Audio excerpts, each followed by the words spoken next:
but they had a protest against House policy on the floor. We've got the very latest.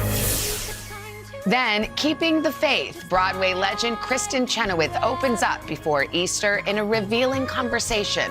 When you find yourself asking God, why me?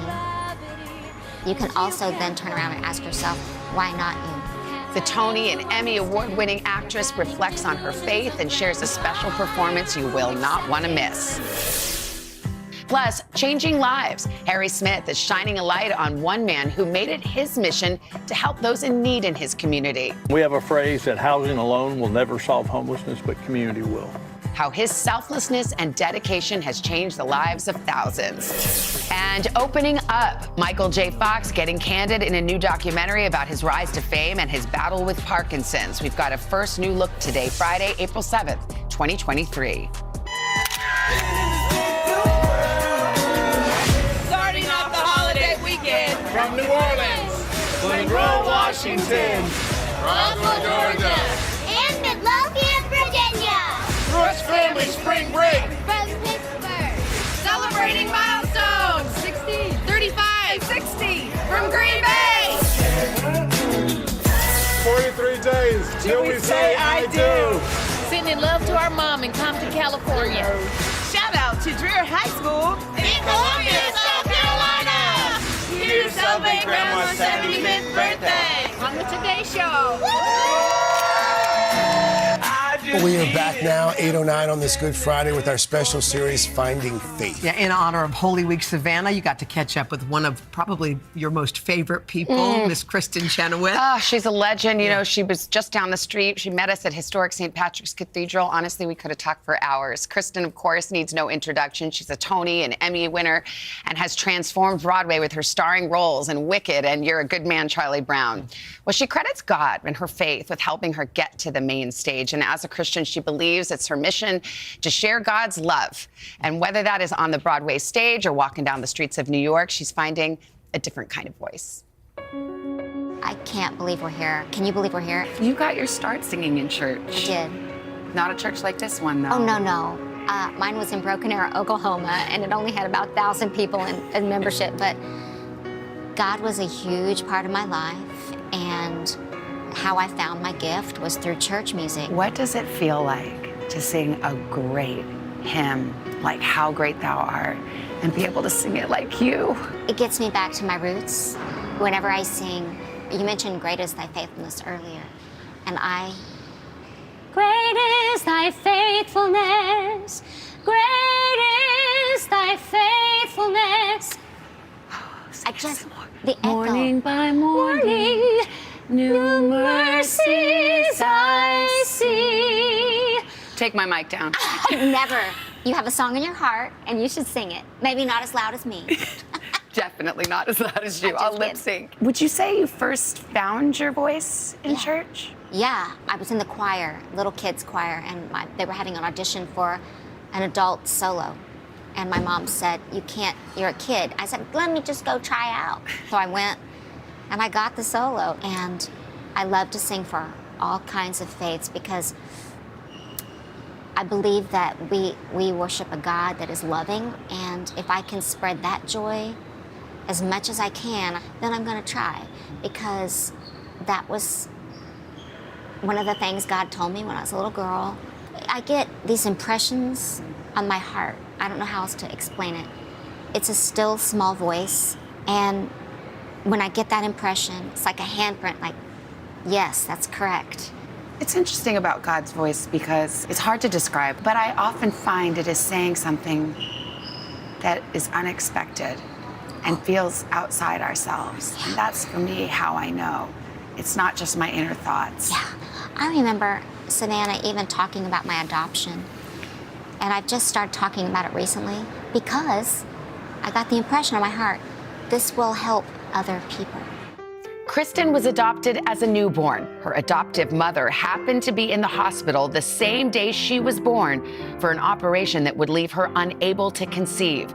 By chance or heavenly plan, Kristen unexpectedly became available for adoption. She said to the doctor, I always wanted to try for a little girl and now I won't be able to. And he remembered that story. So when my birth mom, Mama Lynn, came to give birth, they called my dad before and said, do you want to surprise Junie tomorrow? Because I've got a little baby here that's going to need a home. And so we went home together. How does Mama Lynn, did she sing? Yes. Okay. And my birth father was a great musician as well, Billy Etheridge. And some people might know who he is out there, but so I know where it came from. And she's petite, and he's tall. I got her height. It's divine. It's Divine. But faith is a journey and not always an easy one. Along with great success, Kristen has had great setbacks, including an on-set accident that nearly killed her a decade ago. Severely injured, the road back was a crucible. It was horrific and scary and awful. Now, I could go in the path of bitterness and anger, and I did for a while. I did. But I could let all that go. So, guess what I'm going to choose? Have you ever had doubt? Yes. The big question of why God me? When you find yourself asking God, why me? You can also then turn around and ask yourself, why not you? You're on a mission to spread the love of God. I mean, that's it. But also, when you do fall and you mess up, and we all have, you get this amazing gift, which is God's grace. When you know you did something wrong and you feel that on your heart, you are forgiven. I've started forgiving people that I feel have hurt me because I'm the one that's hurting, and that's God's grace.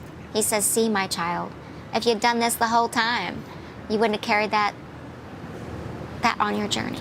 When he tells us something, even something we don't really want to do, like forgive someone who hurt you, Yeah. he's not doing it for them. He's doing it for you. Yeah, it's true. I've had more trouble, Savannah, learning to forgive myself when I have disappointed others, disappointed myself. But guess what?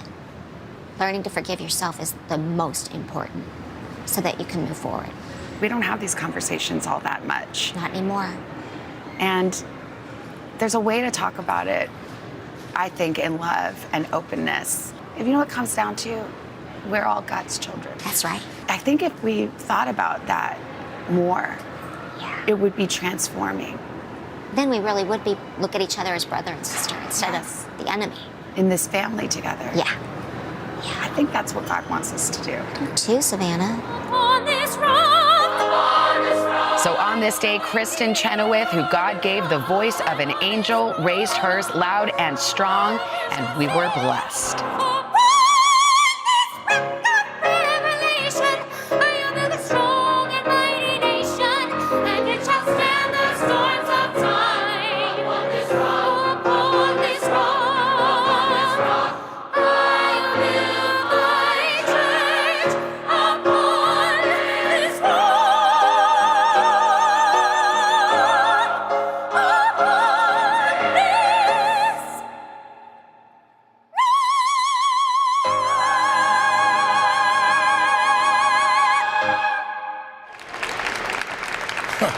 Man.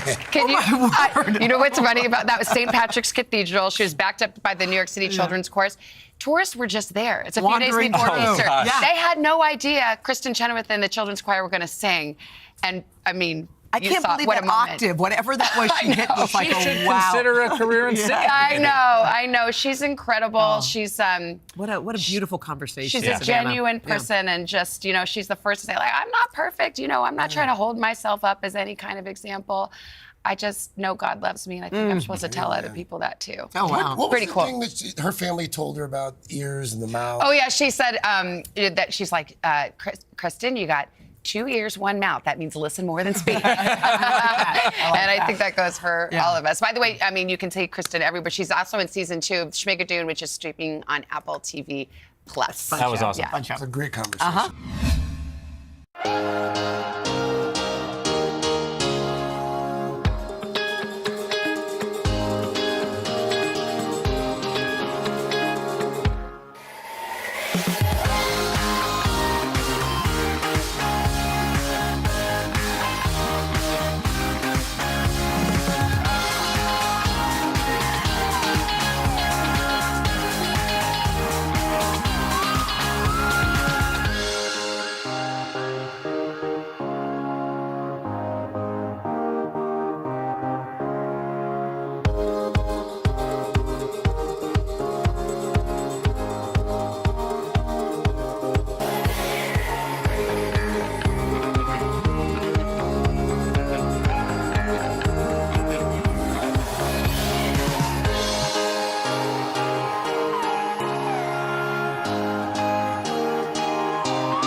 We are back with what works today and another inspiring story during this Holy Week. We love What Works Today. It's one of my favorite franchises. Harry Smith is here with a closer look at a man who is combining grassroots faith and charity in a really innovative way to help a lot of folks. This is amazing. I'm reading The New Yorker a couple of months ago. Larry Wright, the amazing writer, 13,500 word piece, and in the middle of it, it's all about Austin, Texas, and the changes there.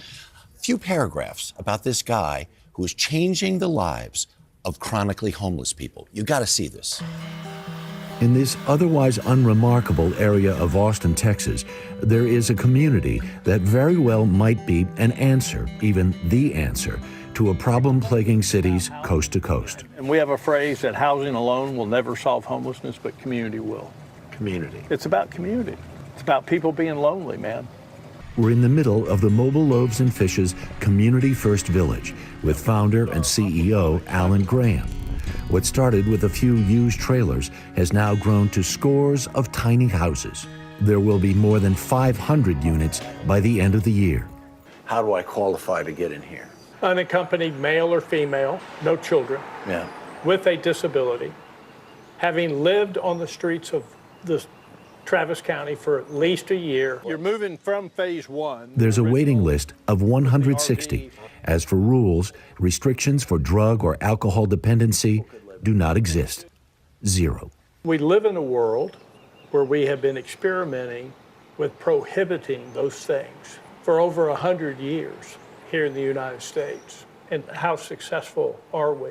The village is faith-based. Its ethos found in both the Old and New Testaments. Love your neighbor. Boiled egg? Sprinkled among the formerly homeless are people like Neil and Lynn Nolan, who chose to leave their affluent Austin neighborhood and instead live here, as the Bible says, among the least of these. You two have been out there almost a year now. What's the most important thing you've learned? When you muscle that energy to continue to stay in there and walk the journey that they're on with them, by them as their neighbor, it is incredibly fulfilling. Expectation-wise, has it been as important as you hoped it would be? More so. More so. How? It's easy to say I'm going to meet people on their level, but it's another thing to actually live it and do it on a daily basis. It's evangelism minus the sermons. It's faith with works. What we want people to do is preach the gospel often and only when necessary use words. No proselytizing allowed. That's why most of our neighbors love Christ but can't stand Christians. In the village, there's an art studio. This was Jason did this. Stevie Ray Vaughan. Yep. And work opportunities. A hydroponic garden supplies free fresh produce. But utopia, this is not. The two essential human needs are the need to be fully and wholly loved and fully and wholly known. When you bring all that to the table, it creates an environment of welcoming. But Harry, it has a side salad of tension. It's life. It's real life with all the beauty and the marinade of the dysfunction all put into that one little tasty gumbo. This fearless approach to folks living on the street is working. Travis County has pledged tens of millions of dollars in support, and ground has been broken for construction of 1,400 new units. Government of the people and for the people is typically risk averse and lacks innovation. And so we've come in and we've brought a tremendous amount of risk to prove something innovative. JR figures he may have been on the street for 20 years, but no more. And you'll never find another place that cares about people like this. If this place didn't exist, would you still be on the street? If this place didn't exist, I'd be dead. That's just the truth. We sat with JR on his porch, listening to him play the blues, mournful notes that belied a hymn of gratitude.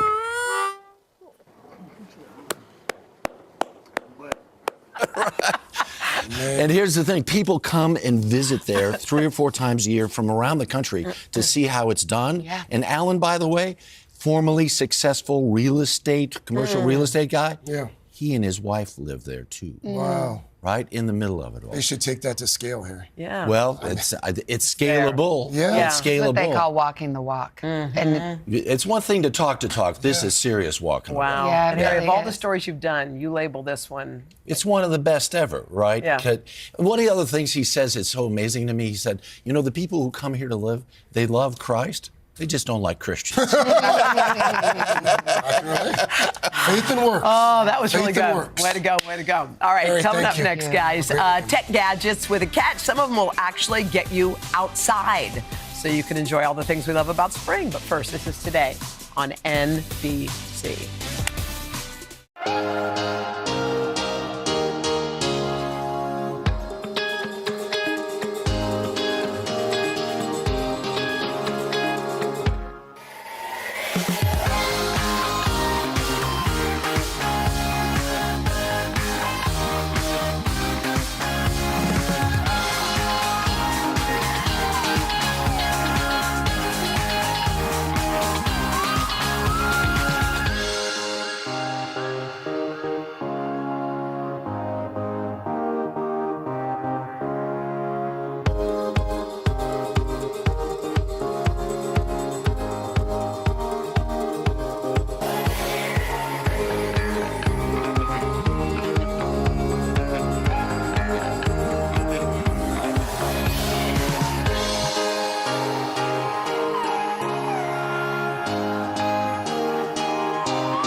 Welcome back. Okay, so whether you're gearing up for holiday travel or you maybe just want to head outside and enjoy the warmer weather, we got you covered with tech trends to make the most out of spring. Katie Lindenhall's an expert. She's rounded up a few of her favorite innovative gadgets. Katie, good morning. Good to see you. All of these things, I love these. They kind of take you into the outdoors, right? They sure do. And let's start off with picture this plant identifier. How fun is this to take outdoors, whether you're on a hike, whether you're traveling somewhere cool? I call it the Shazam for plants because instantly with the app, it's so easy to use. You can scan any plant, any tree, any grass, and what it does is it identifies it in a matter of seconds. You can see that you are in my phone right now, and instantly it will tell you that there you go, it is a hydrangea. How many matter times? of seconds, and also it will diagnose if your plant has any issues too. That can do that? Just By the way, like how many that. times have you walked in nature and said, I wonder what that is? Oh, well. Yes. And then you go and you forget about And it. now you have a catalog of all your favorites. Okay, bird feeders are cute. This one is epic. This is so fun. This is very hot in the consumer tech world. This is Bird Buddy, and it is not only a bird feeder, but it's got a camera inside there, so you connect it to your home Wi-Fi. Every single time a little friend drops by, it sends you a postcard of that bird, tells you what it is, and it's so fun because also you sometimes get surprise visitors. Me, I'm a squirrel girl. Sometimes the squirrels come by, but it'll tell you exactly what bird that is, identifying Snaps it the picture, from tells anywhere you. you're at in the world. You can set one of these up. Bird Buddy, By very the way, cool. brilliant. I love this. Okay, I've been on the plane many times, and they have those old-fashioned jacks. So you're trying to, put your earbuds in, can't do it. This falls into why didn't I think of this? This is AirFly, and if you have your Bluetooth headphones, which many of us do, especially if we travel, of course. That headphone jack, this is a dongle, a Wi-Fi adapter that allows you to connect right to that plane seat or to that treadmill, so you have easy access to your Bluetooth headphones. Makes it so simple. Why didn't I think of that? Brilliant. What's the price point on that? Starting at just $35. Okay, and cool. I also love the Pro model because you can connect 2 units. So if you have a friend sitting next to you, Or your you kids. can both tap in. Yeah. Yes, brilliant. Okay, this is also good for a plane, but good for home too. Absolutely, and good for anyone that's having trouble sleeping. You can feel how soft this is. Oh, From yeah. Sharper Image, this So is what a do you really do? cool sound therapy sleep mask. And what makes it unique is there are 3 nature sounds built right in there. Oh, my You might God. be able to hear the rain Yeah. playing right now,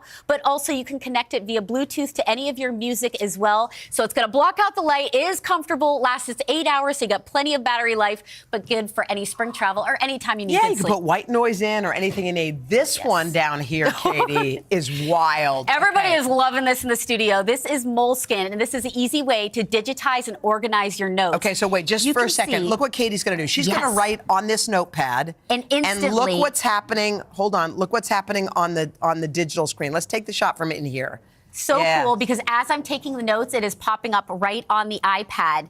And what's awesome about it is if you were a nerd like me and you took all the good notes in college and your friends skipped all the class, you can now send your notes right to them, instantly organized. And also you can even take audio notes all through this smart pen. The pen has an infrared camera on it, and so neat because Moleskin makes it easy for you to digitize So it's all the of your pen stuff. that's doing the magic. Exactly. It's the smart pen and the smart tablet. And again, as you can see that I am writing, it is instantly appearing right on the can't notebook. handle it. Okay, I thought I knew everything about you, but I realized I don't. Did you guys know that Katie, you've been singing country music for Yes. years, but we've never quite seen it. Do we have a little bit of this? Because I would like to see. Katie's got a music video out. It's called Your Hands. Your Hands. Yes, this is my latest Yes. country music. Can we hear it? single. Can you crank it up a little? Thank you so much for sharing it. Okay, we want you to go online and we want you to check it out. Your Hands, it's beautiful. I didn't know you had those pipes. Savannah, you're going to love her music. And it supports veterans too. The cause goes to build a high-tech wheelchair for a veteran in need. I mean, everything. Katie, what can't you do? You can do it all. Plus All right, also that eye mask that loves you back. Yeah. You know? SG, over to you. Okay, guys, you can find those products at today.com/shop. Hint. We all love her. It's Elizabeth High School. She's right here. She's got her best tips for springtime, entertaining to keep things easy, affordable, and relaxed. Are we ready for spring? Honey, check don't it out. you think? I think we're ready. We got our Look flower at this, shoes. we have on our Easter shoes. We're back. This is Today on NBC.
I was like, who's sitting at this table? We're back with a guest we just love around here, the hostess with the mostest, Elizabeth High School.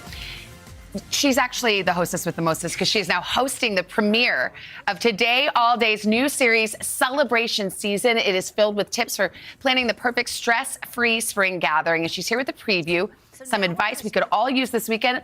Yes. Elizabeth, it is so good to see you. Honey? What a beautiful table you've set here. You know, the thing is, honestly, if you are waiting on New Year's or Christmas or something like that to or Halloween celebrate, even. Yes, there's no reason. We only get one trip And it in doesn't this have to life. be Easter. You're saying springtime Yes, celebrate? just springtime. Just get outside. Yeah. You know, the thing that I love most about spring is that we can go outside. So Mother Nature has done all the work for us. Yes. We don't have to worry about, cleaning under the couch, making sure we have dust bunnies and baseboards. Leave those alone. No.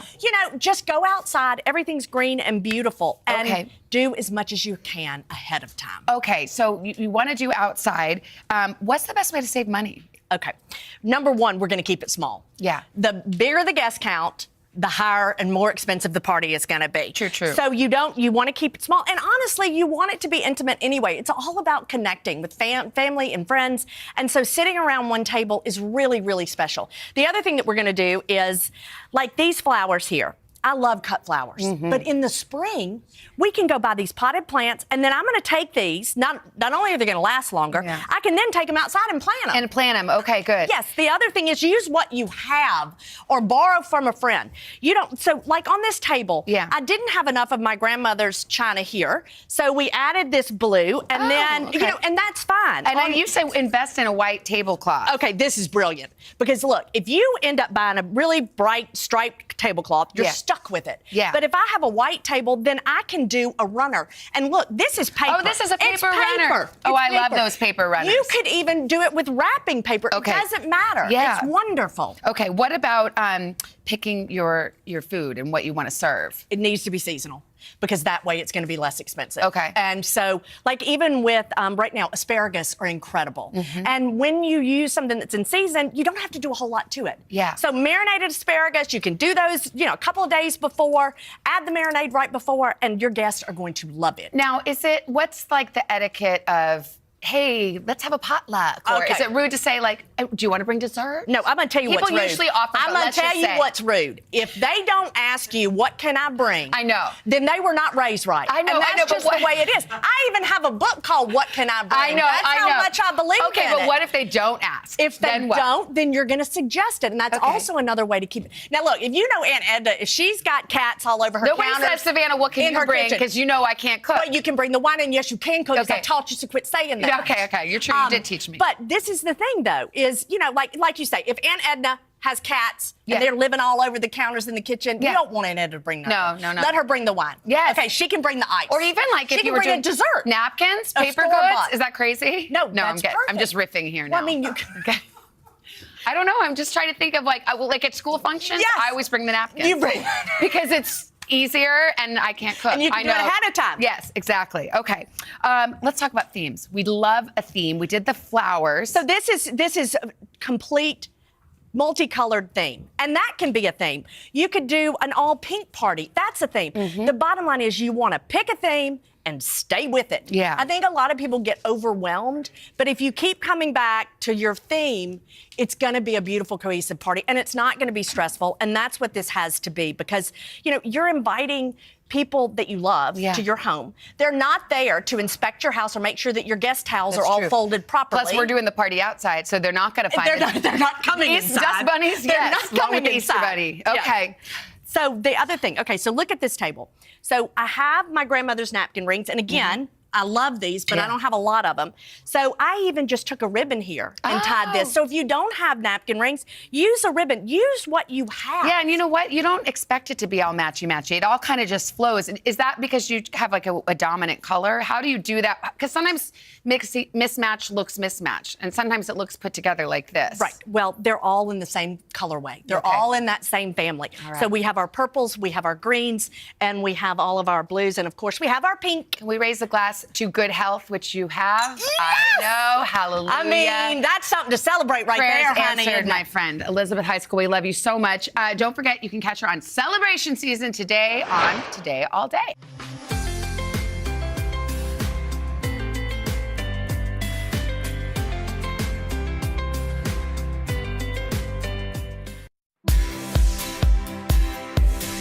This morning on the third hour of Today, holiday headache, nasty weather threatening to make a mess out of the busy travel weekend. What we all need to know before we hop to it. Then diet debate, the new findings that weigh into a hot topic about how men and women differ when it comes to food and losing weight. Plus in our series, The Upside, an incredible nurse who went above and beyond. I always say my heart is bigger than my chest can hold. why she opened her heart and her home to a young patient and 3 beautiful babies. Plus, actor BD Wong live in studio, reliving his classic roles in Jurassic Park, Law & Order, and sharing his fun new project today, Friday, April 7th, 2023. Live from Studio 1A in Rockefeller Plaza, this is the third hour of Today. And a good Friday morning to you. Welcome to this really is a good third Friday. hour. It is Good Friday, Literally. A good Friday morning to you. Craig Melvin, Albert Roker, Chanel Jones, cousin Jacob Sobroff, in from the West Coast. Yes. A lot of folks are going to be seeing their cousins this holiday weekend. Sure are. Aunties and their uncles. Yes. All the folks. Easter weekend. Yeah. What do you guys have planned? What do you do? I don't know. What about you? Well, we're doing brunch. We're doing Easter service. Nick's doing Principal Cross, reading, that's nice. doing the first reading, and then we're course having a he little is. brunch. And I'm heading down to Washington after that to do the Easter egg roll. You know, I should on have saved White you House- for last. on the White House lawn. Nobody else is like, oh, I'm going to the White House. White House, And then yeah. so now I'm like, I got nothing. I'm not going to the White House. What are you doing? So every year we do a big Easter egg hunt. Oh, at With the the house? family. Yes, I hide a golden egg. It's got $3 in it. and When you it's say not a changing. golden egg, is it really a golden egg? No. It's a golden, It's a plastic golden egg. from CVS. Okay. Okay. You put $3 in it, and for some reason, it's funny. Every year, that $3 golden egg is like, First one to go? it's the thing. I can believe it. So the Easter egg. We're going to do a couple Easter egg hunts as well. We'll do church on Sunday, and then that's kind of it. That's I don't enough. know. What do you? I feel like you wore your Sunday suit today. Thank you. Well, it's Easter. You can run that back on Sunday, I I feel like to like. dress up for But Easter. see, people can't see the pants. The pants are He's got his stand white up. pants I'll on. stand up. This Just is like don't his fall Easter down. best. That's nice. just white pants. Thank I you. like it. Very nice. Thank you very much. How about you, sir? And the great Little thing egg is he hunter. also shares those with Lindsay. Never Stop gets it. old. What, the pants? Never gets old to him. Never gets old. We're egg hunting doing? too. We'll do egg hunting too. And then we're going to just have a brunch with friends, and it'll be lovely. Oh, there the there's silver your You going Right. back home? Is There we are. homecoming here? Perfect. No, I'm going home. All right. I'm going Speaking home. of Can't wait. traveling, right. Jacob's going to be traveling. Well, a lot of us will be as well. Millions of folks flying or driving for the holidays or the spring break. In fact, yesterday alone, more than 2.5 million people passing through United States airport security. Wow. That's more than pre-pandemic levels. Now, unfortunately, weather could be an issue, especially through the southeast this weekend. For today, we are looking at a lot of wet weather through the Gulf Coast, into the mid-Atlantic states, all the way up to Norfolk. We expect some airport delays today. New Orleans, Houston, some delays in Atlanta, Nashville, Charlotte, and and then tomorrow, again, down through the southeast, that's going to be the big problem spots. Atlanta is going to be a big issue as far as airports are concerned. Orlando may have some delays. Charlotte delays as well. So, How about You that? said next week, though. next week is looking Lovely. quiet Lovely. and tranquil. Temperatures anywhere from 10 to 30 degrees above average. We may see near 80 here in the Northeast. Spring is here. I'm going to have to come back out. All right. I'm into that. Guys, now a story a lot of people are talking about. New research about diet and eating and the differences between men and women. It's from a new study that was just published this week in the journal Brain Communications. And the researchers looked at brain scans to try to learn what drives people ultimately to eat more. That is the question. What they discovered is women with obesity tended to be what they call emotional eaters, while obese men are more driven by the sensation of being hungry. So it's certainly a great debate. And joining us now to discuss is the Director of Medical Weight Management Program at NYU Langone, Dr. Holly Lofton. Good morning to you. Hey, Good morning, Dr. Lofton. I mean, if somebody could crack this code, they'd be a billionaire, right? But at least with this one, I guess anybody who's trying to lose weight, they're usually looking for a reason as to why they gain weight in the first place. Is it more than calories in, calories out? It doesn't seem like there's just a simple answer anymore. What can we learn from this study in particular? Well, this study is one of the many that's been done to determine some of the multiple complexities of why we have obesity as a disease, and it provides some insight as to not only why we eat, but how we eat, and that there are differences amongst genders. Well, across genders, does stress play a role in overeating and obesity? What the study found was that when they looked at the MRI brain scans, as well as queries about emotional eating, trauma, childhood trauma, anxiety, and depression, that there were more anatomical as well as neurological, hormonal differences in women that lead them to have emotional eating cravings that were not present in men. The men in the study were found to have more appetite-related signals from the gut, fullness, hunger, we're driving the eating, whereas the women may have more desire for what we call hyper-palatable food or comfort foods. Oh, wow. Would you call them hyper-palatable? Oh, wow. I like a palatable food. I must be very much in touch with my feminine. I think both are triggers. That's so interesting. But I think we should note that this was a somewhat small study, first of all, right? Yes, we can't make very large population scale based conclusions from this because there are about 75 people in one group and 150 people in one group. And they did compare to patients with obesity and without obesity. So we need more information, more studies to be done to really make treatment decisions based on this. What is your advice to folks who might be watching or listening, men and women, who might be looking to lose weight gradually in a healthy way? Well, it's likely that someone looking to lose weight that's an adult has tried many times in their life. The average person tries 8 times to lose weight in their life, serious attempts. So if you've done that, you're not getting a result, or even gaining weight, having weight-related medical conditions, then we ask you to seek the help of a professional. Obesity specialists are out there, dietitians are there to really pinpoint not only what are the environmental factors, but maybe there are some physiological factors, like these hormones, like childhood trauma that can be causing this brain change to make you crave these foods. So really getting more deep with the process. You mentioned, Dr. Lofton, seeking the help of a professional. A lot of people are doing that and asking for these drugs like Ozempic and others in that category. I'm just curious, what's your take on people's, seems like rapidly ascending use of drugs like that? Well, in my practice at NYU, we use all modalities for weight management that are FDA approved and proven to be beneficial. And one of those is a physiologic tool, because all of these are tools, that is semaglutide. Semaglutide is a drug known as Ozempic for diabetes, known as Wegovy for weight management. And we use these tools to help people get long-term weight loss, chronic weight management, losing and keeping it off. But it should be done in a safe manner with a trained professional, and you should follow up with that person from time to time to make sure you're not having any adverse events. You want to make sure the benefit is greater than any risk you might have. But if you stop taking those drugs, does the weight come back? Again, this is a physiologic tool, and it changes the way your body works while you're taking it. It does not change it forever. So we need to make those environmental changes to see if we can keep the weight off without drug. That's the key right there. The brain. Yeah, that's the key right there. Thank you, Dr. Thanks, Lofton. Dr. Thank you so Lofton. much. Thank you. Food for thought. No pun Yeah, intended.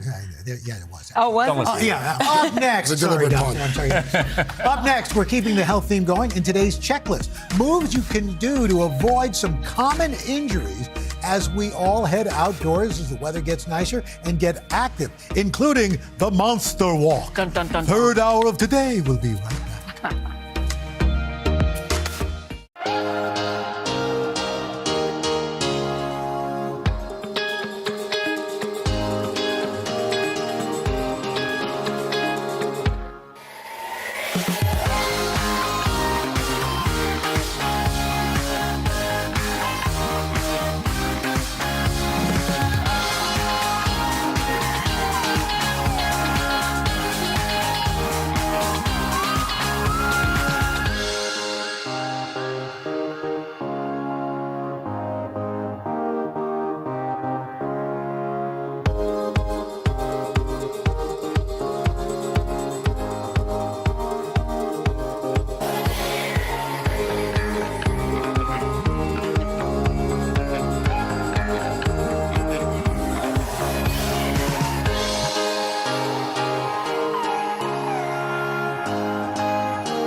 This morning on today's checklist, we're going to help put a spring in your step. If you're planning to be more active now that the weather's changing, we got to prepare our bodies. So here to show us how to avoid some common injuries is board-certified clinical specialist in orthopedic physical therapy, Karina Wu. Karina, good to see you again. See ya. Good morning. Right. So warm weather, everybody says, all right, I'm getting in, I'm going out there, and we go all in, like really intensely, and that's not a great idea, is it? It's not a great idea. Warmer weather means more outdoor activities.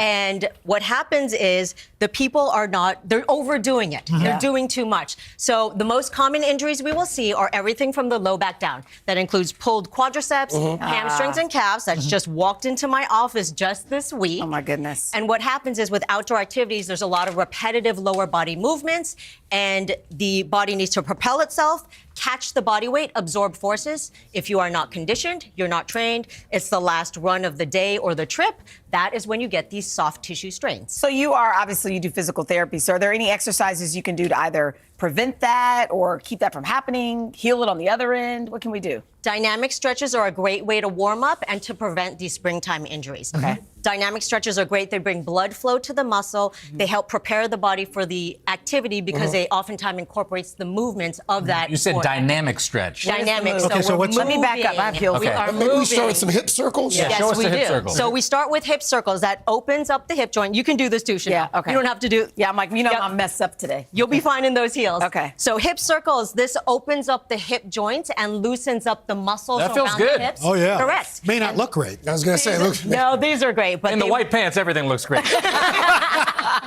So that's a hip circle. You go clockwise, you And go then counterclockwise. okay. Exactly. And now, how many would you do? You do 5 to 8. You're just Okay. warming up that joint and loosening up the muscles so I've that done they 25. can It absorb looks ridiculous forces. sometimes. The How about next hip circle? exercise, Monster walks, right? monster walk. So this is a leg swinging exercise. Arms are coming straight out. Think Frankenstein Okay. monster walk. So your leg is swinging up to the hand. Oh, man. Here we come towards you. Ow, that hurts. Yep.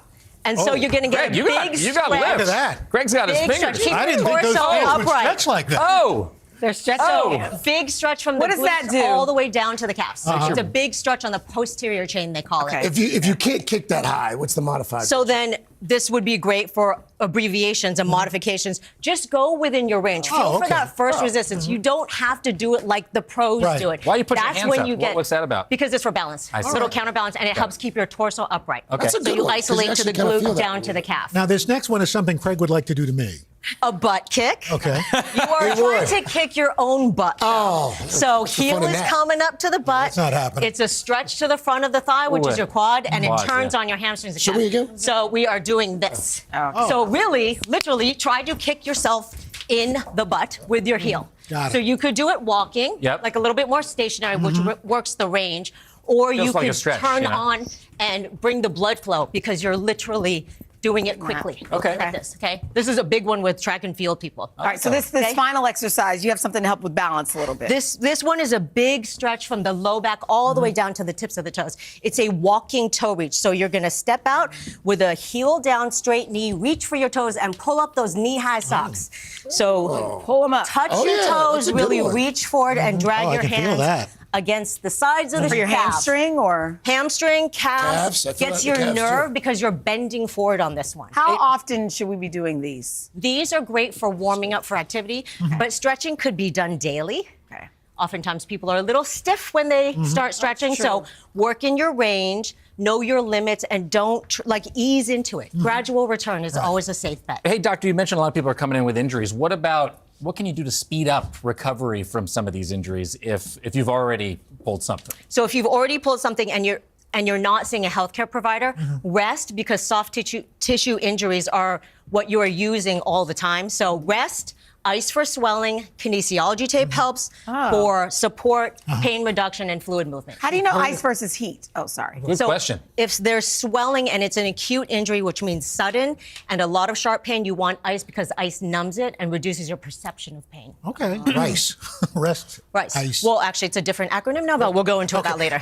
Really quickly, pickleball. A lot of people trying to get into Yes. pickleball, and I'm hearing from some friends that a lot of Injuries. Oh, yeah. Really? Are we talking specific age range or just in older general? people, 65 and older, because they say it's great for older folks. Yes. So 70% of the population is dehydrated, and as you get older, 75%. 70. Sorry, my bad. But still, 70. still high. Still, it's a lot. And older people, we get a little bit more dried out. So you're We. not going to be. You know what I get a little more she's dried talking out. We need those people out there. So you're going to be a little bit more stiff. So you want to, again, ease into it, work in the range that helps warm it up. And that's why dynamic stretching is great, because it brings blood flow. It's pumping the muscle for you. And drink water. That's it. And drink obviously. tons of You're water. so good. Yes. Every time you come, I'm like, you're so good. Thank you. Solid. Last time you. it was this one. I love I I'm know. still Yes. doing that one at home. Karina Wu, thank you so much. Thank Check you. out these moves and more at today.com. All right, well, now that we've worked on the physical, we are focusing on the spiritual this morning. 3 faith leaders are here to prepare us for the season. But first, an incredible story about kindness and family, how a young mother and her nurse formed a lifelong bond that began in the NICU. We'll be right back.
We are back with our series, The Upside, and this one is guaranteed to put you in a good mood heading into the holiday weekend. NBC's Maggie Vespa recently met an Indiana nurse whose kindness and compassion extends far beyond the hospital walls. Good morning to you, Maggie.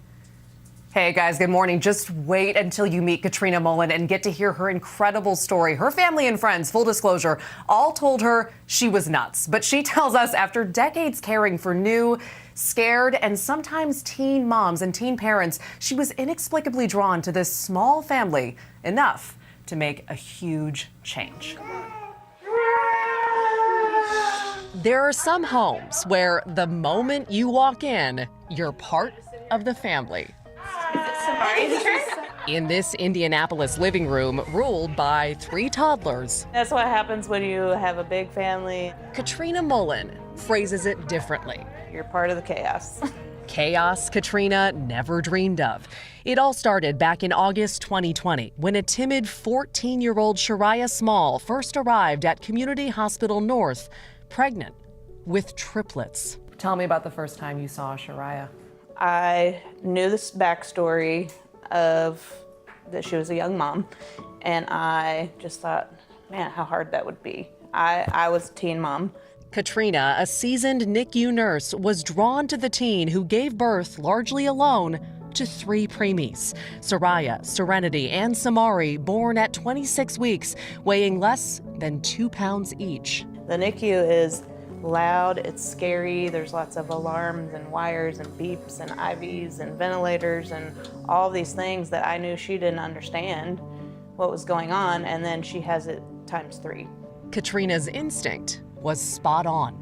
I was so confused at the sirens on the machines. I didn't understand why it was beeping. Katrina made caring for the small family her mission, helping with advice on feeding and diapers, and eventually giving out her cell phone number, which Shariah used for endless questions even after taking her babies home to live with an aunt. I didn't have my own mom, so she was basically the only person that I had. Cut to April 2021, when health problems brought baby Samari back to the hospital and triggered a call to Child Services, who decided the teen and her triplets needed foster care, unless someone could take them in. Shariah gave the social worker one phone number. Without a moment's hesitation, I said yes, because I didn't want her, after everything she'd already been through, to have to be separated from them. With that, Katrina, already a single mom of 5, took in a new mom of 3. How did you even have the bandwidth to say yes to that? I didn't. I didn't, but I always say my heart is bigger than my chest can hold. As the new family found their footing, Shariah worked toward her high school degree, and steadily, these once strangers transformed into a forever family, with Katrina officially adopting Shariah as her legal daughter and cheering her on when the now 17-year-old was accepted to college on academic scholarship. She's smart, she's driven, she wants to be the best mom that she can be, and it's given me so much joy being an instant grandma. Shariah hoping to pay it forward one day as she studies to be a social worker and help other teen moms. I just want to show people, old people, young people, that even if you're a mom, that you can still achieve your goals. Like, I'm a mom to 3, and I did that. Proof that family is what you make it, and that there's beauty in embracing the chaos. This is a success story, and this success revolves around her. I just gave her a place to put her roots and to flourish where she needed to grow. Guys, such an incredible day with that family. And by the way, Mullen shared news of Adoption Day on her Facebook page, and no surprise, this family's story instantly went viral. They all just hope it inspires people to look into foster care, into adoption, and even rethink our expectations of what young moms and young parents can accomplish, especially if we all do a little more, guys, to help each other. Amen. Love that. All right, Maggie, thank you so much. And you can read much more about this story on our website at today.com. What a good story, Maggie. We're going to keep the positivity flowing, you guys, when we hear from 3 faith leaders about the importance of this season and how we can all be more faithful. Then actor BD Wong, one and only, is live in our studio. We are looking back on Jurassic Park, Law and Order, and hearing about his new project when the 3rd hour of Today continues.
We're back with our series in celebration of a rare occurrence. This year, Easter coincides with Passover and Ramadan. So we called on 3 religious leaders to give us a little insight into these holidays and to also share some spiritual guidance. So this morning we have Rabbi Matthew Goritz. He's the senior rabbi at Congregation Temple B'nai Jeshurun in New Jersey. And Canon Aaron Suarez is the canon for community engagement at the Cathedral Church of St. John the Divine. And Imam Idris Abdul Zahir is Imam of Masjid Ula in Philadelphia. Good morning to you all. Thank you so much for being here. Great to be here. Great to have you guys. Rabbi Matt, let me start with you. You shared that the transition from winter to spring is a good representation of what happens during Pesach, Passover. How come? It's the Jewish spring holiday, and what I always say is if a Martian came down to Earth about 4 weeks ago, you'd see trees that look so barren you'd think there'd never be life again. Sure enough, last week they bud, this week they're flowering, and next week or 2 weeks from now they'll be full of leaves. I think humbly we are in the same cycle of nature as the trees are.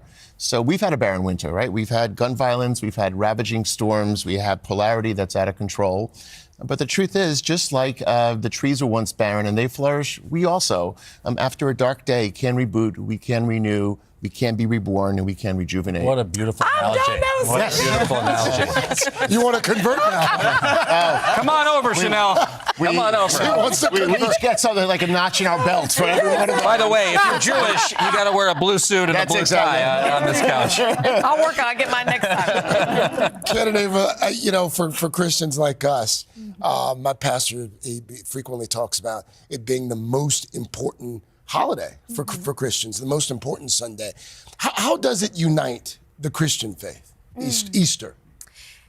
So I think there's such a diversity of Christian practice, but what we share is the same story. And I think we make a similar journey to what Rabbi Gerwitz just described, that we sort of need the darkness to comprehend the light. So we have a shared experience of joy and rejoicing on Easter, but first we go through Good Friday, Holy Saturday. We have to come face to face with the ways that we wound our relationships, wound our lives, wound our connection to God, and that we know that we don't always live in congruence with our own values, and we have to go through that journey of recognition to understand just how much the fact that God loves us anyway is something to be happy about. And Mom Idris, right now you're in Ramadan, the middle of a journey of fasting and understanding, and it would seem to me that it's also about empathy. When you start talking about understanding. Certainly. The physical fast is a fast of not eating, not drinking, not fulfilling our desires.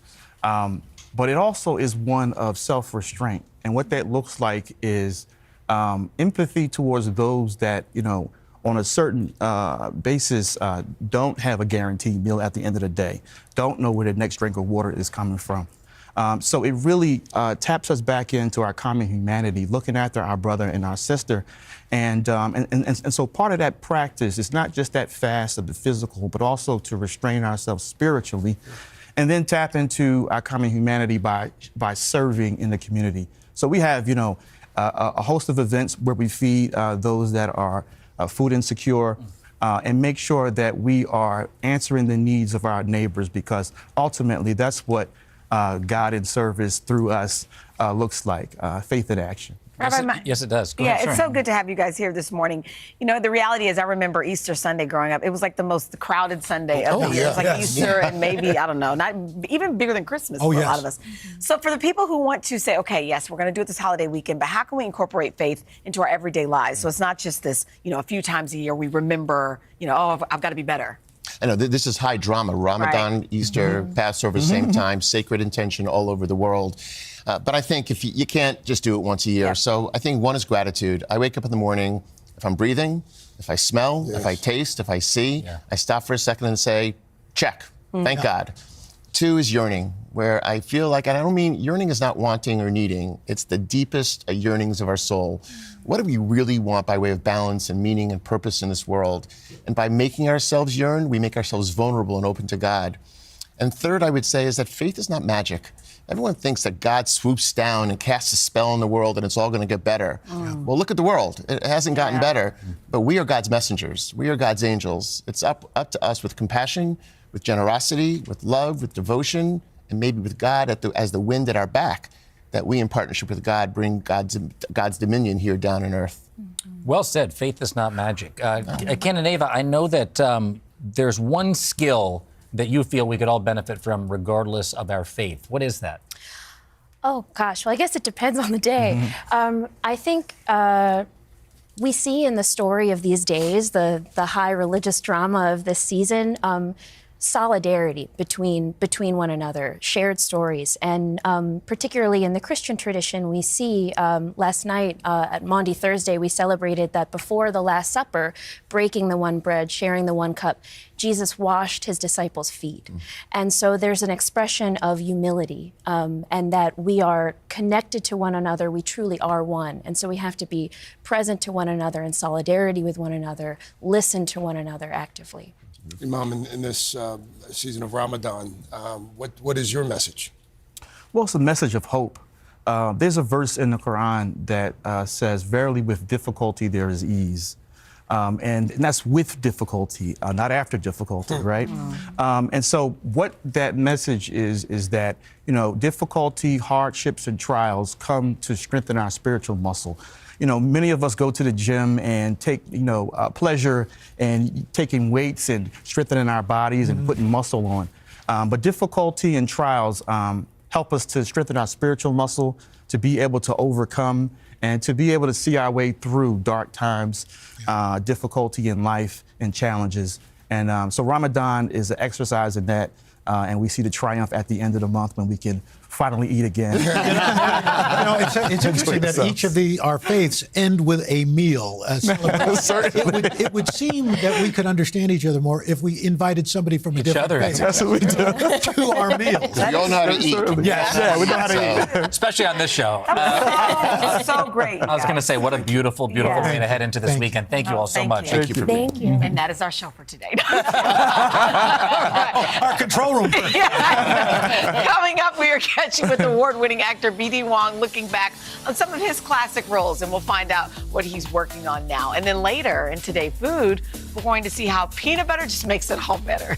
2 sweet dishes, including a showstopper dessert. Very excited. Yeah, when you can finally eat again, we're going to show you how to make that. We'll be right back. Faith and peanut butter. Faith and peanut butter.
This morning, we are catching up with a prolific award-winning actor. BD Wong, spending 11 years playing Special Agent George Huang on Law & Order SVU. He's also appeared in blockbuster film franchises, starring in the original Jurassic Park and reprising his role in 2022's Jurassic World Dominion. And you can catch him with Awkwafina in the hit Comedy Central series Nora from Queens.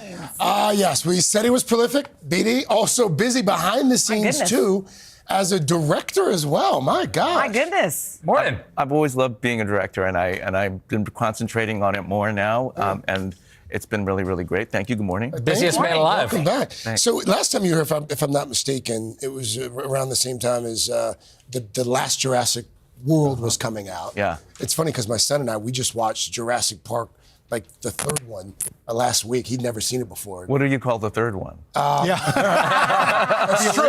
It's strange. It's like a. That's a good point. Yeah. The Lost World. Which yeah. The actual third movie with dinosaurs in it. Right, that's the one I got. But I mean, over the years, when people come up to you, because I mean, the franchise is, wildly popular. What have been some of the more memorable reactions? Well, people like to kind of ask me to do things that the character would do in the movie, like make dinosaurs for them, and things like that. What do you say to them? I'm sure you have to say something polite. I don't know what. Yeah, I don't. Go away. There's not a really good answer. I don't have any eggs with me. No. I should be more popular at Easter, though. Speaking of There you go. Exactly. Now, you spent, this is almost like your greatest hits. You spent more than a decade on Law & Order, but I understand you actually have a texting circle going on with one of your former co-stars who has an interesting texting style. You mean Ice-T? Yes. I have. Well, I got Ice-T's number, and the first thing that happened was I wanted to try to ask him to do the pre-show announcement at Judy's show, the show that I have directed off-Broadway primary stages. And so it was that kind of like turn off your cell phones announcement. So I texted him to say, can I, ask you to do this? And he was really great, and he did it, and it's really funny, and it's wonderful. It starts off the show with a bang, and it's really That's funny. And it's very funny, but I was explaining it all to him, and he just a man of very few words. With me, he is anyway. And so my whole relationship with him in text is me kind of going on and on explaining something, and then him answering with an emoji. could you do this? And I need it by this, and blah, blah, blah. Pause. Thumbs up. It's better than it's better than don't know. No, that's right. It's an answer. funny. And I thought, well, this is actually really very efficient communication. Yes, that's because funny. he's giving me the answer that I need, and then love it. he moves I always on. think that's so funny. He's I love it when concise. people send you this long text and then you're Yes. like, yep. Yes, So right. speaking, Gotcha. you just mentioned your pal Judy Gold. So I love reading about this. You have such great friendships, and even for her, talk to me about this relationship. You directed her one-woman play. Yeah, she asked me to direct her solo show at Primary Stages, which is running right now. It's a wonderful, hilarious solo show about stand-up comics and free speech and censorship. It's a really interesting topic and really, really deep and really, really hilarious. And she asked me to do it because we knew each other from both appearing on Margaret Cho's show, All-American Girl, 30 years ago, around the same time as the first Jurassic Park. And I became really close to her through this process of rehearsing the show. And I realized, thinking about it, that I have these I never had a sister. And I think that's partly what it is. I have two great brothers, and no sisters. And so these relationships that I have over my career with certain women have been really intimate, and I feel very protective of them. Really nice. I have this with Judy, and I'm always rooting for them. And it's a very, very nice thing. And so it becomes part of the intimacy of director-actor relationship, performer relationship. Wonderful. And she's wonderful. BD Wong, thank you. Thank you. So great to see you. Thanks. Thumbs up. Congratulations on the Comedy Central Aquafina show. That's coming back on the 26th of April, right? Nora from Queens. Playing Wednesday, Dad. 26, 10:30, Comedy Central. Thank you. Thanks so much, BD. Thanks, everybody. Coming up in Today Food, we're going to go nuts with a mashup of two classics, PB&J and French toast. And dessert as well, although that sounds like two desserts almost. But there you have it. We'll let you know when we come back. That one looks good. That does look good. That looks like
Today Food is sponsored by Jif Peanut Butter. It's that Jiffin' good. I wish I was eating it right now. Today Food, we are making two sweet treats with our peanut butter twist. Chef and recipe developer Skylar Bouchard, also known as Dining with Skylar on Instagram, is here and whipping up a PB&J French toast casserole and a peanut butter banana pudding trifle. Yes. Skylar, how are you doing? Yeah, that's a mouthful. It is. It is just like peanut butter smells is. so good. It does smell good. It really does. glad. The aroma of peanut butter is wafting through. So you're taking French toast, but you're making it like a casserole, which lets you make a lot all at once. Exactly. So we're going family style, and we're kind of nostalgic with the PB&J. I'm going to get you guys cooking. So come on in. Chanel, how about you make a PB&J? Now that I can do all day. I know. There we go. All Here right, you PB&J. are. So we're going to just spread some peanut butter on a slice of bread. Right? It's pretty Generous easy, or not right? so much? You know, I would go like Always not that generous. I generous. went a little Always too generous. generous. Well, the reason we want to be a little modest here is because we don't want it to get too soggy. So we just want to be a little mindful. Any I'm just particular going to bread? double dip. I went with a brioche bread. You can use any bread here brioche. that you like. I know, are we fancy or what? I'll Soft just and jelly fluffy. your I didn't want to bread double dip, here. but whatever. It's fine. We're double dipping. All right, We're all fine. family. All right, fine. It's fine. All right, so Close those gently up. smack them together and we put them in the casserole dish just like this. And you can cut them up if you have a smaller dish. Do you have to butter the casserole dish beforehand? Yeah, you can. I would. Or spray it with some nonstick. And then we have a custard mix, so it's just milk, eggs, vanilla. And we're gonna pour this all over. And this is gonna get that inside nice and soft. We don't want it too soft. Use your instinct here. You want it to feel like a damp sponge, not soggy. And we're gonna let that hang out and then bake it for 20 to 25 minutes till it's golden At what temperature? 400. Okay, so Every oven's different, so just like keep your eyes open and ready to rock there. Okay, so for our finished one, we're gonna garnish. Chanel, I'm gonna have you drizzle so some like I maple would do syrup. good old-fashioned French toast? Yeah, Al, do you want to get some of that sugar going? A little tap of sugar, You know, it depends on your. Yeah, I think we're just indulging today. This is Easter brunch, you know. And then I love these little squeeze bottles. I'm just gonna squeeze. Here we go. Like this is so fun for kids too, you know. Yep. All right, But I hope you For guys Sunday like brunch, this. It's something different. Right, it's something different. I mean, this isn't like the everyday thing, but we're having fun today. PB&J, so nostalgic. It's like a baked peanut butter and jelly. Yeah, it's a little custardy, then it's a little crispy. Now, what about dessert? Dessert, okay. We've got a You guys go. I'm trifle staying here and eat this. We love that. We're not trifling. All right, we're making a trifle, and our favorite thing to do is make it easy, right? Okay. Start with instant pudding. If you weren't eating, I'd say you get it in here and I'm cook. busy. I'm busy right now. So all I'm gonna do is just add some cold milk, and when you're using instant vanilla pudding, just follow the instructions. Sure. You don't have to do exactly what I'm doing. Whisk that for 5 minutes, and then put it in the fridge to set for 5. Easy peasy? Easy peasy. So here we have some heavy cream that I whipped until soft peaks, and we're all just gonna add some ingredients. Al, here's some, or Chanel, there's powdered sugar. How about you add a pinch of salt, Al? Get on in here. We're adding peanut butter, of let me go. course. Come on. Yeah, You should see me add Jacob, peanut butter to let's something. Watch go. this. Yes, There we woo! go. Yes, and then we're gonna whisk that With the whisk. together. Yep. So usually I would add could use a everything at beater if once. you wanted. Yeah. Exactly. I usually would use an electric mixer, but you know it's kind of loud, so we're going silent today. Running silent. And then now for our final step, I put some peanut butter here, and team, get on in So then because you we're just layer layering. this. Yeah, so we're gonna That's the add pudding? some pudding. So vanilla pudding. You can also have banana slices directly to the Right. pudding. Okay. We're gonna just spread it all in. so add beautiful, those too. Look at this. slices. Oh, I'm so glad you Pretty? like Wow. it. Wait, I and need then to we try add this, Jacob. Okay, here, this. please. Jacob, get on in there. That's the mousse, the mousse. the peanut butter mousse. Yeah, and little this cookie? by itself is just so divine. So basically, you layer it with some wafers, and then you alternate with Wafers. peanut And I butter noticed you've got some cookies. peanut butter cookies. Exactly. And then Skylar, this is what this it looks is like. really good. Yeah, the crowd goes wild. We love that. Thank you so good. much. Thank For you, these Skylar. recipes. So For these welcome. recipes, head to today.com/food. You better believe we'll be right back. What is that? I Little love graham that. crackers on the top?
Jacob, it's been great having you. Good to see you guys. Thank you. See you again soon. All right, coming up Monday on the third hour, we got Andy Grammer performing live. And Hoda and Jenna coming up to celebrate their 4th anniversary. Oh, don't forget to tune in tomorrow to catch Earth Odyssey with Dylan Dreyer and my show, Wild Child.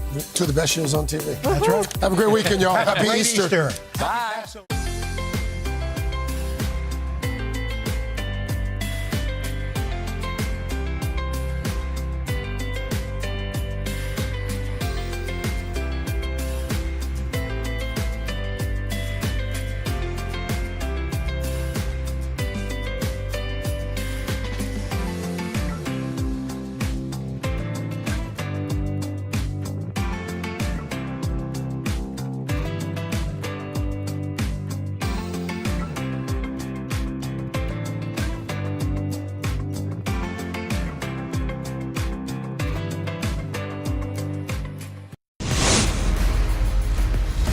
catching up with actress and mom Amanda Seyfried. Plus, John Owen Lowe on working with his dad, Rob, on their new hit show. And one woman's sweet story of resilience that will leave you inspired. It's Today with Hoda and Jenna.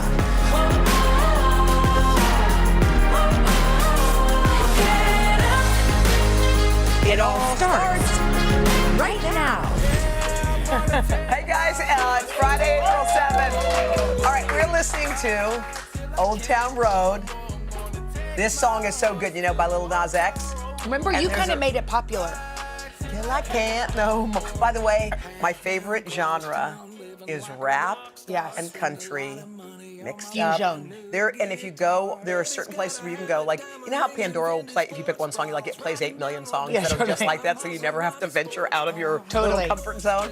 But still, if you punch in one of these songs, they actually have a channel that is country rap. Do you know my favorite country rap song? What is it? This is a great one, but because it's all in my head, I think about it over and over again. That's the OG. That's the OG. That's Tim McGraw and Nelly. Nelly. That was like before anyone was even thinking about doing it. God, I They love did that it. song. All right, there's a reason though that we're playing that song because it was #1 on this particular day 4 years ago, and this particular day is important. Yes. Because it was on this particular day 4 years ago. We started the show. Together. Yep. Very first one. Can you believe it was the first Wow. day? Four anniversaries. I can't believe it's been 4 years. No, it's gone by so fast, but we've also experienced a lot. In those 4 years, do you remember we were both out because of you were pregnant and I had adopted a child, so we weren't there. And then the pandemic hit. Totally. Do you remember? But in the other times, it was wonderful. really fun. We've done it in the studio. We've done it here. Yes. It actually is kind of wild It's been how much has happened in Should 4 we look years. at our wild ride? Let's do it. All right. You know what? Yes. It's day one, baby. Are you ready? I'm ready. Let's go. 1, 2, 3. Let's go, y'all. This is how we do Hoda and Jenna. Let's go. Let's go. Guess what? We have We're a favorite talking about it. saying here. It's called, we're talking about it. Yeah, we are talking about it. What are we even talking about? Is this television? Google it. Google. If you hold on. Did that sound good? You look kind of like sisters. You do? No. This is fun. I like that, y'all. What? Touchdown! Michelle Obama! I mean, You're in our house. it's been too long. Is this a party every day? Your friendship is a breath of fresh air. Have you ever had a friendship with somebody that's a little older? Yeah. I mean, hello. I mean, we're sitting here. Hello. You have to pick the people who lift you up. You do bring me up. From the moment I see you, just want to thank you so much for your generosity and your friendship to me. This show is so fun, but having you as a positive force means really the world to me. I felt connected to you many times, but I think in that moment I was like, I will ride or die with this one. Love you, Jenna. I love you. I love you. I love you. Oh my gosh. I'm kind of embarrassed how much we cry. But when it's condensed like that. Look, I can't help it. But you know what it is? I think when there's something that's real that you're not pretending. Yeah. It's easy. Totally. It's like easy. And a lot of life, you can't, because you have to go through life and do things you have to do. But this isn't that. No. This is not that No, thing. it's the best, This best, is the best. And can we also just thank everybody that helps do it every single I know, day? y'all. Come on. Because you know what? I think there's just, that was a smattering. Y'all cheer louder. You're cheering for yourself. Come on. Yes. I mean, there are so many things that we put our minds to, and I think they happen. Yeah. Remember when we manifested the studio and then it happened? Yes. Remember when we manifested Oprah and there she was? And remember, we manifested Michelle Obama, and then she came. We've done it with Alicia Keys. We did it with Alicia But the Keys. thing is, we're not doing anything. Our team is. Yeah, we keep saying we're manifesting, but they're really doing all this stuff. Yeah, it's called work. We're writing it on a vision board, and then they're on the phone 24/7. All right. So we are so excited because a little later in the show, we're talking to Rob Lowe's son. His name is John Owen Lowe. And he's such a sweet, wonderful person. He and his dad are starring in a show together called Unstable. Have you finished it? I haven't finished it. But Are you binging it? By the way, 25 minutes, great episodes, lots of fun, make you laugh. Rob's character is a total egomaniac who runs a show. You're still crying. I mean, there's just tears that are coming from nowhere. I thought I was dehydrated, but I must not be. All right. So in the podcast, Table for Two, Rob shared the 2 secrets. He's been married for 31 years. Yeah. He said this, secret 1. For a long marriage. Forgiveness. Yeah. He said, people say marriage takes work. I'm not sure if it takes work, but what it does take is forgiveness and being really cognizant of the hill you're willing to die on. Yeah, that's important too, because I think you have to forgive a little every day, just because. And also, don't pick at every, I think when you get in the tit for tat zone. And you bring up old things. Yeah, you did this, but you did that, but you did this. Yeah, remember last year when we had this thing again? You're like, oh gosh, I know. here we go again. That's not good. Okay, here's the other secret. You got to keep the heat. Got to keep the heat. Yeah. No, I just don't know what to say about it. But I do think, I think that those are both great points. No, I think, They are. Okay. Should we, speaking of heat, evidently there's this a new... is not heat. Well, go ahead. It's heat for some. Okay. There's a New York Times article that's talking about the new dinner party that's popular. And there's a waiting list to get in. And you can see it. Private dinner party, clothing not allowed. You can't wear any clothes. I wonder to go where eat this there. takes place. Oh, in Brooklyn. Yeah. Cool. It's hosted by an artist and a model. Her name is Charlie Ann Max. Yeah. So of course, a model hosts it. You know I what cannot I mean? imagine. Could you even imagine, first of all, walking in to the maitre d' or whoever's at the front and saying, table for 2, you're naked. Then you're sitting down in a chair that definitely someone had sat on before you got there. Oh. Well, it's true. It kind of... That's what part of it is. It's sort and then you sit down in your thing, and then you ask a waiter who's standing, and I guess the wait staff must be naked. It's not Is the just wait staff diners. naked? Yeah, everybody. You have to be naked. Oh, it's a dinner party. Oh, it's a dinner party. But well, somebody okay. cooks it. So. Well, this is what it says. It's described as a liberating space that celebrates our most pure selves through soul, nourishing food, art, nudity, and self-love. It's a vegan meal. I do think there is something about people who are so confident that they do those kinds of things. I do think I'm kind of like, wow, you really love yourself. Can That's you imagine amazing. also just the art? Like, where do you put you take your clothes off and just put them somewhere? Maybe just go there with a coat. And Ew. then You know what else? It reminds me of Stabler. Remember Chris, what's his name, who works out naked? Oh, yes. The thing that's hard for me is, and I think the body is a lovely thing, but like, is it appetizing to sit down and like everybody's stuff is just hanging? No, it's not. It's not appetizing. I don't know that then I'd be like. And then you spilled something. Spilled something around there. Spilled something in all the regions. That's just not. Yeah, we're not interested. Anyway, all right, coming up, we're going to celebrate our 4th anniversary by looking back at some of the wildest things that we've ever said. Oh gosh, this should be Can we even interesting. remember them? No, we sure can't. Well, coming up right after this.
in honor of our 4th anniversary, we want to take a look back at our time together. It's a game that we're calling Who Said It? Okay. Our graphic department is amazing. Okay, here's how it's going to work. Our lovely producers, they scoured the show's archives to find some of our best quotes, best or worst. We'll find out. Yeah. We're going to read them out loud. And then the good news is there's only 2 choices. We're gonna decide so who we said don't it. remember who said what. Okay, all right, so here's the first one. First up, on April 8th, 2019, one of us said, I turned really red and started sweating on my upper lip, which you don't want to do in front of Hugh Jackman. Who said it? You. I think I said that. Yeah. I sweat on my Yeah, because upper lip. I don't turn red. Hugh Jackman is the most lovely. Yeah. So I was already kind of, taken aback. Yes. He's great. But anyway, and then when he did that at the end of the interview, I congratulated them on the film, and he said that, I was shocked, and I turned really red, and then I started sweating on my upper lip. Which you don't want to do in front of Hugh Jackman. That was Hugh and. All right. Okay. That was our first show together. Oh my gosh. But it's. Okay. Okay. Okay, let's do it. Next one. Okay. Which one of us said, my forearms are strong from shoveling food from the plate to my mouth? Jenna. Jenna. Fans everywhere want to know how these two have been preparing. I learned how to make a great pasta dish called cacio e pepe, and so my forearms are strong from shoveling the food from the plate to my mouth. I thought they did that just to show that horrible cartwheel. Oh, yeah, I remember that cartwheel. All right. Okay. That was, remember, those Hoda and Jen Olympics? Okay. Next up, which one of us said, cute people don't know that they're not funny? Wait, cute people don't know that they're not funny? Me. I said that. Here's a PSA. Y'all don't have to laugh unless it's funny. Right, but we were laughing too. 100%. That's why cute people don't know that they're not funny. They think they are. Well, you know why? Because people always laugh and they lean in. Because they're and handsome. So handsome. You're like, Yes. When really, if it came out of someone else's mouth, honestly, would it be funny? That you should be some sort of like life coach, because that is a brilliant observation Thank you. of All right, humanity. Next one. Which one of us said, no, I don't mean that in a mean way. I just mean that in a way. I know that's you, girl. That is so you. I loved everybody whose wedding I've been in. I don't know that I can name all of them sitting right here, but it's like that's the reason why. No, I don't mean that in a mean way. I just mean that in a way.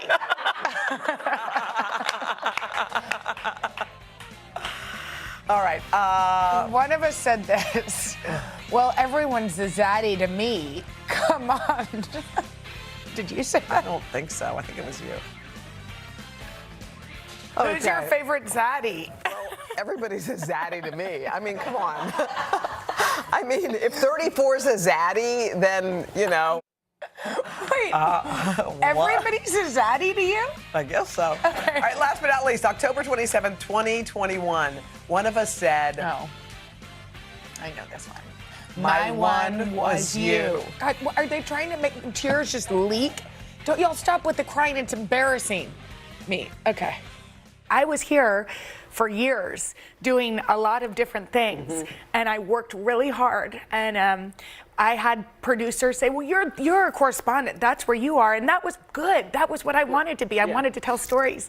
And you asked me to fill in with you. And I'll never forget it. So my one was you. Okay.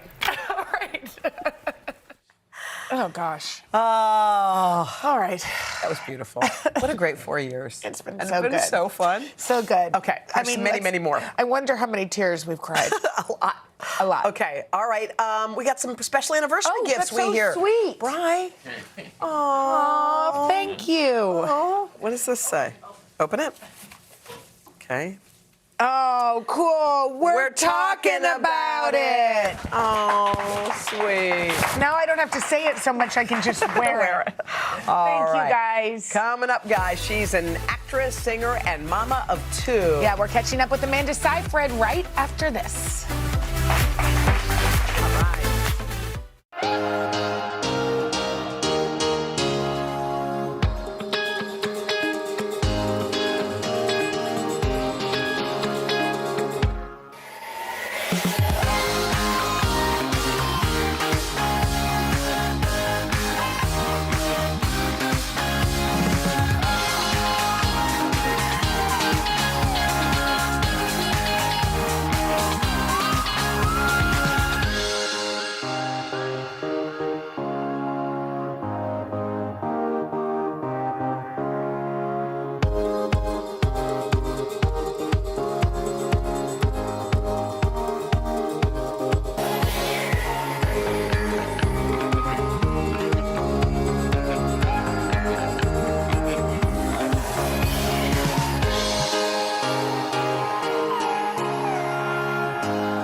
Amanda Seyfried is an actress, a singer, a dancer, not to mention an Emmy and Golden Globe Award winner.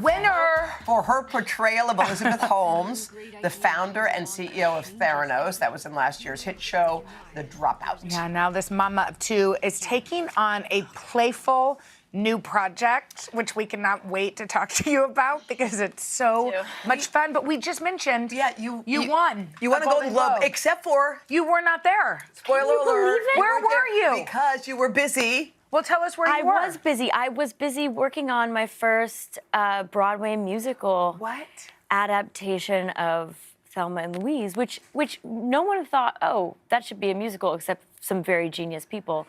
But now it's just like, it has to be. But so it's very early days. Are you Thelma or are you Louise? Yeah, I can say that, right? I'm Thelma. You're Thelma. So wait, who's doing the music? Can you tell us? You? Nico Case. So Wait, are you serious? Nico Case is doing the music, yeah. By the way, this is going to be amazing. Wow. What made you want to go to Broadway? I'm nuts, I think. I don't love working really hard unless it's very specific. And I know, like with the Dropout, it was 4 months. I was so prepared. It was the most exciting thing I've ever done in my career. And then of course you set new goals for yourself. Yeah. And I love to sing, and I don't get to do it often enough. And I think I'm going to be really sad and tired. But it's also going to be, with everything, with every challenge comes beautiful freedom and liberation from whatever fears you had about yourself. Totally. When was the last time you sang professionally or personally or whenever? Mamma Mia 2. Mamma Mia 2. I could be forgetting. By the way, Mamma Mia 2, and Mamma Mia 1, for that matter, are on a constant rotation in my home. They are a children's film that keeps on going and going. Who knew? Who knew that ABBA would resonate with the toddler set? But I hear it know. also resonates with your own child. My daughter is obsessed with singing and obsessed with me in those movies for whatever. Yeah, and it's weird because what a reality to see your parents on television, but that's her reality. That's all she knows.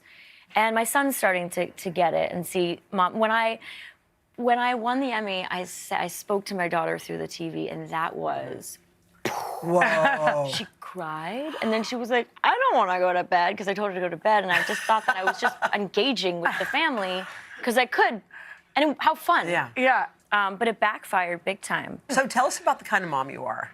Are you the cool mom, the fun mom, the strict mom, the... Recently, I've become the mom where my mother, if my mother puts my daughter to bed, I'll come up after she puts her to bed, even if it's a school night, and I'll be like, you wanted to read that book, right? And she's like...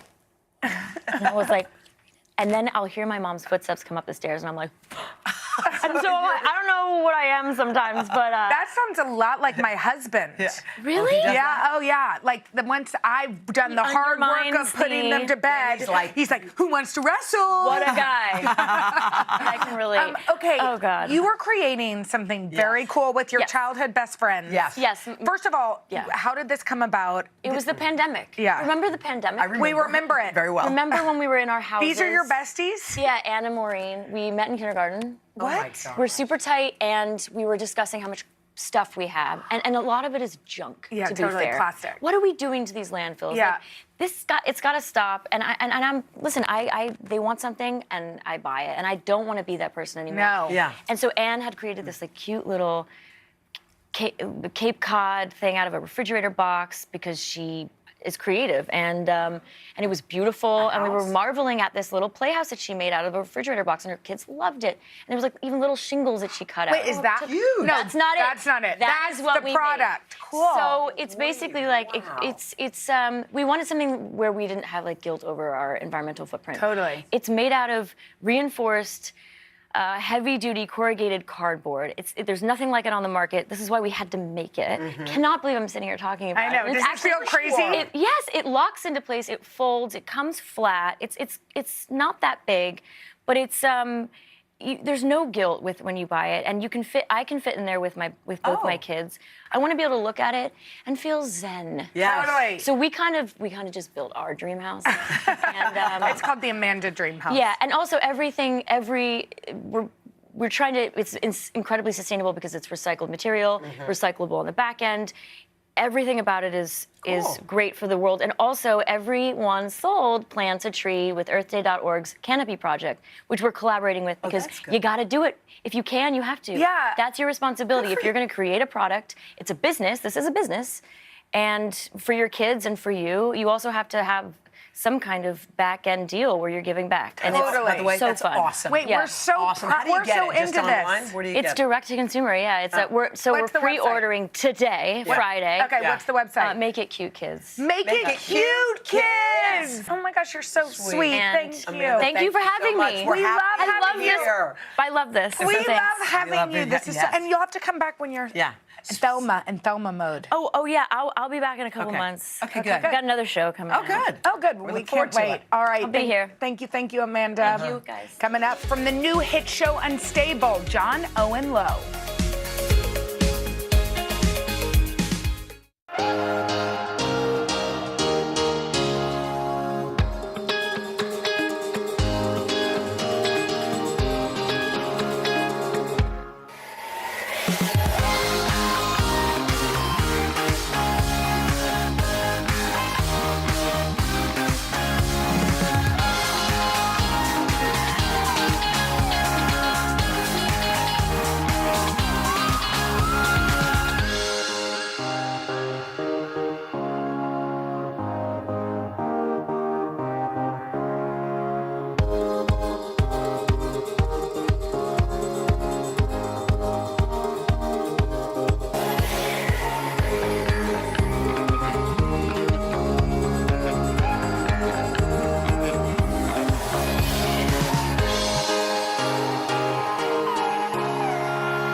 That Hoda is pumped, beaming right now because we get to chat with the stars of one of her favorite shows. It's a brand new show out right now. You guys are going to love it. Okay, if you haven't seen it yet, it's called Unstable. It is starring Rob Lowe and his son, John Owen Lowe. They play a father and son who aren't too close until John Owen's character, Jackson, is brought in to help save his dad and the company from a total disaster. Take a look.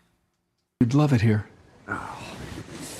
No, don't start with that. I'm not coming to work for you. I play the flute. That did not sound strong. That's because it's the flute. At least come to karaoke. Ruby's gonna be there. She's young, she's smart, she hasn't seen you play the flute. I'm not hooking up with Ruby. And stop trying to turn me into someone else. I don't want you to be someone else. I want you to be exactly a version of you. A version of me? Exactly sort of you. So not me? You, but with some tweaks. Would you like to hear what they are? No. Come on! Isn't it so good already? Wait, okay, John Owen. Hoda, just the other day, said this is her new favorite show on television. She stopped the conversation. We were not talking about television. No, we were talking about something else. I said pause. Else. I'll tell you why. The reason is because everywhere you turn, something is bad, on fire, not good. So you need something light and happy and airy that'll make you giggle. That little clip made us giggle. The whole show is that way. So how come you and your dad decided that this was the lane you wanted to try together? Well, first of all, thank you so much. I'm like so incredibly humbled by the fact that you guys She has a bumper sticker of your face on her car. I don't even know what to say to that. I'm so excited right now. I think that, you know, when we first realized people were getting a kick out of the way I like to give my dad a hard time, which rib him. is not a bit. I've been doing it my whole life. It's, you know, an important task. It keeps him humble. We thought maybe there was a show there, and then that combined with this internal dialogue I was having about wanting to get away from my dad and out of his shadow, but constantly working in close proximity to him, and the duality of that, and the relatability too of kids and their parents and the struggle of that dynamic. That's kind of how the show was born. I mean, some of the things y'all were saying as a mother and also a daughter were, I want you to be you, but with a few tweaks. It's pretty relatable. Isn't it? Wait, this was all kind of born, and you just mentioned this, but because you would rib him publicly on Insta. Yes. We have a couple of those jabs. Because why not? Because we might as well show where the gin is. Oh, so he posted that. And you wrote The Subtle Art of Taking a Selfie in front of your Emmy nominations. I'd like to point out that they're all nominations. He didn't win any of them. It's important. Shall we see another? Is there another? Oh, good. You're really just doing. Oh, yeah. He writes, hanging out in Cape Town, and you write, this may be your finest piece of acting. Yes. Although I wouldn't know, I have not seen much of his work. You've never seen The West Wing. This is true. Wait, this is why? True. Look, I have to save face a little bit and say that I think Aaron Sorkin is incredible. What about your dad? The rest of that cast is incredible. My dad, I'm sure, does a serviceable job. But it's hard for me to watch things that he's in. It just sucks me out of the reality of it a little bit. So what was your dad like when you were growing up? Was he pressure on you? Did he let you do what you wanted? Look, I don't love giving him credit, but I will. He was a fantastic father, and he was very supportive, and he did sort of push us, my brother and I, away from entertainment and stressed sort of how difficult this industry can be unless you really love it. And I did try many other things. I worked in a stem cell biology research lab for 4 summers, which helped inspire the science on this show. Yeah. And I was always writing. I loved writing, and the creative side of me was always there. And finally, I knew I couldn't avoid it, and I'm happy. What about the shadow piece of it? Because I thought that was interesting. You want to be out of his shadow, yet you want to be in close proximity, which is a dance that's hard. It's very strange. I would say that the meta-ness of the show broke my brain a little bit on set, because we would be, it's based on my situation. I want to get out of my dad's shadow, and that's true in real life. And then I co-created a show with him and got to work with him even closer. So we'd call cut, and I'd call my manager and agent and say, I think I'm going to have a mental breakdown.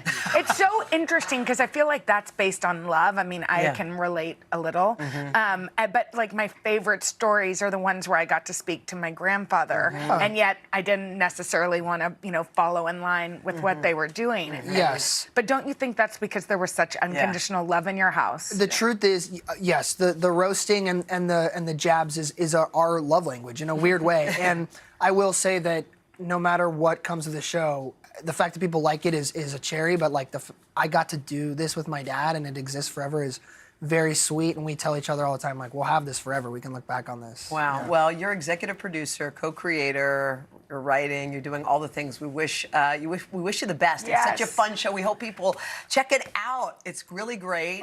It's called Unstable. It's called Unstable. You can watch it on Netflix. You can watch it now. You don't even have to wait. And guess what? You could binge it, which is what Hoda's done with a Twinkie or two. Yeah, true. Coming up, y'all, one woman changed her whole life around and found hope along the way. Right after this. Yeah.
One of our favorite series around here is Changing Chapters, where we highlight inspiring people navigating life's changes. Our friend Karen Swenson is here with a powerful story that proves it is never too late for a second chance. Amen. Never, indeed, right? Yeah, This yeah. is redemption. It's a great story. New Orleans chef and baker Martha Gilreath knows a thing or two about making tasty treats, but her journey hasn't always been so sweet. In fact, in 2019, she took a leap of faith that would ultimately save her life and help reignite her passion for food. So take a look at her incredible story. Is it difficult to make this walk? One block is over 3 years of work and grace. This moment for Martha Gilreath has been years in the making. Where did you live? Right on that side, right by these columns, is where I'd usually stay. So this is your roof. It's dark and it's kind of chilly and it's dismal. After years of addiction and homelessness, Martha is finding gratitude in this second chance. It's surreal. A lot of it was really, really rough and ugly, and it just gets more beautiful every day now. My childhood was unbelievable, and I have 5 siblings. My parents have been married 43 years. We always had fun, and there was so much love. Someone hearing that would wonder, what happened? I thought people that were alcoholics or addicts came from a certain background. Girls like me who went to Cotillion and went to a good high school don't end up like that. And the truth is, this thing that I have, it doesn't care. It started, someone had some cocaine in a party, and I thought, oh, this is fun, and it was scary, and it was exciting. Eventually, that progression looks like for me going to harder drugs and violence and homelessness and jails and hospitals. I was in active addiction for 16 years. And then at some point you wake up living under the bridge. It's the scariest, because you're never safe. When did you make that decision where I'm willing to put in that work? I'm going to turn it around. I think that the willingness to put in the work and then a moment of grace have to align. I called my friend Jessie and I asked her if I could come home. I cannot live like this anymore. In December of 2019, Martha entered into a recovery center in Charleston, South Carolina, and that's where everything changed. Food for so long for a lot of us is survival. And so when people start to get sober and they start to enjoy food again. There was a kid there turning 21 in rehab. Someone had told me that he loved cheesecake. So I'm like, I'll make a cheesecake. You know, I can figure that out. And then I see him with his new friends and he is smiling. After watching this kid enjoy the cake, I'd never had any direction. I'd never followed anything through. And I said, I'm going to go to culinary school. So Martha returned to New Orleans in September of 2020 and received a scholarship to NOCI, the New Orleans Culinary and Hospitality Institute, just 1 block from where she once lived underneath the bridge. It was very scary, but also it required all of the same things that sobriety requires of me. Following direction, patience, taking your time, doing it someone else's way. And it was through baking where Martha thrived. Defying all odds, she graduated as valedictorian of her class. When you look at who she's become, in the kitchen and out, what do you think? Pride. I'm really, really proud of her and really excited for her and not too surprised, honestly. It's everything that's inside of her that's come out. In the years since graduation, Martha has become an executive chef at a local restaurant and has started her own pop-up bakery called Nolita. We're gonna do a play on a morning roll. Beautiful color, and it's really fragrant. Oh my gosh. That's amazing. And one of the chefs that has always inspired Martha is restaurateur and Food Network host Guy Fieri. He's about bringing joy. He wants to make people's experiences and lives better, all around food. And Guy had a special message for Martha. Chef Martha, your buddy Guy Fieri here. You are a warrior. You have been through it all. And to just think that I make you happy and I make you smile, that you love food and enjoy it the way I do, well, my sister from another mister, I look forward to meeting you. I make it through New Orleans. I'm coming to Nolita. I'll be looking for you.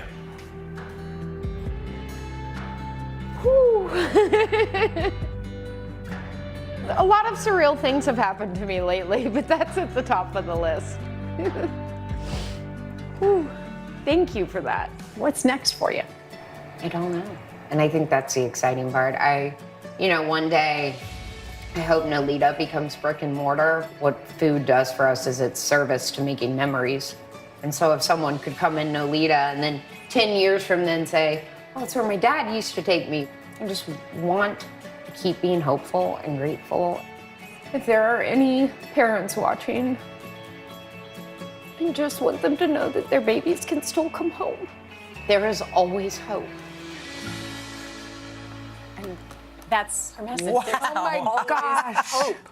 1 block away, Yes. right? 1 block from where she lived Right. under the bridge. She has this thriving business now. That's amazing. And also the single decision that took her down this Yes. path and the decision that took her out of this path. I mean, that's amazing. The sweetest ending. And on that Yeah. note, Yeah. here are this is her the morning bread? rolls. Morning wait, rolls. They're like Oh my- cinnamon, but they're not because they have Wait. citrus. They're Wait. crazy. Oh my good. gosh, what? They're crazy good. Hold on. Wait, try it. Ready? Are you? Oh my God. Oh, wow. All right. You think Guy Where do you Fieri's get going to these love again? them? Where do you What's get them? Nolita? Nolita. Oh my gosh. We have to go to Nolita when we go to New Orleans. Nola. Isn't it amazing? Oh my gosh, thank you to Guy Fieri. She's amazing. She is. For helping make that special moment for Martha. Sorry, I'm eating. And you can catch Guy on Tournament Champions. He's on the Food Network. Thank you, thank you. Karen, that was I'm so awesome. glad you enjoyed And we'll it. be back right after this. How delicious. Oh my God, I can't. Wow.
In honor of our 4th anniversary, happy anniversary, Happy Hoda. anniversary, darling. We decided to celebrate with some new friends in a trivia game called Hoda and Jenna Forever. All right, so we plucked 4 contestants off the plaza to play with us. On my team, we have sisters Jaminia Duncan and Sharonda Causey. They're from Montgomery, Alabama. 2 traveling nurses. Oh, Sweet. amazing. Yeah. And then but on my team, equally amazing, we have Mike and Tracy Jackson from State College, Pennsylvania, where Penn State is, That's right, that's All right. So you know what? They're academic. Happy Valley. Bye. Okay, what you got? What you got, baby? I'm going to ask you trivia surrounding the number 4. If you could please wait until I finish, because if you don't, then the other team will be able to ring in. Okay. And if you don't answer correctly, the other team can steal. So are you ready? Ready. Yes. Yes. Ready. Here we go. The first question. The musical Jersey Boys is about which group? The 4 Aces, the 4 Tops, the 4 Seasons, the 4 Lads?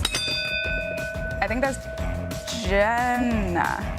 Was it? Okay, we'll give them that. 4 Seasons. Yeah. That is correct. All right. Frankie Valli and the 4 Seasons. What is a traditional 4th anniversary gift? Fruit, leather, candy, wood. That was us. Go ahead. Candy. Yeah. Good try. Or wood. What do you think? Fruit. Yeah! Went rogue and got it. Congratulations on our. Okay, Yeah. okay. That was art. Okay, next question. Which married couple is not celebrating their 4th wedding anniversary this year? Not. Catherine McPhee and David Foster, Gwen Stefani and Blake Shelton, Joe Jonas and Sophie Turner, Justin Bieber and Hailey Bieber. Justin Bieber. Justin Bieber. Incorrect. Gwen. Team Jenna. Gwen. Yes, you Yeah. knew that. Way to go. They got married in Way to 2019. go. Did you just know? They just got married. I know. I feel Yeah, every they time I say that, it's years ago. They just get married. Okay, great job, guys. Next question. Earth is the 3rd rock from the sun. What is the 4th? Mercury, Jupiter, Venus, Mars. Hoda? Mars. Yes, correct. Good job. Great job. Yes. I'm with us. Is that a yes? Tell the Truth. Here's the next question. Which symbol is usually above the 4 key on a U.S. keyboard? Oh, geez. Pound sign, dollar sign, percent sign, or asterisk? Percent. Incorrect. Ashley. Incorrect. Dollar sign. Correct. That was a guess. That was a tough one. Okay. When's the last time you've ever looked at that? Yeah. Keyboard. Which band was nicknamed the Fab Four? The Monkees, The Who, ABBA, or the Beatles?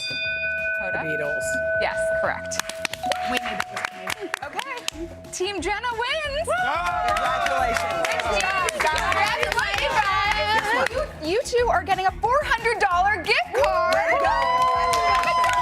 For birthday anniversaries, Hoda and Jenna, so you two are also getting a $400. Awesome. All right, guys, thank you so much. We love y'all. Thank y'all. Thank y'all. And we'll be back right after this. Yes.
Wow, what a week it's been, huh? It's been wild and wonderful, but next week is going to be great too. It's pretty star-studded. We have Jennifer Gardner, Katie Holmes. We've got Jane Lynch and John Leguizamo. Wow. Sounds like a wonderful, wonderful week. I like how you say wonderful. Well, I hope you have a wonderful weekend. You do too. Bye. Bye, guys. Hi, I'm Al Roker, and I'm exploring iconic dishes from all across our great country, uncovering the many stories and traditions behind America's most beloved meals on my show, Family Style. Watch tonight at 9, right here on Today All Day. Join Hoda Kotb for Season 3 of her podcast, Making Space. Listen now. When we do our show, we're inviting someone to come in. We are informing you, showing the world has multiple sides and beautiful sides.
Spring has sprung.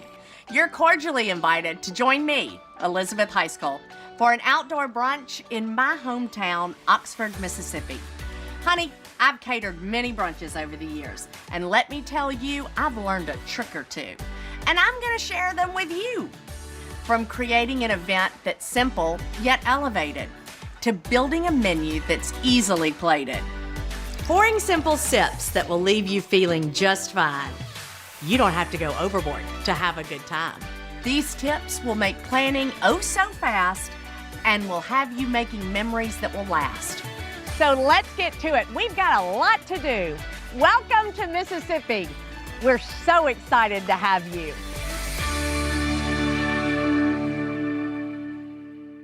I love planning parties. And the beginning is when all of your creative juices are flowing. And this is one of my favorite ways to kind of rein everything in and start to really get a path that this party is gonna take. Whether you're a first-time hostess or someone that caters parties all the time, I'm telling you, the key is to keep it simple. Because if you keep it simple, there's less stress, your cost is gonna be lower, and that means it's gonna be 3 times the fun. I'm gonna start pulling things that really resonate with me. I've decided that I really wanna have this brunch on the porch. In the South, we absolutely love our porches. And so that's why I've decided to go ahead and have a big long table on the front, and that's where we're gonna have brunch. It's been a while since we've all gathered together. I think everyone's kind of been, hibernating in their homes during winter. The idea of them all sitting around this wonderful long table, I think it's gonna be really magical. I normally gravitate towards pink. I have beautiful pink plates, I have pink napkins, but I've used them before. So I am gonna go in a different colorway. So we have lots of blue. So I really think that I'm gonna go with blue. It's the color of the sky. It's like a robin egg blue. To me, it screams fresh and bright and fun. I love the combination of spring green and blue. There are a lot of ways that we can bring these colors in, and that may be with the glassware, or maybe it's with the plates, maybe it's with the napkins. I love flowers, and these hydrangeas are really speaking to me. On our porch, we even had a little nest that had tiny baby birds in it last year, and I really haven't been able to get over that. Maybe we can work birds into this some way. Nothing screams brunch like eggs. We need to think of something that's gonna hold, that maybe even that we could reheat, like a frittata, or, oh, I know. Yes, we'll do a quiche, and then we can cook that ahead of time, and then it reheats beautifully. I like to do something that is a little bit heartier, maybe even with a pastry. I know. Okay, the sausage pinwheels. Let's think about those. So if we have the quiche, as my mom always said, well, what are you gonna have that's green on the plate? And I wanna remember that, so I'm gonna put this green here.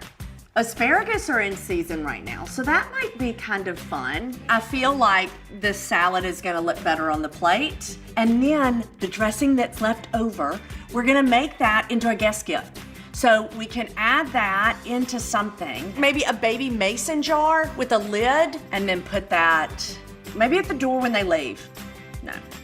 No, because then they're gonna forget it and nobody's gonna remember it. Oh, okay, no, I think what we'll do is we're gonna put that on the table.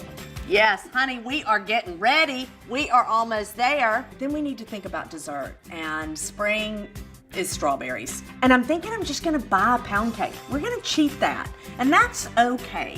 Sometimes we need a little break. Oh, a sweet twist on the classic. Okay, I'm glad I cut that one out because that reminds me.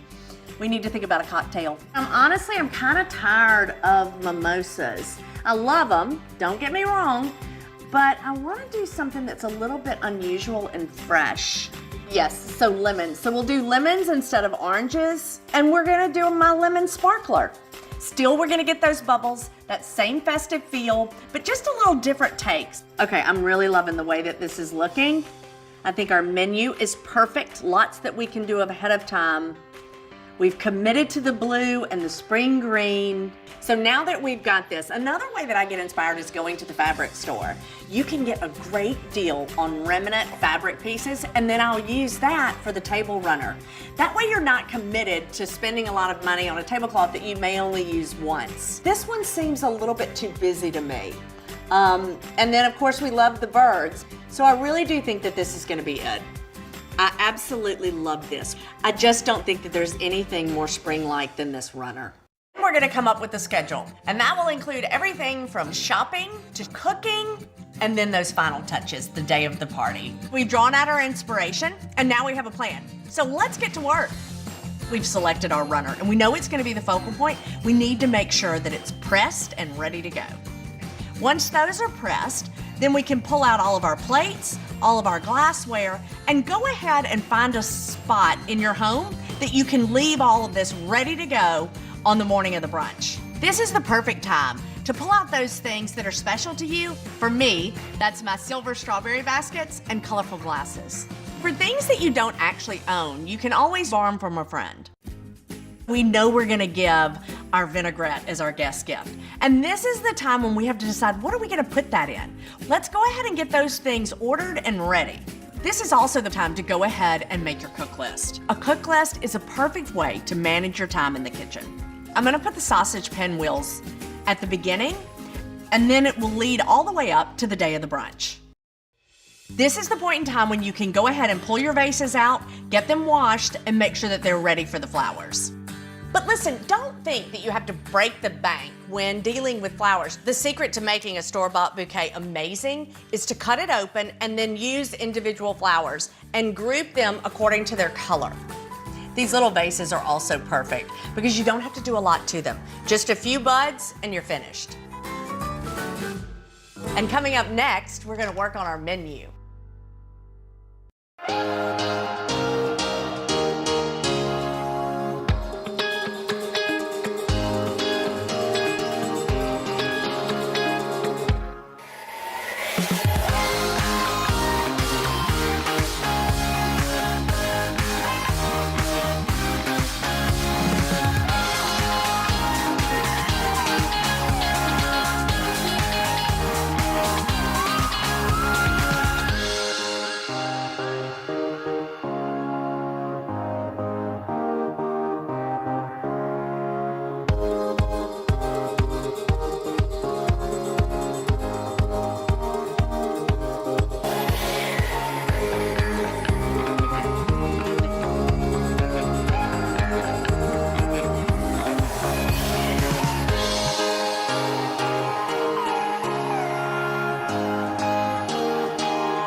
We've chosen a menu that is super simple. We're gonna start with sausage pinwheels, and then we have a beautiful quiche Lorraine, as well as a simple green salad with my versatile vinaigrette. And don't forget the pound cake with a little bourbon whipped cream and fresh spring strawberries. You know, you have to remember the whole goal of this brunch is to try to do as much as possible ahead of time. So we're gonna go ahead and start with the sausage pinwheels. We're gonna go ahead and put the puff pastry on our cutting board.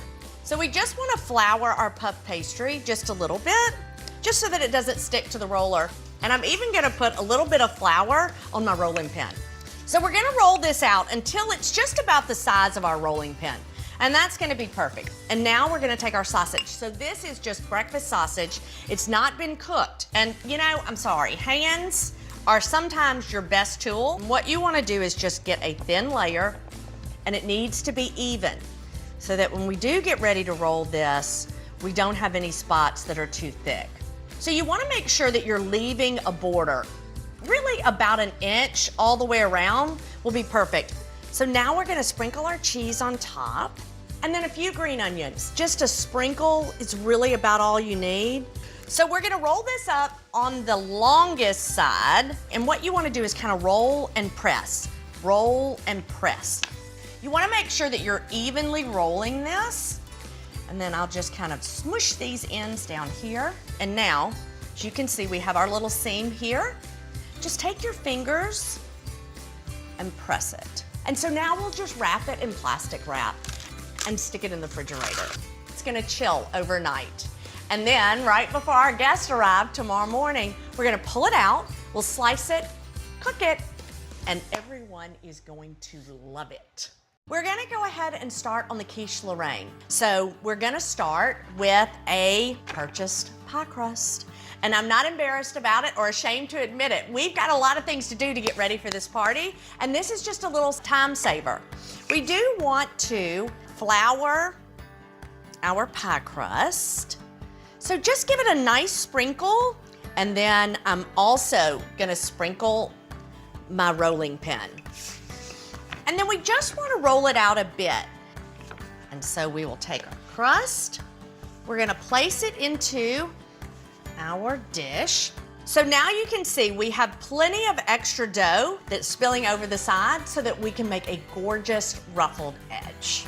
And you wanna make sure that you fold these edges under, not only because it's gonna be pretty, but also because it's gonna cook evenly.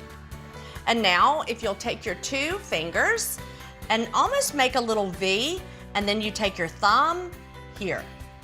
And that's it. Look at how easy. I mean, oh my Lord, look at that. So it's very simple. It takes a little bit of time, but it's really gonna make the difference in the way this final quiche looks.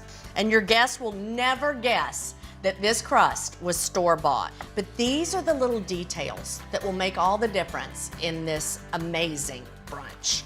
And now we're gonna go ahead and add our bacon. Just know that with quiche, it's almost like a blank canvas. You know, there's hardly anything that you can't put in here that wouldn't be delicious. So if bacon is not your thing, I feel very sorry for you. Feel free to maybe add spinach or tomatoes. And now we'll add our cheese. And now it's time for the filling. We're just gonna crack 1 egg, and then we're gonna add our flour. So this recipe is a little bit different because we do add flour to the egg and whisk it very, very well. It helps to stabilize the custard, making it super light and very fluffy. So now that this is mixed, we can go ahead and add the rest of our eggs. So we want to mix this very, very well. And now we're going to go ahead and season this. So we're gonna add a pinch of cayenne and 1/2 teaspoon of salt. And you know, normally we would say salt and pepper to taste. You really don't want to taste raw eggs. So that's why we're being really precise on this. And also eggs really need to be seasoned well. And now that's been mixed in. And we're gonna add our cream. And there we are. Just a little cream. I mean, you know, there is nothing wrong with a little cheese, bacon, butter, and cream. And so now, we are gonna use a whole nutmeg. If you don't have whole nutmeg or can't find it, you can certainly use the nutmeg that's already ground, but I do have to tell you, it's worth the effort. This step is pretty important in the final product and the way that it tastes. And now this is completely mixed in. We're gonna pour it right over our cheese and bacon mixture. We're gonna just mix up the bacon and the cheese a little bit. So we have 10 friends coming tomorrow, and I decided to go ahead and make 2 quiches just to make sure that everybody has enough. And then this is gonna go into a 350-degree oven until it's completely cooked. The great news is about a quiche is that it doesn't mind being reheated. The quality will be the exact same. The taste will be the exact same. What you're looking for is a beautiful golden crust, but then you have to make sure that the middle is set. You can even take a knife and insert it, and if it comes out clean, then you know you are ready to pull these quiches out. So we're gonna put these on the board to cool, and once they've cooled completely, we're gonna cover them before we put them in the refrigerator. And then tomorrow, before our guests arrive, we'll just have to reheat them. So now the quiche is done and it's in the refrigerator. So we can go ahead and make our vinaigrette. Obviously, we don't want to dress the salad this early because it would be a soggy mess, but we can make this vinaigrette ahead of time. So we're gonna start with apple cider vinegar, and there aren't many ingredients to this vinaigrette, but each one of them is very important. Now we will add our honey, and that's really gonna kind of offset the tartness of the apple cider vinegar. And then we have our garlic, and then Dijon, Most vinaigrette recipes that you see have the addition of some type of mustard. So we have two things that do not love each other. We have oil and we have vinegar. And I kind of consider the Dijon sort of it's like the marriage counselor between two people that don't get along. It's really gonna help bind the ingredients to make a smooth, velvety vinaigrette. Now we're gonna season with our pepper, and then we have our salt. Now, I do wanna give this a nice whisk. Make sure that this is thoroughly mixed, and then we're gonna add our olive oil. You wanna make sure that you slowly drizzle the oil. Because we have so few ingredients in a vinaigrette, the technique really is important. This does take a minute, and you have to be patient, but this really will ensure that our vinaigrette is gonna be velvety and smooth and not broken. You know, I love to give a guest gift. And since I was making this vinaigrette anyway, it was a no-brainer. So we just doubled the recipe, and now we're gonna fill these little jars, tie them with a blue ribbon, of course, since that's the theme that we're working with for this spring brunch. I mean, are these not adorable? So now these are all done and ready for our guests. It's just a little way of letting them know that you're thankful that they came. And you know, when you get invited somewhere, your first question should be, well, what can I bring? As a guest, you also want to bring your hostess a gift. And I will tell you that one of my favorite things to bring to a hostess is maybe cinnamon rolls or muffins. I know that the hostess has been incredibly busy getting ready for the day, and it would be nice to have something for them to enjoy the next morning. So that's it for the savory part of this brunch. And next, we're moving on to dessert and drinks, my favorite part.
And now it's time for my favorite part, dessert.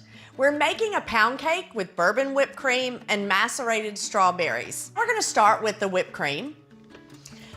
A chilled bowl really is the secret to making sure that your whipped cream whips up beautifully and fluffy.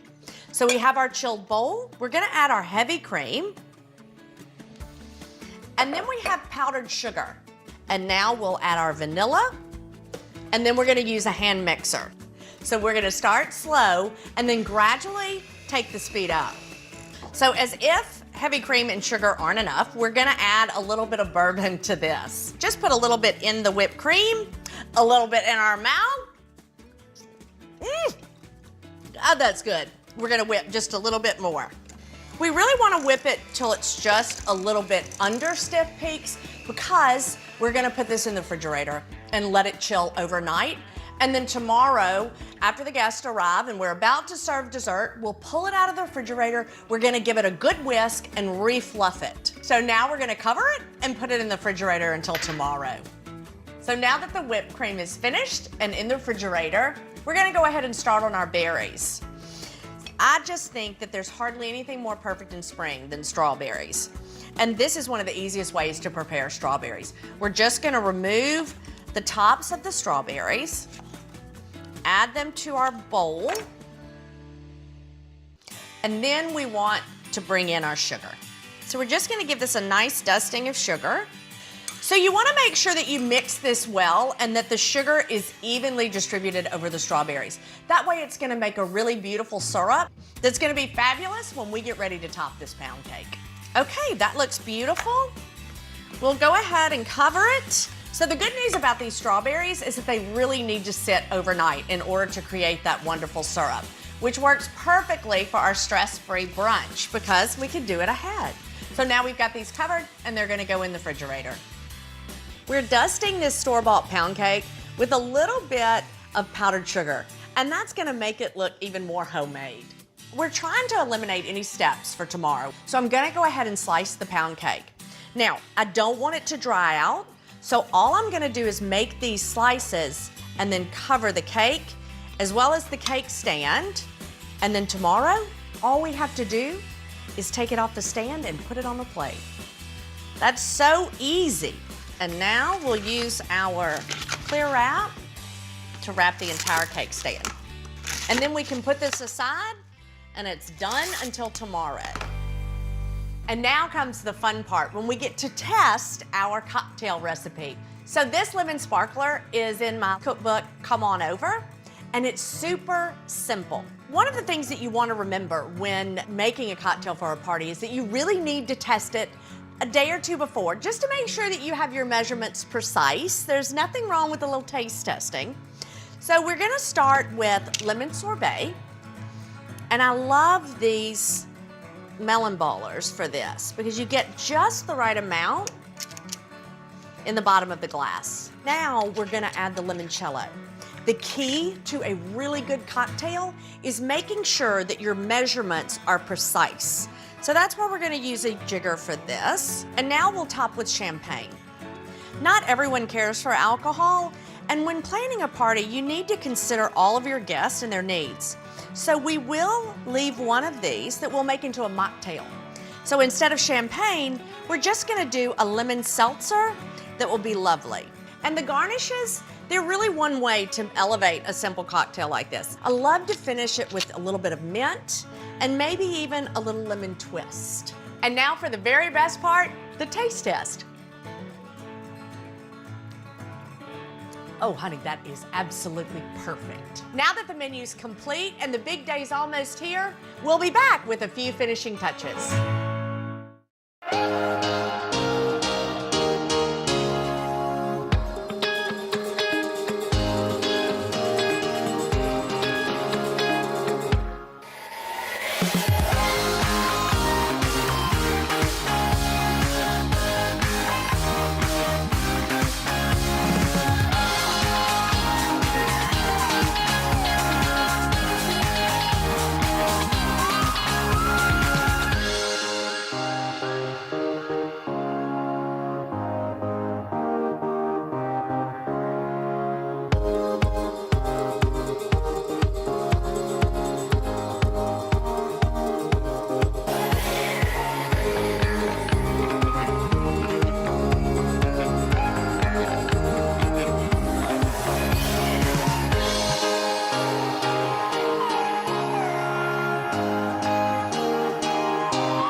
The day is finally here, and I'm so excited to welcome my guest.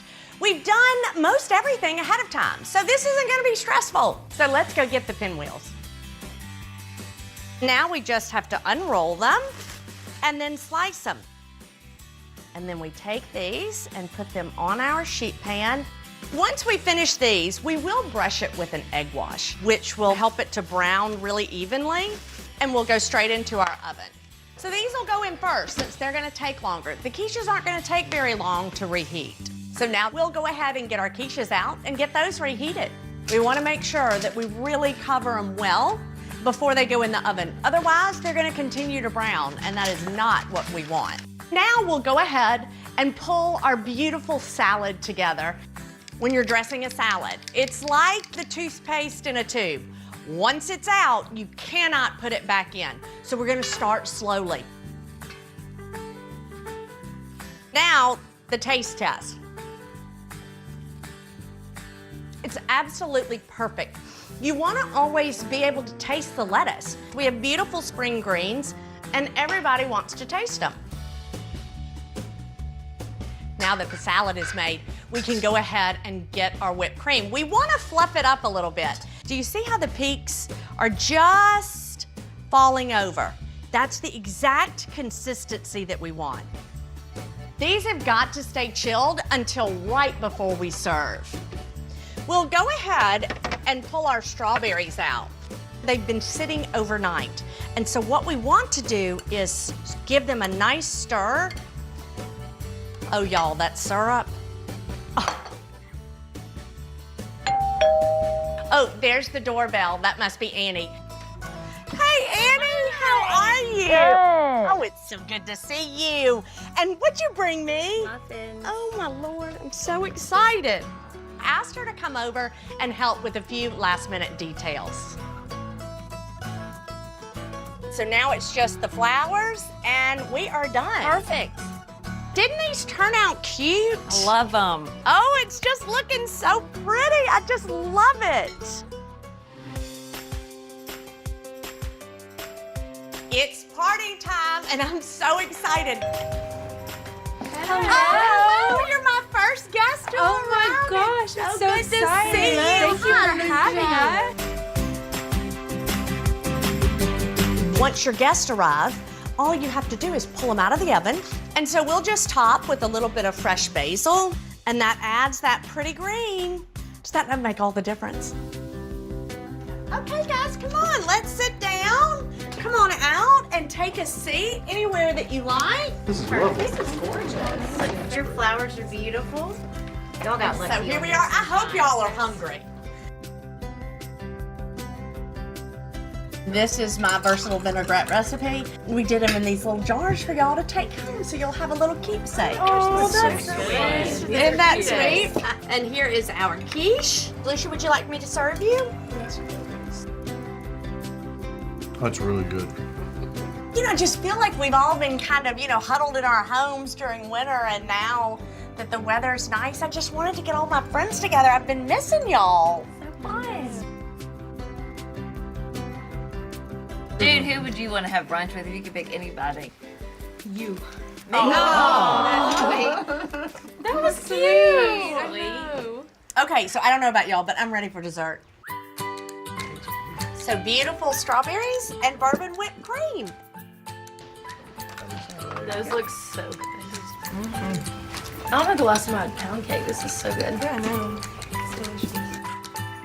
And there's nothing wrong with a little bourbon in your whipped cream. I can't thank you all enough for coming. I am so grateful that y'all all came today to celebrate and to enjoy this wonderful spring brunch. You know, having a brunch doesn't have to be stressful. It can be easy and super fun, especially if you do things ahead, have a plan, and stick to it. Cheers, everyone! Cheers!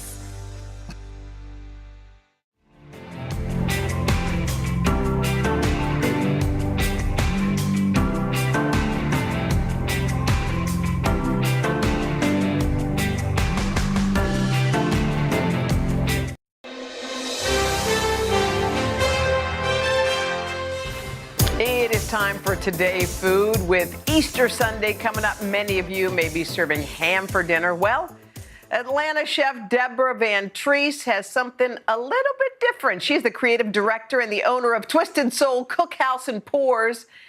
And as a former flight attendant, Deborah's love for travel inspired her debut cookbook. It's called The Twisted Soul Cookbook, Modern Soul with Global Flavors. Deborah, first of all, you're so cool. Just reading your intro about, so you picked up a lot of these tricks on your travels. You learned a lot. Yes. I've had the opportunity to travel as a flight attendant. I've had the opportunity to live in different countries, and I've picked up all kind of ideas and thoughts on food. Now, I like the twisted part of it. How come you use twisted in your titles?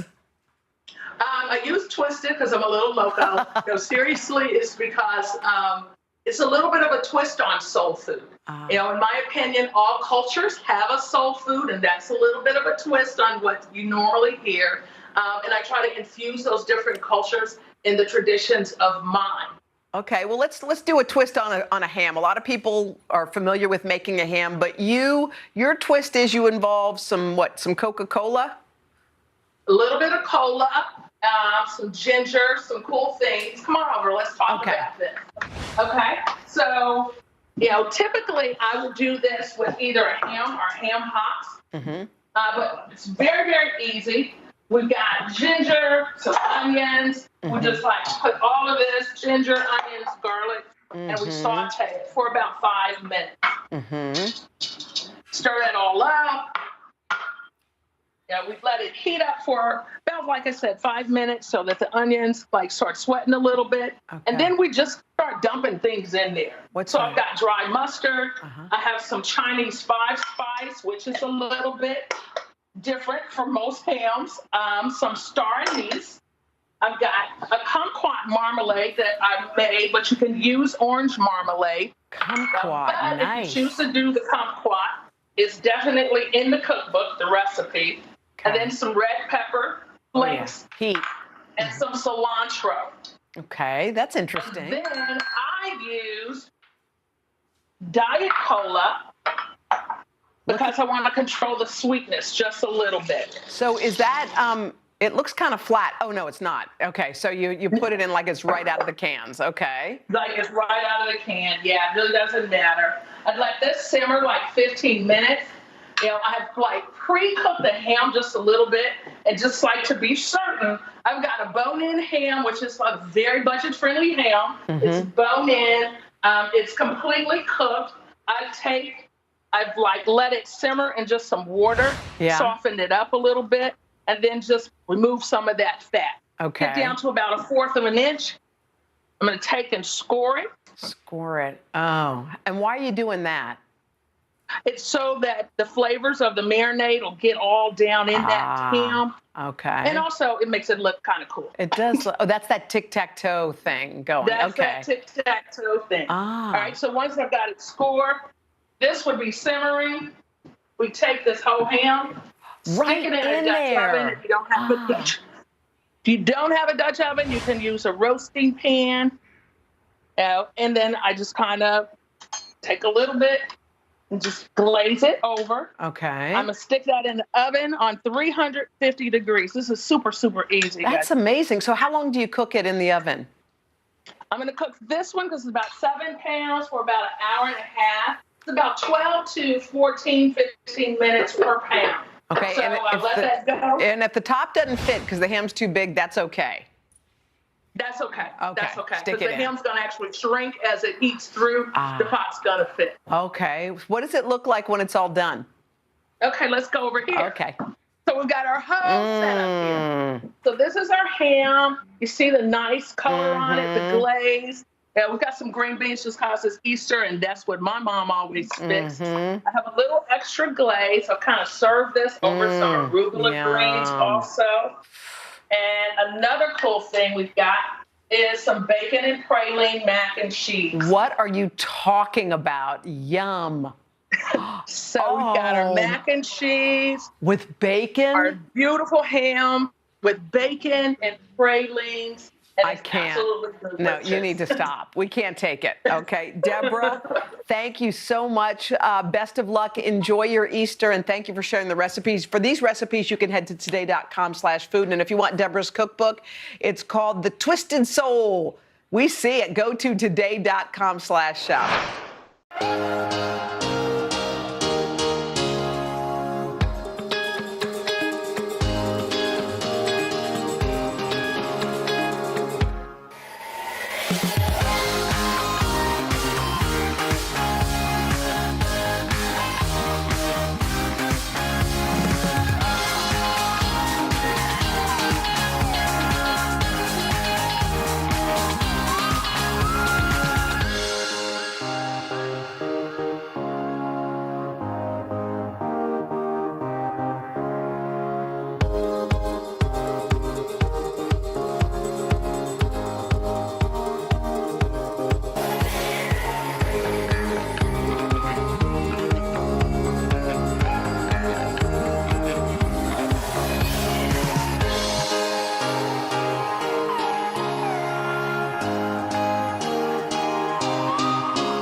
Celebrating Passover, we have a dish that will wow your guests. New York Times food columnist Melissa Clark wants to serve up lasagna, but with a swap you might not be ready for.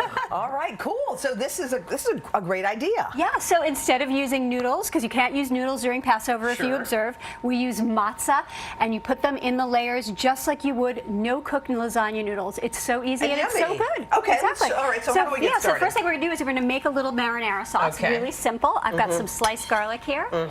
My olive oil, nice and hot. And, okay, my secret whenever I make marinara sauce, anchovies. Oh, yeah. But wait, you better chop them. But what if you don't like anchovies? Then you leave them out. Oh, okay. I thought they said salt. No, but you know the thing about anchovies is for this they dissolve. You They dissolve. You don't notice. That's you don't what I was even know wondering. they're there, but they add a lot Can't of see umami the flavor. fur on them. Yeah, no, they dissolve. I swear. Here, look at that. See how they kind of dissolve? She's right. And then just a little bit of red pepper. I'm not going to use it all. Okay. Salt and pepper. Yep. So and then after 5 minutes, they dissolve. The garlic, it's a little brown. You can smell it, right? But what do the anchovies add, right? We could say, oh, we get the pepper, we get the garlic, but we wouldn't think anchovies. Okay, so you know that savory flavor that people call umami? You know that? That's what they add. They just add an extra layer of flavor, and it just makes it. It's like richness. It just. All right. Okay, let me tell you what they add. You know the time. You know sometimes you eat something and you're like, why is this so good? Probably it has anchovies hiding in it. Trust me. Try it once, you'll never go back. All right. And so you just tomatoes. With scissors? Yeah, right out of the can. You know how you get tomatoes out of the can and. Instead of chopping them up, it makes a mess, or using your hands. I like to use scissors. Just snip it right up. Yeah, and then you just add it right to the sauce. Hoda, can you just stick that rosemary right? See the rosemary over there? This stick one? it The whole thing? right in there. Okay. Do you mash that up, or does It's going to simmer and dissolve. You can keep cutting it with the scissors. Okay. And then that becomes this gorgeous marinara sauce over here, full of flavor. Okay. Now we want to fill this with ricotta cheese, right? Just like a regular lasagna. So egg. Look at that egg. I know. Look at that. I know. How orange is that? That was a happy chicken. Okay. And then basil, salt, pepper. Just gonna stir it together. And then I'm going to layer it in. So, Hoda, can you take the matzah and just lay it right into the dish? So have you on top of each other? Yeah, just do one. No, you want to do one layer, so you want to break apart one piece. Okay, do this And don't worry, you can layer it. You know what, layer it, it's fine. It's all going to absorb the sauce. It's going to absorb the cheese. Yep, and that's perfect. Yes, thank you. Perfect. I can cook. All right, have you ever done no-cook noodles with lasagna? You know when so you just buy them out of the box, you put, this is the same thing. Okay. You don't have to do anything. If you have ever, sometimes there's a type of matzah that's a little bit harder. It's called shmura matzah. Yeah. Shmura? And shmura, and it's a matzah that is handmade. It's harder. If you're using that, you want to just soak it in a little water for 5 minutes because it's not as airy and light. Okay. But that's not, when you just go to the grocery Yeah, store, that's you not shouldn't what be you get. worried you're getting Yeah. s'more. No, believe me, it costs like 10 times as much. You know, I would if you're get the buying a regular, s'more, not yeah. the regular. And then Okay. I'm just going to add some of So you this. just add it on top of the matzah. Exactly. You want to spread it to the edge. Okay, and then do you do another layer? Yeah, we're going to just do the cheese. Okay. So again, just like a regular lasagna cheese, you want to Okay. sprinkle some So this is parm. mozzarella cheese you're putting on top of the ricotta. Fresh mozzarella. Parm on top here? Yep, perfect. Okay. And then more sauce? More sauce. And then more matzah. And then more matzah, exactly. Okay. So this dish is based on a Sephardic dish called a mina, Here's which is a matzah casserole. And it's a popular dish. Typewriter. Yeah. Look how she eats matzah. Look at that. Is this for You real? need the butter, though. That's how you eat it? Why? Because she likes to make a mess, right? Why do you do Take it that? off, like a typewriter. Here, It's try. fun. Hugely messy, though. All right. And then, and then you bake it. Oops. Okay. No way. How long do you bake it? You bake it at 350 for 20 minutes covered, and then you want to uncover it for another 20 minutes so it gets bubbly and brown. The cheese melts, right? I know, does it? It's delicious, right? It tastes like lasagna. You don't really taste the matzah, but the matzah is what anchors it, keeps it all in place. No noodles. It's the perfect Passover thing to make, during Passover week. It tastes like noodles. It tastes like noodles. Really it's perfect, good. right? Thank you. That's really good, It's the Melissa. anchovy. And you It's know the what? Add anchovy. vegetables. Do it any way you want. You can just make this your own. To get this recipe, you can go to today.com/food. Melissa's so yummy. Oh, Thank good. you. Fantastic. Time now for a delicious Easter dish that everybody in your family will love. Everybody, our chef this morning is the queen of Italian cuisine herself, Lydia Bastianitz. Let's get cooking. Absolutely. I have two great sous chefs here. So Yes, you do. Can I put you to work? Yes, So you lamb. may. Nice Lamb. pieces of lamb. Yeah. Secondary muscle. You want a little bit of the gelatin in there. Makes it good. Gelatin. Salt. Salt. Salt it up. Pepper. That's a lot of salt. No? Yeah. Oh, okay. All right. Who's the chef here? You. I'm just commenting. Oh, okay. No sass. So no now, backtalk. since you want to get so much into cooking, do you want to put these in? I'll put those in for you. Okay, Sure, you I'm put very those, busy. you put this in, and we're gonna brown those In nice olive and oil. brown, and they're gonna get brown like that. We're gonna have some celery. Can you squash those for me? What do you mean squash them? These are tomatoes? Yeah, tomatoes. Like Lucy? Okay. Like this, this. Oh, like this. Okay. There. Oh, you're. Wait, what? Yeah. I made you wash your hands. Yes, that's why I wash my hands. Good. So this is a one-pot meal, and Okay. today people are cooking, and that's how they're cooking In in one the pot. kitchen. Yeah. Yes. The desserts, the desserts come after in one pot, but the vegetables and the meat and the beef and all of that. So that you get it nice and brown. Nice and brown. We Boy, have. they really got a close-up of me doing this tomato grinding. You're doing a good job. Thank you. That's Is it why. done? Yeah. All done. Here I have even ready Okay. a wet towel for you. Thank you. Let's, Yeah, careful we do with like. this. There Okay. you go. Oh, no. Okay. So. Got it on my shirt. Okay. You did? No, everything's okay. What do we do? What do we do now? We continue the cooking part. Okay, Yeah. yes. So in here we put the onion. Okay. What's in there? So you took the Onion. lamb out of there, right? The You just- lamb is out. Yeah, I got but it. all the remnants of the lamb, you Yeah. want that. Yeah. You want I that. love that Okay. onion. So you can mix that. Put some salt in there, and you can put the bay leaves in there. Bay leaves. Yeah. Oh, baby. You put salt. Where you go? Oh, put Okay. the salt. And Put what's the this? salt. Okay. Don't do That's that it. yet. And mix. Put salt. Put salt. Okay. Oh, Nice put more mix. salt. Okay. Yeah. Boy, you really salt it up, don't you, Lydia? No, I don't. That's enough. Now you do it. Well, you told me Okay. to. You asked for this. Doing what you This told is me the to. oregano. Dry Oh, oregano. Oh, You yeah, know, yeah, you yeah. buy it, but buy it on little sticks like this. This Okay. is real from Sicily. And what you do, you just Look. squeeze it like this in Oh, there. crumble it. So it's the real deal. You want to try? Not the whole thing, just Oh, okay. Well, I mean, yeah, that is a little My too much. goodness. All A little right, well, I paprika. followed your salt Oh, lead. pinch? paprika. Or dump the whole thing? You can dump the whole thing. Yeah. Okay. Yeah, Oh. that whole thing. Wow, And we're spicing going to this put up. the celery. Okay, celery. Okay. I'm right. I'm over here busy. Okay. Yeah. Okay. You're you- still. Now, no, I'm going to get out of the way here. You guys are doing Okay. fantastic. Okay, Hold now Put it. the tomato in yet? Yeah, go ahead. Yep, Put the okay. tomato right in. All right. Okay. Ooh, Okay. that's finely ground tomato. Well, you did a good I job. know. You did a good job. Yes. So, Hoda, Yeah, babe. I'm going to keep him in the kitchen. Yes, I think Andy's doing a 10 plus. You like Thank to, you you. like to Yes, cook, he Andy? is. Okay. I mean, I have a nice kitchen. What does that get you? Do you cook? Not really. I need to. Yeah, here get. we are. Okay, so Yeah. take tips. Okay. Now you can put, Hoda, you can put want the me to do meat that? back in there. Okay. and you let it cook for about an hour like this. Oh, wow. Okay? Put a top on it? Yeah, Low we'll put heat? a little bit of water, let it simmer. This is Simmer. one of those braised, this is one of those dishes. Takes an hour and a half, but at the end you really have this mellow meat that sort of breaks Mellow apart. meat Okay, on and this is Easter. And what's that veggie down there? that's squash. Oh. So after an hour and 10-15 minutes, you touch it. If it's done, we add the squash to it. Okay. You're busy cleaning your hands. Yeah, I'm just cleaning myself. Good. Wow. Good. So there you go. Do you like squash? I mean, you know, I know Hoda's flavors. I know what she likes. Do you like squash? Do I like squash? No, he doesn't. He doesn't. I mean, yeah, I like it. It's good for you. Yeah. So good. now, Not a the big lamb squash, guy either. squash doesn't take that long to cook. Right. You pick it up full speed. Okay. You want it to boil, to cook, Okay. and this is how it ends. And this is how you taste it now. Beautiful. Okay. Here, Hodes. Okay. Let me know what you think about it. No, it's going to be totally yummy. Yeah, it'll be really good. And you don't want to overcook the Lamb? squash.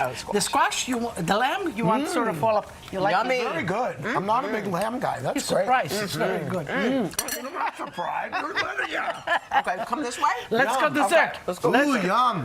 Now this is what I like. Now this is dessert. You know what? Okay, That this is lamb's good. simple. So you have done some work there. Yeah. And just the assembling. You know, this is Italian. In Italian cuisine, it's called dolce al cucchiaio. Okay. Spoon dessert. Yeah. Like tiramisu is a spoon dessert. Yes. Okay. So we do. You have some strawberries. Dump here. those in. We don't have much time, but we'll go ahead and assemble. Some We actually liquor. have to go to break. Liquor, I know, okay. we sure do. Okay. And But then we'll just assemble. no, this one is marinated. Is this on Assemble with today.com? this. This recipe?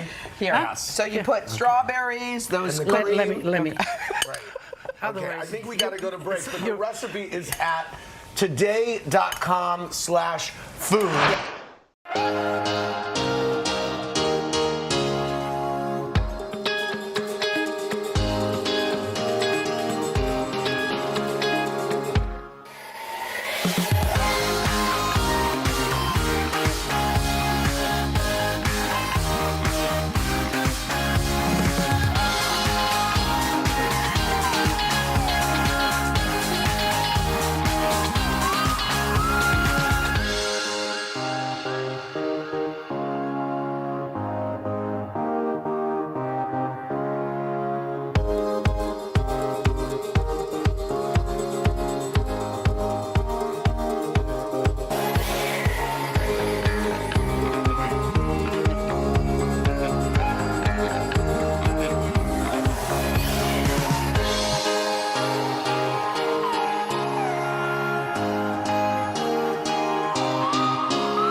We are back with a holiday edition of Superfood Friday. As so many of us get ready to celebrate Easter and Passover this weekend, today nutrition and health expert Joy Bauer is here sharing not one but two recipes to cover each holiday. Joy, good to see you. Have a good Passover. I know it's coming up. Oh, thanks so much, Alan. Yeah, we have two super fun, super yummy recipes. And I'm going to start with Easter. We are going to make these adorable Easter bunny egg cups. Ooh. And so the first thing I did, because I wanted to incorporate a lot of nutrition, I sauteed some onion and bell pepper, and got them nice and soft and got a lot of the water out. And really, you can use any veggies that you want. And if you have finicky eaters, you could skip the veggies as well. Then we let that cool and we make the egg mixture. So here I have a dozen eggs. I like to lighten it up. So I did a mix of 8 whole large eggs and 4 whites, but like everyone is the boss of their sauce, and they can use whatever combo that they want. To make that egg mixture extra creamy, a little bit of light sour cream or Greek yogurt. And then whatever herbs you have in the fridge. I had some basil and some salt and some pepper. Now I'm adding in all of those yummy veggies right into the mix. Yes, I call this nutrition confetti. Vitamin C, lots of flavor, antioxidants. And now, to cheese or not to cheese? I say cheese. Again, I say cheese too. Is there really an option here, Al? No. So I'm putting in some cheddar. And what I generally like to do, I'm going to put the whole thing in here, is normally I would put half in and then I would leave half to put on the top. And then this would go, you have two options here. I'm going to move this over to the side. This would either go into your muffin tin and you could make perfect little Easter frittata muffins that'll be a sure thing on your brunch spread, or senior producer extraordinaire, Ali Markowitz, sent me this TikTok trend to try out to turn them into bunny shapes, and I think you're going to get a kick out of this. So basically what you do is you put in your batter, and it's very important. I lined 3 paper liners because you need a lot of sturdiness. Okay. You take tin foil about 1.5 inches across, 6 inches down. You smush them into little balls, and then after the batter is already in, you see I put a little bit of cheese on top. You're going to place 3 strategically at 12 o'clock, then at 10 o'clock, and at 2 o'clock. And you pop these in the oven, 350, just for about 20 to 25 minutes. Al, these are so flippin' adorable. And then, so it comes out like this. And then what I've done is, just for the decor, I used rosemary for little whiskers. I used a little piece of olive for the nose, and then sunflower seeds. Very nice. Isn't now, that so cute? You've got some matzo brie muffins. Matzo brie I'm muffins. sorry, brie. Ali Markowitz just got in my ear and said brie. So in my house, like my mom, we think she's world famous for her matzo brie. And matzo brie is basically fried matzah. You let matzah soak in egg, and then you put all sorts of different mix-ins in, and you fry it up like a great big pancake on the skillet. So I've always wanted to make scrumptious muffins, and these really hit the spot. I start with 5 pieces of whole wheat matzah. If you can't find whole wheat, you can go with the regular white. And I basically crunch them up. And these aren't egg matzahs. These are regular plain old matzah. Any matzah will work. Okay. Any matzah will work. Because then what I'm doing is, you see that I'm crunching them here, and what happens is the whole wheat brings the extra fiber. Right. And then I add a little bit of water on top, and I let it soak for about, see this? For about 2 minutes. Then you want to drain it off. And now I'm adding in some egg. I'm adding in a little bit of butter. If people want to skip the butter, you can use a neutral oil like avocado oil or grapeseed oil. Now I have loads of chopped apple, because this is going to be a sweet, cinnamony apple maple version. A little bit of maple syrup. We've got cinnamon, because cinnamon makes everything a little bit better, and some salt. Vanilla extract for the win.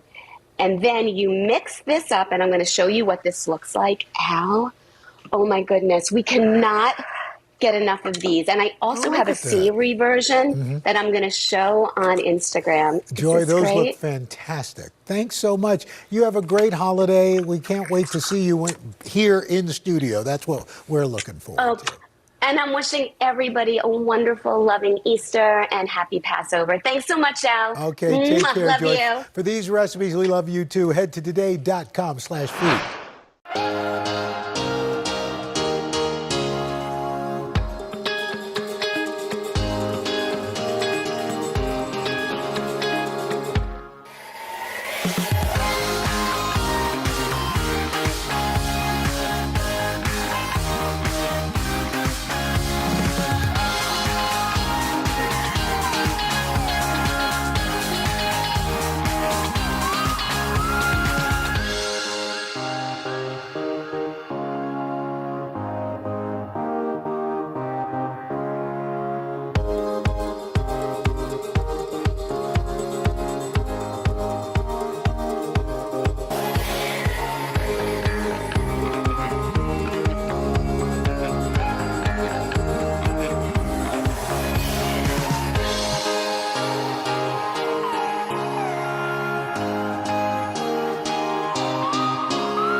We are back with Today Food, and we are in for a sweet treat this morning because one of our absolute favorites is here. Christina Tosi, chef and founder of Milk Bar, and just in time for Easter, she's going to teach us how to make her latest creation. Are you ready for the carrot marshmallow crackle cake? Not to be confused with the crack cake, which you also crack pie, which you also make. I mean, gosh. This is great. First of all, how are you? I'm wonderful. How are you? Good. What's been going on? I mean, spring has sprung. It's in here. our kitchenette Milk Bar. I know. So listen, everything you do with a little different twist. Yeah. Carrot cake, this is different. This isn't like normal carrot cake. It's different. Okay. But it starts with the basics of all great baked goods. Okay. Butter and Yes, sugar. yes. So butter and light brown sugar in the Okay, bowl. yep. I'm going to get you involved. That's Okay. right. Turn it on. We'll do Yes, a little. I know this thing. That's Is that it. locked? That Yeah, keeps- okay, here we go. There No, you this go. way. Cooking show. I don't know if you know. You want to know? I'm waiting. Girl, you just tell me when. I'll Okay, show I know. up. All right, we're doing so a little you mix. cream the Yes. butter and the sugars together. Yes. You add 2 beautiful eggs. Look at those eggs. These are going to give the cake moisture, lift, richness. Okay. From there, we stream in a little bit of oil, Okay. colorless, flavorless oil. This is going to give our cake that really dense, moist sponge that you're used to in any great cake, but especially a carrot cake. Okay. So right now, this is just basically your basic cake recipes. This is just a basic cake Okay. recipe. From there, dry ingredients. Yeah. Some flour, some salt, baking powder, baking soda. Baking powder gives your cake lift. Yeah. Baking soda gives your cake spread. Oh, I and never knew stretch. it like that. Okay. There you go. And then a little bit of cinnamon. Okay. Everyone has a different take on carrot cake, and mine is about making anyone, whether you love carrot cake or you're not sure how you feel about carrot cake, this is the carrot cake. Okay, for you, perfect. Now- Because we're sort of defying all the odds. I know. So the dry ingredients go into that mixing bowl. Now, should I make Get this it. faster or no? Well, so once you add the dry ingredients to a cake, this is a pro tip. You don't want to overmix. I know. You just want to Because incorporate, right? You want to overmix or mix a lot when you're making bread because you want it to be dense and stringy and glutinous. But a cake, you don't want. You want Okay, it so to that's be probably light, moist, enough and right tender. here. So that's it. Okay.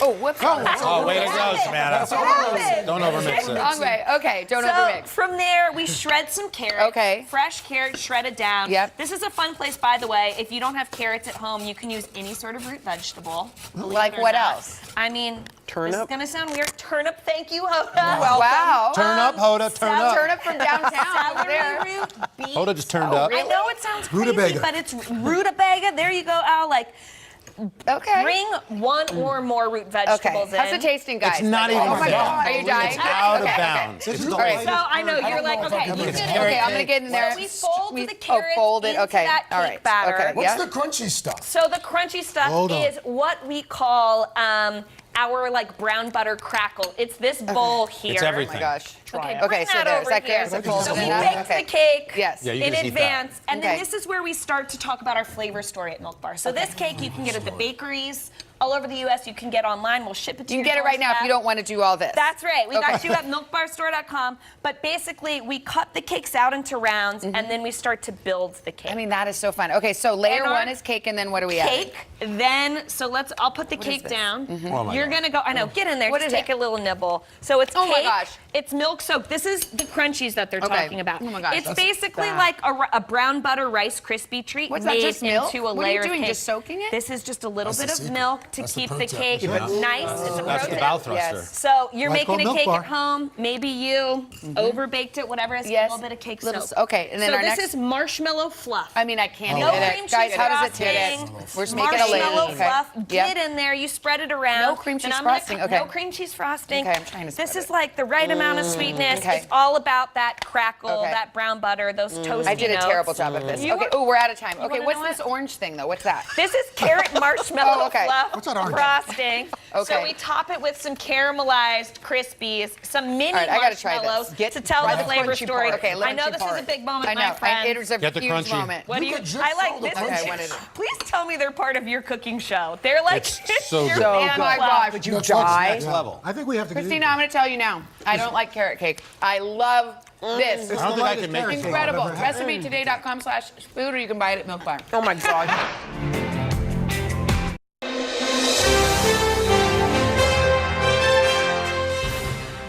We are back with Superfood Friday. Today, nutritionist Joy Bauer firing up the grill to make a chicken Caesar salad. Good morning, Joy. Excited for this. Hey, good morning, guys. I have been dying to try this recipe. And then earlier this week, all my best friends from high school came over for a post-COVID reunion.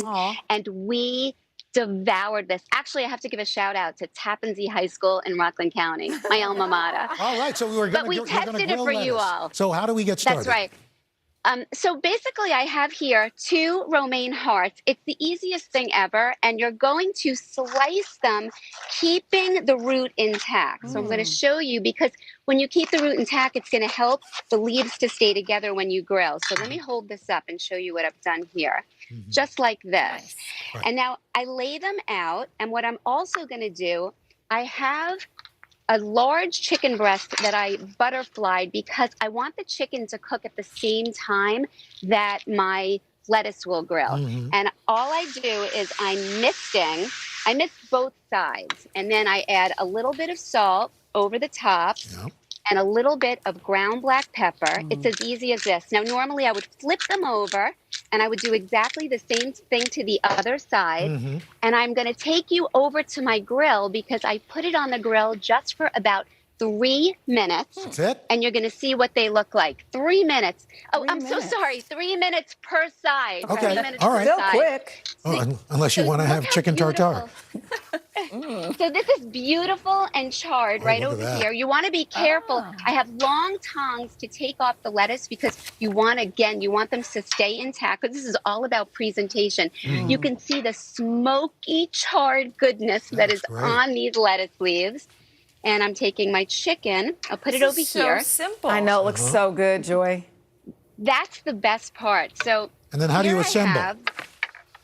So I cut up some chicken already. So I'm going to place this chicken over here. And I'm going to pull over. Hold on. I got all my fixins. I'm trying. And so now all I'm going to do is really put my chicken that I sliced up right over here. And of course, we need some grated Parmesan. And can you serve this room temperature, Joy? You could serve it room temperature. You could serve it warm. Instead of the carby croutons, what I like to do is I toast some pecans. It adds like a buttery, epic crunch. And then you can really use any light Caesar dressing that you have on hand, or I'm going to put a recipe up as well for one that I make with avocado. And so this serves 2, but the cool part about this is you could scale it up, or you can scale it down. Or you can scale it over here. Yeah, Joy, that looks fantastic. Caesar the day. Another home run. Thank you, Joy. So good, Joy. Thanks, guys. Bye-bye, guys. For this recipe, head to today.com/food. Our friend Anthony Scotto of Fresco by Scotto Restaurant, which is one of the best in New York City, has 2 salads that we want to eat. Don't you love Anthony? I love Anthony. Just pause and say we love you. I love you guys. You know, we're all part of my family, and it's just terrific. And is your restaurant doing great? New York is doing absolutely wonderful. Fresco by Scotto is rocking it in Midtown Manhattan. Okay. All right, so we're going to start with steak. Yes. So there's 2 aspects of the steak. Again, the whole idea about this is you're outside. You don't have to go back in. Your family's out there. Just cool. Just stay chill outside. Out. Okay, got it. Romaine lettuce. Romaine. Cut it in whatever size you want to get it in. Are you going to grill the lettuce? Exactly right. So Wait, you're going we don't know that this is a. You do. Yeah, so you're going to olive oil this. And crunchy. You're going to do exactly right, and it's got that the taste of the char. How do you make it not wilty? No, it won't. Sorry, it won't be wilty. Watch. And then you just leave it there for a couple of minutes. Yeah. It'll have that look. Yeah. And it'll be just like what this is going to be. And it's crunchy and delicious. No more, no less. Just Exactly. season it. Yeah. Keep it nice and crunchy. All right. So then the steak. Tastes like steak. Ish. Then the steak, right, it does. The steak, what I want you to do is you're going to salt and pepper just before you use it. Okay. My suggestion is to really do it. Take it out 20 minutes before you're going to because you want cook it off. You want it kind of room temp. Okay. Then you put salt and pepper. Salt and pepper, very simple. Both yes, sides now? fine. Yeah, it's fine. Okay. We could do it on the side now. Okay. All right, and then you want 11 o'clock and 1 o'clock. 11 o'clock. 11 o'clock and 1 o'clock. Okay. And that will give you that grill mark that you're looking for. That square. Okay. 11 o'clock and 1 o'clock. Okay. So we grilled our lettuce. We'll build it off, and now you want it to look like a restaurant, right? So the things that you want to do. This is. All of this is not. Yeah, no, thank you. Yeah, also, but it could be for the chef too, just to let you know that. Yeah. Okay. So you're squaring this off, you're making it look clean. Beautiful. And then the sizing of what you want to do for the steak is thin. Just like that. Yeah. Or it could be thinner. You know, it's your choice. It like that. But it gives you that mouthfeel that you need. Yes. Okay. And then we're dressing it. Look at this. Exactly. I'm we're dressing dying it. for that over here. Get a Caesar salad, please. You're going to get a Caesar salad. You could store-bought this. Yeah. I'm going to add a little Parmesan cheese. And my real trick to this is adding just a little bit of fresh lemon to your store-bought Caesar salad, okay? Wait, what? Croutons. You just add lemon and it makes it taste and it brightens it right up. I love croutons. Yeah. Do you make your own or do you buy them? I make my own. I'm going to take this with Fresco me. by Scotto. You're right. I'm going to take this back. Oh my God. Okay. Next. So here, let's do it. We're considering al fresco by Scotto a summer salad. In that summer salad, you're going to have components like, you always have romaine lettuce every time you're having a salad. This is, if you want to try that, that's Lola lettuce. It mimics romaine. It gives you a color which it makes it pretty. I love that. What's it called? Lola? Lola. L-O-L-A. Okay. Okay, so you're going to add all your summer vegetables in here, zucchini, squash, cucumbers. Those are uncooked zucchini and squash. Always uncooked, okay? Always, okay. And then after this is all done, we're adding strawberries. It's going to strawberry vinaigrette. I want to go. Strawberry vinaigrette. Wait, pass that baby. If you can't get strawberry vinaigrette, you could store by. You could find raspberry vinaigrette, and it mimics the same thing. Thanks. Fresh strawberries, mix them together. That's what it looks like. Look at this. You'll love it. Look how it looks all like that. outside, have Look fun. At you. Stop going Summer's inside. going away. Summer's going away. No, real it's quick. not, Anthony. Summer's going away. Guess what we're doing, It's Anthony? August. We're letting It's it go August. slow. It is August. Slow. Can we talk about something new? What? What? I have a new restaurant opening. Wait, what? Where? Luogo Restaurant in Nashville, Tennessee. Anthony's popping up in Nashville? When's it happening? If you're in Nashville, November 2022. 2022? Can I go for my birthday? Please. I'm in. All right, to get these recipes, go to today.com/food.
This week, Today nutritionist Joy Bauer is putting a spin on salad dressing. And by the way, folks, congratulations, Joy Bauer. Superfood Friday just won 2 Taste Awards. Awards for Best Filmed at Home Episodes or Film and Best Health and Fitness Program Film or Documentary. It's an award-winning segment. Congratulations. And I should tell you that Ian Bauer now thinks he's Steven Spielberg. By the way, we should point out, this is a family affair this morning because Joy's son, Cole, is helping us out. What's up, Cole? Hey, buddy. You know what's really funny, guys? Cole can't stand up because I'm so short that he's at stand up. Oh, wow. Thank you for, lean back down. Let's start with Chipotle Tahini. Cole, what you got? Okay, so we're going to do 3 different dressings that will take your salad in unique flavor directions, and I think you're going to love these. So the first thing I'm doing here is I'm adding a 1/4 cup of tahini paste, which is basically ground sesame seeds. It has a it has a mellow, mouth-watering flavor, but as mellow as it is, it's packed in the nutrition department. Okay. Cole is going to add the star of the show, which is the chipotle peppers. Yeah, go ahead. In 3 directions, they come in the can, and you can either keep the heat light, and then just add the adobo sauce, or you could do 1 pepper, which Cole just added in, for a nice heat, or, oh, you're going for the 2. I'm going for 2. Okay, I like the spice. if you go for 2, I mean, we're talking bring tears to your eyes heat, but we love that. I'm gonna add a little bit of lime juice. Okay. Extra virgin olive oil, a little bit of garlic, and Cole, you put in a pinch of the salt over there. I'm gonna try it. Then some water, and guys, you blend this up. Cole, you be the taste tester. Okay. This is the tahini over here, and it is so creamy. Can you see how creamy that is? Look at that. That looks good. Really nice. Go for it. Adjective. Describe what you're tasting. All right, that's earthy. Oh. Getting fiery. Ah. and fiery. You've trained this palate well, Yes, Joy. yes. I love it. All right, Joy, Oh, we yeah. were just talking about green goddess dressing. I get it, and I love it. I have no idea what's in it. So I really wanted to master a green goddess that had that unique, addictive flavor, but was also super light and easy to make, so you could be heavy-handed with it, because we don't like to have salad dressing. So the first thing I did for the creaminess is I'm adding in 1 ripe avocado, and obviously it's going to give it an earthy flavor. It's going to give it tons of heart healthy fat. Now we have all that basil, fresh basil. And then to cut some corners over here, when it comes to the spices, instead of adding a lot of fresh, and again, this is just because I wanted it to be lickety split. Cole, what do we have here? We got garlic, onion. Is that salt and pepper? Salt and pepper. Okay. And then a little bit of lime juice. Why don't you go in for a taste? Okay. A little bit of, we have lime juice, and we have a little bit of, what is this over here? Apple cider vinegar. Oh, That's the secret. Of extra virgin olive oil. This blends up. What are our adjectives over here? I had to break out the thesaurus for this one. That was quite herbaceous. Oh. Herbaceous. Herbaceous. I like over here, you go in for the lemon vinaigrette. Now, the lemon vinaigrette is really nice because this is so easy peasy. It gives it that bright citrusy pop, and it's good for any kind of salad that you have. And the best part is it takes a minute to make. This is lemon juice. Okay, we've got a little bit of extra virgin olive oil. I'm putting in rice vinegar. Cole, go in for the taste. Lemon zest to bolden up that lemon. 10 seconds. A little mustard, and then some salt and pepper. And guys, I'm telling you, you whisk this up. You'll feel like you're in a restaurant. Wow, that's an award-winning show right there. Yeah. Right there. Cole, give us an adjective for that one. Give us one more adjective. Oh, Cole says zippy. Zippy. Oh, that is a And he's smart. Joy, Cole, thank you both for these recipes. It's today.com/food. All right, this morning on Today Food, we're answering the age-old summer party question, what can I bring? Well, Today contributor Elizabeth Heiskell has 2 delicious summer salad recipes, and no pressure, Elizabeth. But there are 3 Yankees eating your food. We need them to be in good health. I hope this is good and tasty. They're cute. They're cute. They're cute. Honey, They want ribs. I don't know that they want this. You're here on salad day. Sorry. We told him to stay away from the drinks, though. Yeah. Oh, She's got a heavy pour. Absolutely. So, I mean, y'all know it's hot as the hinges of hell in the Yeah. South right now. And nobody wants to be sweating in the kitchen. So we're going to do these great, easy salads that we can pull together quickly. Okay. All right, so now I'm going to get you. Yes, it's I've never shaved a vegetable. I still don't like you with knives. No, she is wonderful. No. Are you All right, sure so here we Heiskell? go. Take off the ends here.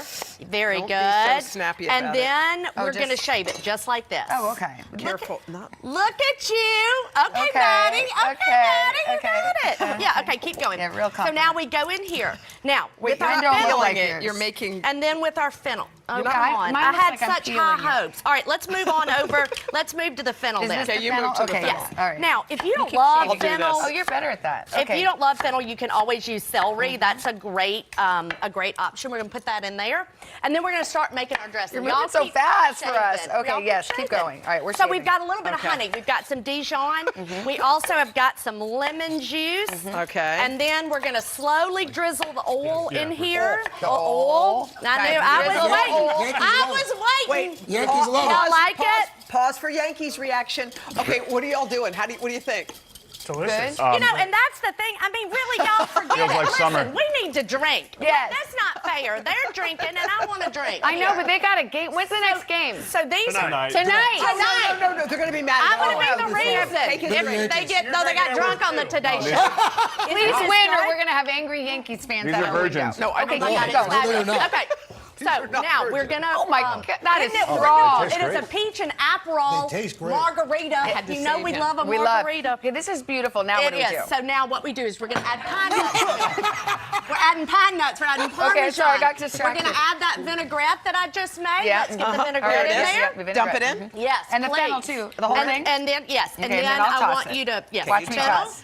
and then Okay. you're gonna toss. What about these? They're All going right, now this salad is one of my favorite things. It's everything Wait, from are the we all farmer's done? market. Yeah, that's this. Well, yeah, that's We it. didn't It's taste just it. a super We'll just easy move on. salad. We don't have time for all that. So, We got to keep it all cushion. right, so here we are. This is farmer's market salad. The deal is, if it grows together, it goes together, okay? What does that mean? So we have, because corn, peaches. Okay, got it. If you see it at a farmer's market, it's all going to go together. So it doesn't matter. You can put anything you love in there. Okay. Now this is So my what do you favorite put? trick. So Wait, when look what you've she's got, doing.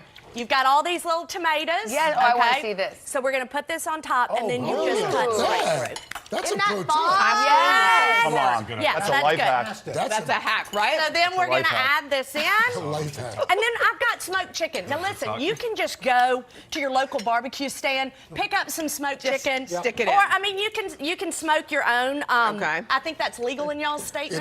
Yeah. Isn't it? I Isn't know. it? Yeah, I thought so. Not in Mississippi. All right, so let's work on our vinaigrette. Okay. No, yeah, not in Mississippi, not Okay, what are we yet, doing? not ever probably. All right, so let's go ahead and add some lemon juice to this. Lemon juice. And then we've got balsamic. We're going to throw in 2 cloves of garlic.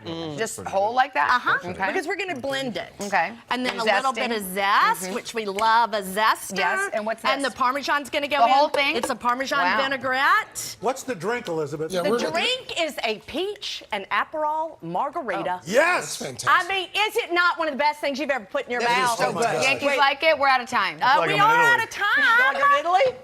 You enjoy it? Delicious. Yes. Oh, Amazing. Thank you very much. All right, I'm gonna well- need this recipe. They're they're fueled up and liquored up for the game tonight. Liquored up for the game. Thanks, Elizabeth. You'd have it no other way. If you want to get your hands on these recipes, go to we do the show every day. today.com/food. Thank you again, Yankees, for all your hard work, and hope you enjoy that meal.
Kevin, good morning. What's up, Savannah? How you doing? This is one of my absolute favorite dishes. I would have thought I could never make it at home. It's like a Thai peanut pasta dish. Pea pasta-ish fusion dish. Okay. It's really easy to make, I promise you. Now, Okay. Now, I've been watching you cook, recently. Oh. So Oh my I know. God. Just go ahead and go ahead. All right. So what we're gonna do first is we have to string these sugar snap potatoes. What do you mean? Peas. So we're gonna do this right here. Yeah. And then just peel it because you see this string? Oh, It comes yeah. right on out. We have to devein it. Yes, devein it. Kind of like shrimp. Okay, but do this. Is that one done? This one is already done. Okay. Let's try this one right here. But why am I taking the string out? I would. Because it's hard to chew afterwards. Oh, okay. All right. So, All right. Well, let's don't just- go all the way through. Oh, I shoot. should have just. Okay. Well, okay. So just cut Well, like a let's little not slit waste of all it. our time here because everyone else Okay. at home knows how to do this. Okay. No, Right. everyone else Next, isn't we're as gonna bad add- as I am. All right, Okay. so we're gonna add in our peas here. Yeah. We're gonna get this going a little bit hotter, and we're gonna saute this. Good, good, good. You're doing Does the that. string go all the way down? It should Yeah, go I all the feel way like I down, only or got maybe part of about it. a quarter of the way down. It's okay. Don't peel Okay, it. sorry, though. sorry. Move on. Okay, so we're sauteing that. We're Yeah. gonna saute this for about 2-3 minutes. Okay. Add in our shrimp. Now these And are you wanna- peeled. These look peeled. These are peeled and deveined. deveined. They've Who got. wants Look to at you. devein? You're a pro already. right. Ooh. See, put some respect on your name. Yeah. People need to know. Put Yeah. some respect Thank on you. your name. Yeah. She knows what she's doing over That's here. right. Okay. Okay. we're Go ahead. sauteing Go what? ahead and Just move it around. That Yeah. hot? No. Okay. Just move it around. Just Saute this for about 2 or 3 minutes. Okay. Now, ideally, this would be cooked, and we're gonna take this out of the skillet Yeah. to rest. We're gonna put that into that bowl. Don't do it right now. Okay, on I won't. It's camera. not ready. All right. Now, just imagine that we've Pretend. done that. Yes. Pretend. And now, making the sauce really easy. We're gonna add in some coconut milk. Oh. Why do Yeah. you choose coconut milk? For the flavor, or it's lighter, or Flavor, lighter, plus it's complements the curry very Okay. well. So add in some curry paste. what? Okay, curry paste. Some red curry paste. Am I gonna Good. stir and, this all and up? stir this up, and then you're gonna add in some natural peanut butter. Just get the natural peanut butter with the Natural. oil, not the Okay. kind with all the sugar and the jelly in it. Even Now, though am I that stuff is stirring this all delicious. up? Watch Yes. out. Stir it up. Okay. Good Why would I Lord. get the Please- peanut butter Please off? don't launch this just like Okay. Jenna did hers. I know, There we I go. know. Oh, you were watching that. I saw that. I yeah. watched it. See, look at you. Okay, Look yeah. at this. And so all we're going to do is we're going to get this down into a Ooh. nice paste. Now, here is a little hack. We're going to add in some carrots, right? Okay. Now, if you don't know how to julienne a carrot, I know, look at this it's hard. tool. Yeah, show a me. peeler. Look at this. All you do is go, oops, wrong way. Just like this. And it creates these long. It's like the lazy woman's peeler. I love that. It's everybody's good. Okay. There you go. Look at that. Nice You and can get julienne. one. Oh yeah, I need one of those. There we go. Okay. How the shrimp? Go ahead. Why is Just- everything? Oh, Lord. I know. Okay. Have it look. It's a work in progress. Yeah. How's it taste over Yeah, let's move on from the carrot. More fame on that name. Okay. There we go. Okay. All right, now, moving on down here. Okay, now, yes. pasta takes about 6 minutes to cook. Okay. This is some whole wheat pasta. You can use some fettuccine if you want to. This is good. It's really as well. good. It's really good. light. It's Hey. light. Okay, we're gonna add in our pasta here, Okay. and then our cooked Oh shrimp yeah. and This, peas. how good is that? Boom. look? There you Okay. go. Super simple. Look how vibrant that is. Kids will love this dish. Oh my it's gosh. not too spicy. Now, if you're like me, you probably wanted to reserve some of this shrimp so you can make a salad I do. for your meal prep. Yes. Okay, this is going to be a Cajun-inspired salad, y'all. Really simple dressing. Just got some Greek yogurt here to Okay. cut the onion the Instead of mayonnaise, you could do yes, Greek yogurt. Okay. absolutely. Some oil. Go and put that hot sauce in there. Okay. Ooh, hot I like sauce. to use Frank's. Does it taste good, y'all? What's this? Some chives and some Lemon lemon. juice? Okay. Yes. You're right. It does have a little. Stir that up. Okay. It's a little bite too. It's a little bite. I love the lemon. Is this the Good. dressing? Yes, Okay. and that's the dressing. And then you're gonna chop up cucumber, a tomato. Why are you laughing? She's doing so well, Okay. y'all, isn't it? Isn't she doing well? You know she has her own podcast. No. Oh, she It's a show. her own cooking show. I'm sorry. We're so proud. You know, Thank we're so you. proud of You're you. so sweet. And we're gonna Okay. all right, add in tomatoes, cucumbers, Yeah. chopped up some avocado. Okay, Oh, I yeah. think that is done. Oh Lord, turn It's that still off. going. Can I just turn it off? I don't Yes, want yeah, you can turn it off. Oh boy. Okay. That's gonna be her lunch. All right. later Yeah, on, yeah. so Keep it's going. okay. Keep going. Okay, and then we're gonna add in just a little bit of water for the consistency of this dressing. You The just dressing add is in, really good. Really, and it's super simple, right? It's stuff that's Very already good. in your Easy kitchen peasy. pantry. We're gonna add in some avocado. Oh, I Boom. love avocado. What about some onion too? It's a little bit of bite, you know, a Yeah. little bit of breath stink in Little there. onion, And yeah. then we had some leftover shrimp that I just used. Just a little bit of, you know, it's a little bit of breath stink. That's what I call it. What do you call what? Huh? Breath stink. A little bit of, for each recipe. Okay, yeah. If your breath doesn't smell, it's a little bit bad. Well, yeah. Something's not right. Something's not right. Oh, good. All right, and then There we we just go. get some of that. That dressing is so good. Okay, we're out of time, Kevin. Boom. You're awesome. Look at my tossing technique, Look at guys. you. Look at that. Oh, yeah. She is a pro. That's amazing.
Chef Bijou Thomas has worked all around the world for athletes and celebrities like Patrick Dempsey, and this morning he's going to show us some nutritious and delicious recipes family's going to love. They're quick, they're easy to make. Bijou, good to see you. Good morning. Great to see you. Thank you. It's already smelling good. And what are we making this morning? All right, we've got this beautiful, warm, fall color biryani rice salad to begin with. Okay. Which is like a mixture of all these things. And to start with, we got some mustard seeds. Okay. The same mustard seeds that you would make mustard out of. Oh, okay. The stuff we put on burgers. You toast them up in some oil? Yeah, you toast them up. I've got some onions to go with here. All right. And the idea here is to get these sauteed a little bit, the mustard start to pop. And then we've got some fruits and nuts. And one of my favorites is apricots. Yeah. Because one, I'm from Colorado, so it kind of brings out the whole Rocky Mountain, the West. And then you add, I've got some cashews, some apricots. The dried apricot, raisins, and chickpeas looks like. And chickpeas. Okay. You put all that in there until the cashews start to toast a little bit. The raisins plump up. This is what we're headed for. And then magically it looks like this. Look at that. This is exactly how my home kitchen looks. Yeah, exactly. It just happens then, just like that. Yeah, and then we've got the toasted stuff. And you can add a little bit of curry powder. What do you think about curry powder? I love curry powder. All right. So little curry powder. Okay. At home if you want, cinnamon, cumin, whatever you like. Now, what is this a special kind of rice? This is a basmati rice, Yes. which is the Indian long grain rice. Yeah, I love that. Right? Okay. So, long grain rice. Yeah, I like it. And then the tasting party is going, that's a good sign. Okay. Thumbs up. This is a great way to use up all the, if you have leftover rice, but you bring a bunch of fruits, nuts, everything, toast it. Cooked rice goes in there, cooked rice. Okay. And then I'm pushing you down the all line right, because I know time is short. Okay. And our particular flair for this one is we're going to grill some peaches, Love some that. fruit. We got butternut squash. I'm going to put some lemons on here. Okay. Are we grilling all these things? Yeah, let's throw the big things on here. I'll do it. And what do these look like? Those are jalapeno peppers. Those or are something? okra. Oh, okra. Okay. Okra. And you can brush. We have a little brush here. We can do some coconut oil. Okay. And you can, of course, do butter if you want, but coconut oil, we can get this going, keeps everything vegan. Okay. We got a lot of vegan families now. Yes. Look at that. That becomes beautiful. This. And then this, you can sprinkle some of that onto here. And add it as you like. Here we go. How are the flavors, guys? It's so yummy. Salad dressing, out of control. You know what? This is like energy food, too. This You is. got your nuts, your rice, your beans, like so healthy. Exactly. So, okay, we've got another salad, which is a mixed corn salad. So that's going. And then over here. I'll take a bite while you get me ready for this. We're going to do this sauce. So if you've been beaches along Mexico, beaches along India, grilled corn and corn elote is big everywhere. Okay. All right, for a green sauce, start with spinach. We got some mint leaves. We got some fresh cilantro. Okay. Some jalapenos, some ginger. All that goes in there. Blend that up. Blend that, and you get this beautiful green sauce. Yeah. Oh yeah. Okay. I just don't like when things burn. Okay. Oh yeah. I mean, yes. I know. Since when? He said you're right. Okay. Grilled corn. Grilled corn. This would have come off of our grill right there. It's nice and charred. And then to cut the kernels off, you can do it on the board, or look at that, you can put on a bowl. Oh. And it falls right into the bowl. Okay, yum. Then we've got this beautiful grilled corn, just magically showed up here. Yes, it did. Gorgeous. And then we're gonna add some spices here. I'm gonna sprinkle some in. Just add them in there. Actually, let's just put them all in. Yeah, just dump it in there because we're almost out of time. All right. And we'll put the whole Onions, peppers, recipe online. That goes in. Stir it up. Stir Can we it just up. show the final Yep. result there? There's that. It's a great salsa. Oh. You like it? Yeah, there's Okay, that. let's We're gonna get put in some there. crunchy stuff on there. Yeah. What's the crunchy stuff? Crunchy is Indian snack mix. It's a Sev. Oh, I'm in love. It's good. Bijou, you've done it again. All right, we've got sauces. Recipes are online. We're out of time. Just check your local news. Ooh, and a little kick to it, too. It's got a little You kick. like it. I'm a morning person. I love the morning, and I love sharing that joy with our audience. You make a choice to spend time with us, and that's very special. Join Hoda Kotb for season 3 of her podcast, Making Space. Listen now.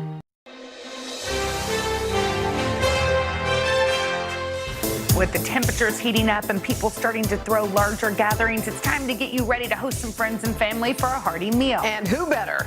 Who better than our friend and hostess with the mostest, Elizabeth Haskell? She's going to help us out. She's got a new cookbook out. It's called Come On Over, and she's got a Fix Ahead Friday recipe that's perfect for weekend brunch. First of all, we love you. Yes. And, my Lord. Elizabeth, I have that dress, but I couldn't zip it. I couldn't zip it up. Okay, that's kind of funny because It's barely zipped. It took 2 people to get me in this damn thing. But yeah, so I'm only going to keep it on for just a few minutes, trying to breathe here and get through this segment. You're the best hostess. Yeah, and I like that you can make something ahead because often you feel like you got to make it. Here they come. They're coming in the door. I'm going to tell you something right now. I don't know where Lionel Richie's kids were, but that song Easy Like a Sunday Morning is ridiculous because it's not. I mean, you're trying to get kids dressed. You've got Sunday school or you got a soccer game. You got something. You're looking for cleats. You're running around. This we can make today, and you can serve it on Sunday, Saturday morning. And it's one less thing that you've got to do. All right, we have eggs, and we're going to mix these up really well, and then we're adding our milk. This is actually half and half. You could use milk, but I just, why not? It's Just Sunday dump morning. it in. And It's not for the lactose insensitive, but that's okay. Exactly. We've got a little salt. We also have our sugar, a little bit of vanilla, and I'm going to tell you something. Vanilla is expensive. But do not buy the imitation vanilla. It's just a sad imitation, all right? I buy Spend the money. Don't get it. I know it's hard. Why? Because it tastes. I felt the same way. Because it just makes that much difference. The flavor is incredible in real vanilla. I'm going to tell Henry it to is start 10 cutting the coupons for something else, you know? Exactly. It's 10 times the price, but you need it. All right, here we go. We've got our it. blueberries. What I did, I tossed a little bit of flour in with my blueberries so that this doesn't turn purple. That's going to coat our blueberries. It's going to, I'm telling you, it's going to protect them. We're going to put those right on in. And now we have our French bread chunks. Yeah. Oh. Okay. It's got to be French bread. Is that like a baguette or something? Well, I mean, you could use a baguette. Any day-old bread really is going to be great. You know, if you've got French bread or an Italian loaf. Now I'm adding my cinnamon. And then we have some cream cheese. And you want to make sure that it's room temperature. I did cut it up into small pieces just so that it will kind of blend. All right, what are y'all laughing at? Well, we just love, you know, are y'all laughing at me? No, we're laughing not. because of the amount of cream cheese you just poured in that bowl. You're just like, we know that you're Southern by that bowl right there. It's Sunday morning, y'all. Okay, now what are we doing? A treat. Okay, now here we go. We take our greased pan 9x13 casserole dish. If you don't have one, you need to get one. Especially if you're going to get my book, come on over, because literally every other recipe calls for a 9x13. And then we're just going to take this butter. And did you notice my cute butter cow? This is something else that everybody needs is a butter cow. Do we really need a butter cow? We need one, Elizabeth? Because then you can keep this. Room temperature butter is always at your disposal. It's fantastic. I'm telling you. All right, so here we go. This is going to go right into our oven. Now, if you're actually making this recipe, though, I mean, obviously we're doing this for TV today, but you're going to leave it in the refrigerator at least overnight. So that's the great news. We're going to make it ahead. And then look at this, y'all. Oh, show us, Elizabeth. Have you ever? Oh my God! Beautiful. How did and how do you serve it? How do you serve it up? We're gonna do a nice big spoonful, and then it's gonna go onto our plate. You could do a little bit of powdered sugar on top. Okay. We got to rock and roll, and we love you. We love you too. Get Elizabeth's new book.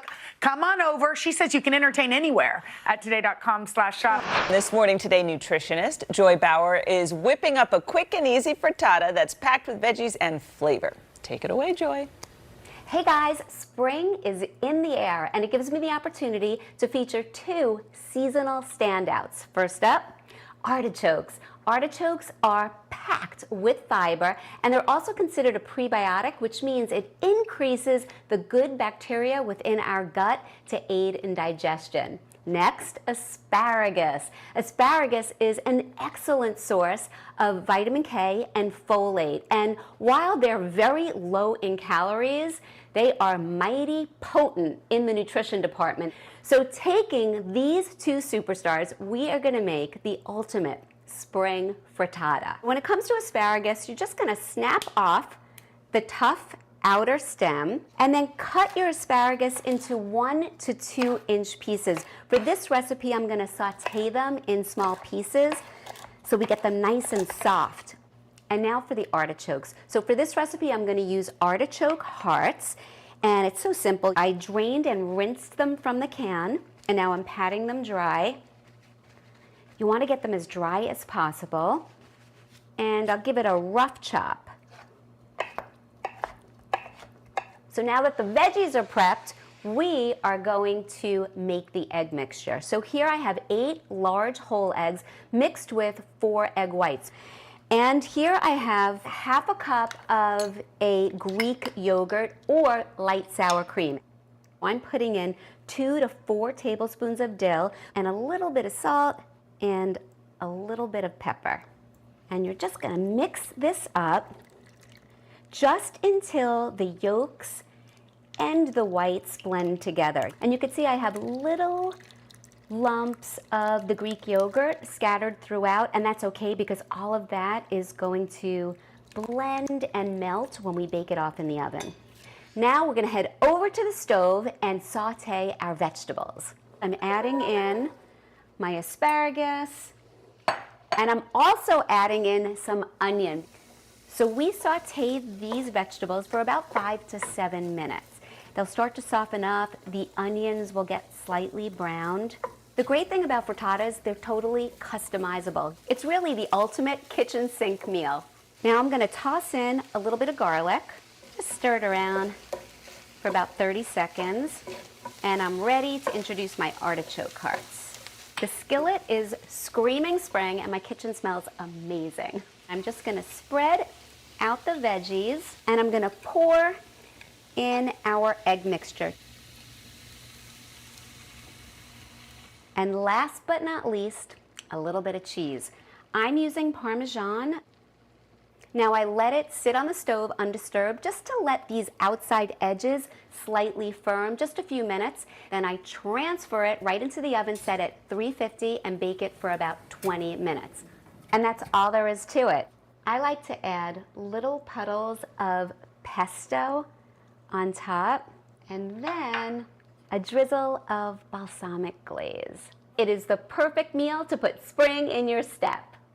My That is goodness. fantastic. And we were just talking about it's such a great way to use up all kinds of veggies left over in the That's house. things that are on their last leg. Yes, Get them I in love there. a good You get on the side of that though? Some grits.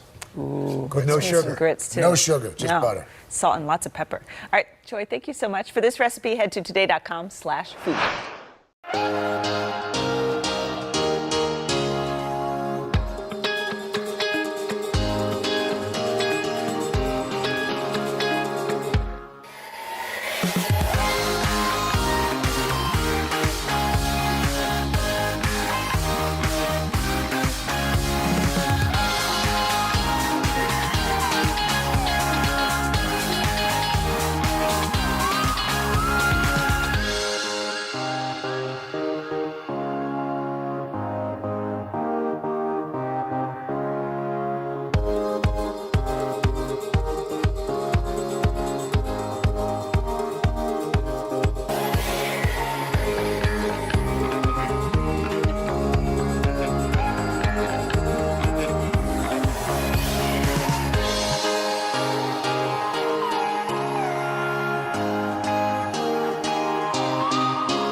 Saying goes, home is where the heart is. But on this Tasty Trends Tuesday, home is where the art is. The newest craze sweeping the internet is garden focaccia. I mean, look at these baked beauties. Garden focaccia's popularity online has been credited to Massachusetts home baker Terry Coletto, who first shared the colorful creations on her Instagram at Vineyard Baker. They're so beautiful. Today, we called in food and lifestyle expert Alejandro Ramos to teach us how to create these edible canvases and become our own Van Gogh at home. Do you get it? I love it. Wait, Alejandra, I'm never inspired by cooking things And I am so inspired by this. Like, I want to make this tonight. I agree. I mean, it's so exciting and it's really simple to do because you could do it from scratch. You can start with store-bought dough, but it's all about creativity. There's no wrong way to do it.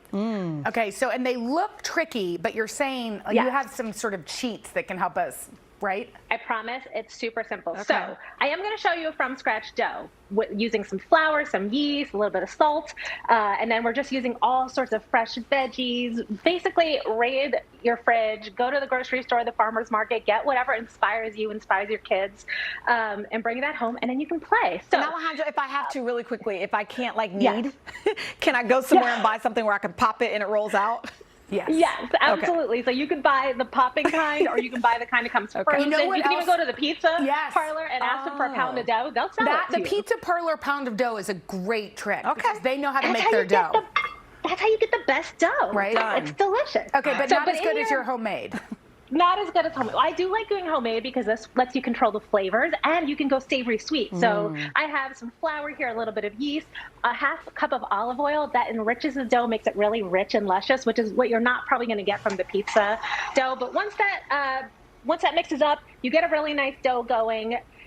You let it rise for a little bit, and then you spread it out on a cookie pan. I also like to kind of stick my fingers in there, just make the little holes. That's the traditional, like focaccia style. And it also holds the olive oil and all the flavors and makes little nooks and crannies for the veggies. And then you play. Like, this is all about creativity. Think of the dough as an edible canvas, and your paint is the fruits and veggies and spices and nuts that you use. Are there vegetables that work better than others, or? Yeah, so you want to avoid anything that's really, like mushrooms. If you use something like mushrooms, you want to cook those down first because they'll just kind of dry up and shrivel if you don't cook them down first. But honestly, most things work really well. One tip is if you use things like herbs look gorgeous in it, but if you dip them in water before you add them, even a little bit of lemon juice helps. That just kind of keeps them looking prettier longer. One of my favorite things to use is the peel of a zucchini. So you can just peel that off, and now you have this great neutral flavored thing that works as a stem. You can use it in the savory ones. You can use it in the sweet ones. Peppers look like natural flowers. And a really smart thing to do is to pull out a cutting board that's like about the same size as your baking pan, and you can lay out your design here. We could really talk about this all day. We only have a couple minutes. How long do you bake them for? And then show us some of your creations. Awesome. Okay, yeah. So you bake these for about 20 to 25 minutes in a 450-degree oven. Once it's all in there, it looks gorgeous. Another little fun tip that I love to do is you can paint using things like turmeric or paprika, and you can kind of like paint the dough with it. Let's see. But here is a baked one that I did. So that's a little garden. Oh, this is amazing. You're an artist. How gorgeous. And wait, check this out. So I actually did a little self-portrait over here. It's like you or Frida Kahlo, one or the other. Gorgeous. That's amazing. And then you can go sweet. So this is my dessert one. You add some sugar, cinnamon. This has peaches and blackberries, apricots. This might be my favorite segment of the day. Right, Alejandra? we were so inspired by your creations. I wish you were here. I've got like 6 batches of focaccia now that I need to share. Dough likes me. Thank you so much, Alejandra. Come on over, guys. You've inspired us. We think this could be so fun to do with the kids, too. Thank you so much. And for these recipes, thank you. Head to today.com/food. It's Friday. Spring is finally sprung, and Justin Sylvester is here with me. So let's keep this party going. We got cocktails. And here with a few delicious drinks is mixologist and influencer Tiffany Barrier. Hi, Tiffany. Oh my gosh, Tiffany, we need some spring cocktails, right? Finally, some flowers are out. We're ready to drink. But we need fresh. Yeah, what do you got? That's the best part of spring, fresh. So we've got all of these great ingredients that are in the market or in your little garden. But we're starting here. We got some fresh ginger, muddling some blackberry, a little rosemary, some lemon, your favorite clear spirit. Just giving you a little spring has sprung vibe. Oh wait, I love that gorgeous that. color. Basil from the garden is right on top of it. This is adorable. So how do you do this? You mix it all together in a juicer or no? No, you take your cocktail shaker or your mason jar, whatever you're comfortable comfortable with. Muddle those fresh ingredients. Get a little sugar in there, your favorite agave, honey, and then toss your favorite spirit. This is really good, and it's not sweet. No, and the ginger bite. And I love that you can have gin, tequila, or vodka with What's in this? Is vodka, right? No, it's gin. Ooh. So we're bringing this one in. This is kind of my vibe. I call it Boogie Wonderland. Those Earth, Wind, and Fire fans know what I'm talking about. It just makes you feel really good. And you know what feels good? And you know what rhymes with Tiffany? Tequila. Yes. Tequila, Tiffany. So there's some tequila inside. I've muddled some strawberries, some fresh basil, which gives us that great aroma. There's a splash of grapefruit in there to give that good citrus. And by the way, keep that metabolism going too. Yeah. There's a syrup inside that I'm creating with just the with the strawberry and the basil. This is letting great. them sit together. And you know what I love about this one? You can make it before your guests get there, let it sit, have them pour themselves. It's kind of like a paloma. Take this one more time. Do you agree? I do agree with that grapefruit inside, but a strawberry grapefruit. It's paloma. really delicious. If you want to pinch some salt in there, do it. Yeah, I kind of do. I do too. Yes. All right, let's get some pineapple. This one is like one of my favorite. I call it like a picnic spritz. Because we're gonna get outside. We're gonna have some picnic fun. But when you're on a picnic, you don't want to carry too much. Yes. So a little bit of pineapple, a fresh lime. Squeeze that right into your glass or whatever you're drinking at the picnic, and then vermouth. It's low ABV vermouth. It just doesn't go in martinis. It just doesn't. It goes. Are you sure? I've never heard of vermouth. It's just the only thing. We have a drinking coach, friends. I'm here for you. A little bit of vermouth. The vermouth by itself is the hit. I was gonna say vermouth. Vermouth. Yes, that white vermouth deserves some space. Not a lot of alcohol. You just have a little bit of ABV in there. Spicy ginger beer there, and you just sip on that I while you're taste the ginger outside. beer. So what do you think the secret to a great cocktail is? I'm asking for a friend. Good ice. You gotta have some ice, guys. You just can't pour stuff in a glass. You need ice to dilute, do a little cooking, make it cold. But what's the difference between ice and good ice? Oh, girl. Well- you don't want your ice to just be melting in there. You need Yeah, but I just mean, can you get the ice from the freezer? No? Yes, but no, Jenna. We Thank want you. big, solid, dense ice to Yes. melt slowly. Look at y'all. I feel like I'm getting teamed up on. Like, don't you have a budget? You want to make sure you have good, dense ice in there. That way it dilutes slowly. You want to boil your water before you make ice cubes because you don't want it to taste like the fridge. Yes. You boil your water? No, I use Evian in my ice cube trays. Evian, alkaline water, your bottled water. Put that in your Y'all ice. are teaching me something on this Friday. I really do. I put Crystal Light in mine so I can There get the you go. hydration. Yes. There you go, There. sister. Crystal Light is hydrating? Yes. Oh my gosh, thank you so much, Tiffany, for these recipes and more. Go to today.com/food.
Craig is finally here for this Oh, that's edition of Cooking with Cal. I never get to see these. I I'm know. excited. And today we're making pistachio cake, which is something my mom made for me as a kid. It's light, it's refreshing, and it's perfect for spring. Take a look. It's another edition of Cooking with Cal. What are we making today? Pistachio cake. Do you know what a pistachio is? It's a nut. They're yummy. They're salty and delicious. Is it gonna be sweet? Yeah, we're gonna make a sweet cake. Don't worry. So let's just put some regular cake mix into this. Okay. All of it. We're gonna add pistachio pudding. Just like Jell-O, only it's pudding. We need 4 eggs, so get to cracking. Maybe another crack.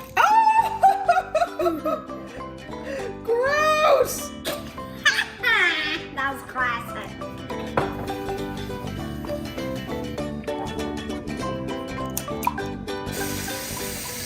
Whoa. Alright, so tell me when. That's where I sleep. Okay, tell me Stop. when. Stop. Stop. Stop. Stop. I'm going to stop. I'll tell you when to stop. All of it? 1 cup. Go. Sits up. All right, now let's mix this all together. Okay. All right. This is called a bundt pan.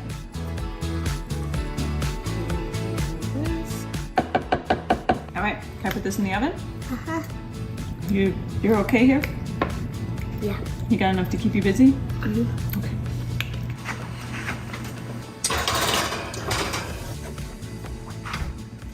All right, while the cake is finishing in the oven, should we make the frosting? Yes. Okay, we're going to use a package of Dream Whip. I don't really know what it is. Does that answer your question? Nice. Our second pack of pistachio pudding.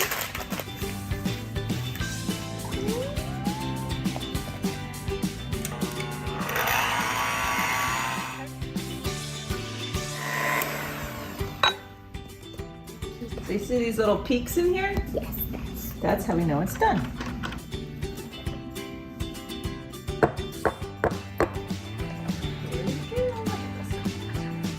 So we're gonna let this cool a little bit and then we'll flip it over and frost it. All right, so this is nice and cool. Now it's the moment of truth. We're gonna flip it over and see if it comes out right, okay?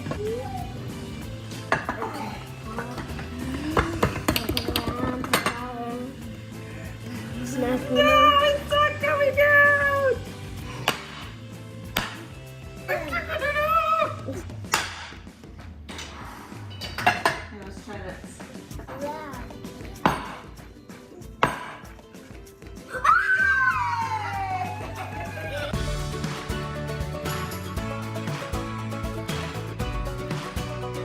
Should we try? Shove it in there. Do you like it? Look. For these recipes and more, head to today.com/food.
Easter Sunday is right around the corner, and this morning on Today Food, we are baking a tasty treat that all your peeps are sure to love. Like that. Cookbook author and foodie in New York blogger Valerie Lomas is here to show us how to make a pecan bundt cake. Perfect for any celebration, or pecan. The recipe is from her newest cookbook, Life is What You Bake It. Valerie, good morning. Good morning. Thanks for being here. Thanks, guys. Okay, so you're making this bundt cake. It's really flour. Yes. First of all, what kind do we use? And how, when we scoop it, sometimes we over scoop. Exactly. So we're using all-purpose flour. And so the way that you scoop so that you get the right measurement and it's not too caked in there so you get a dense cake is you do what's called scoop and level. So I've just got so light and fluffy. It's like I'm back in home ec. I know. Because if you use too much flour, it'll be dense. So I'm just using a straight edge to level it. I'm using an angled spatula, but you can use a butter knife even. Okay. So we need 3 cups of flour. You guys want to try one? Yeah. Sure. Yeah, and so I'm also going to add some salt and baking powder. Okay. Yeah, good. That's some good scooping. Well, thank you. And, I'm a quick learner. Right. And once we've got our 3 cups of flour and our dry ingredients, we'll just whisk them together so that it will help the cake come together more easily. So I've got some softened butter, and we're going to add 1.5 cups of brown sugar. Okay. So with brown sugar, it's like the opposite of the scoop and level. It's the pack it in. As much as you can get in there. Exactly. There you go. Yes. brown sugar I can do. Yes. We have oatmeal fans in my house. Yes. So All right, good add enough. that in. All right. Perfect. You can go ahead and put that. Yes. Give it a whisk. You're so bossy, Al. Trying to help. Look, I love having help. Although with this cake, it's so simple. Okay. It comes together so easily. You don't need the whole fam to help, but it's nice. Okay. For Easter. Boom. So we're going to go ahead and get this going. We're going to cream our butter and sugar for about 4 minutes. Okay. Yeah. How do you know it's done? Like, what are you looking for? Right. We're looking for light and fluffy. Okay. So while that's going, we can go ahead and add our eggs. Okay. So we're just going to add our eggs one at a time. And by adding them one at a time, what that's going to do is it's going to make it so we're not adding too much liquid all at once, and our batter just has a chance to. Okay. What's the that trick liquid. to adding the dry ingredients? All at once. Right. The trick is to turn off the mixer so it doesn't get everywhere. But yeah, so we can go ahead and we need to add the rest of our eggs, but we'll you slowly add. But the we'll flour. pretend we've got it because we I don't see want we to have run out of some. time. We won't have any batter down there. Yes. We won't have any left. So we've got Pecans? some toasted pecans. And what I'm going to do, I'm She going said to. pecan. Yes, I She said. did. I'm from Louisiana. I say okay. pecans. And I'm just going to roughly chop them because I like when you bite into the cake, you have like a nice big crunch. bite. Okay. Exactly. And because they're toasted, you get that umami flavor nice. that balances out the sweetness. So what goes in this? So we're adding our pecans. Right. We've got our crushed pineapple. That's going to make this really moist. And I've got some golden raisins. Do you want to help me maybe? Great mix there. I'll start mixing this and. Yeah, you might need a little bit of elbow grease, but Oh, so this is like this is a heavy batter. Yeah, I mean, not heavy, but like thick. it's pound. It's a cousin to a pound cake. Okay. Are you gonna grease the pan, Valerie? Yes. Okay. With a bundt pan, you must let's just get grease started. and flour it. Okay. Right, and then bake it at 325, hour 15. Go ahead. The moment of Ta-da. truth. And you can cut a slice and give it. And how is it? Well, I mean, hello. I can eat this Delicious. whole thing. You know why I like this? Okay. Thank It's you. not what I expected because there's so many different ingredients in it. It's a pecan bundt cake, but with everything else, so raisins. It's just there's a lot going on here. It's great. I love this review of yours, Tom. It's just it really this is very surprised me. It's delicious. good. Thank you so You know much, what? It's Valerie. so moist in the middle. Can you put it in the refrigerator if you have that's a big bundt cake? It is, but because it's so moist, it'll be good for days. All right. Really? Oh, man, this is. I can The cup of coffee. Thank you cup so of much for tea, stopping this by. is- Ice cream? Be sure to check out her cookbook, and for these recipes and more, head to today.com/food.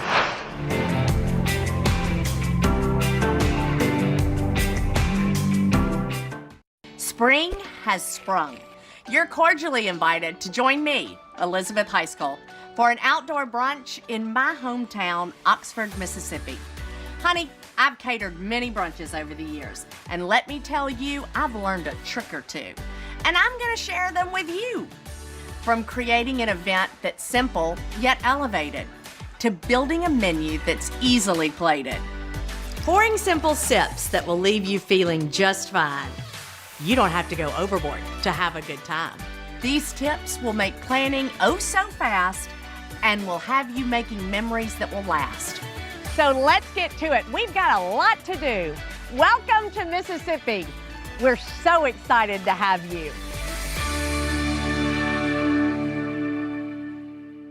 I love planning parties. And the beginning is when all of your creative juices are flowing. And this is one of my favorite ways to kind of rein everything in and start to really get a path that this party is gonna take. Whether you're a first-time hostess or someone that caters parties all the time, I'm telling you, the key is to keep it simple. Because if you keep it simple, there's less stress, your cost is gonna be lower, and that means it's gonna be 3 times the fun. I'm gonna start pulling things that really resonate with me.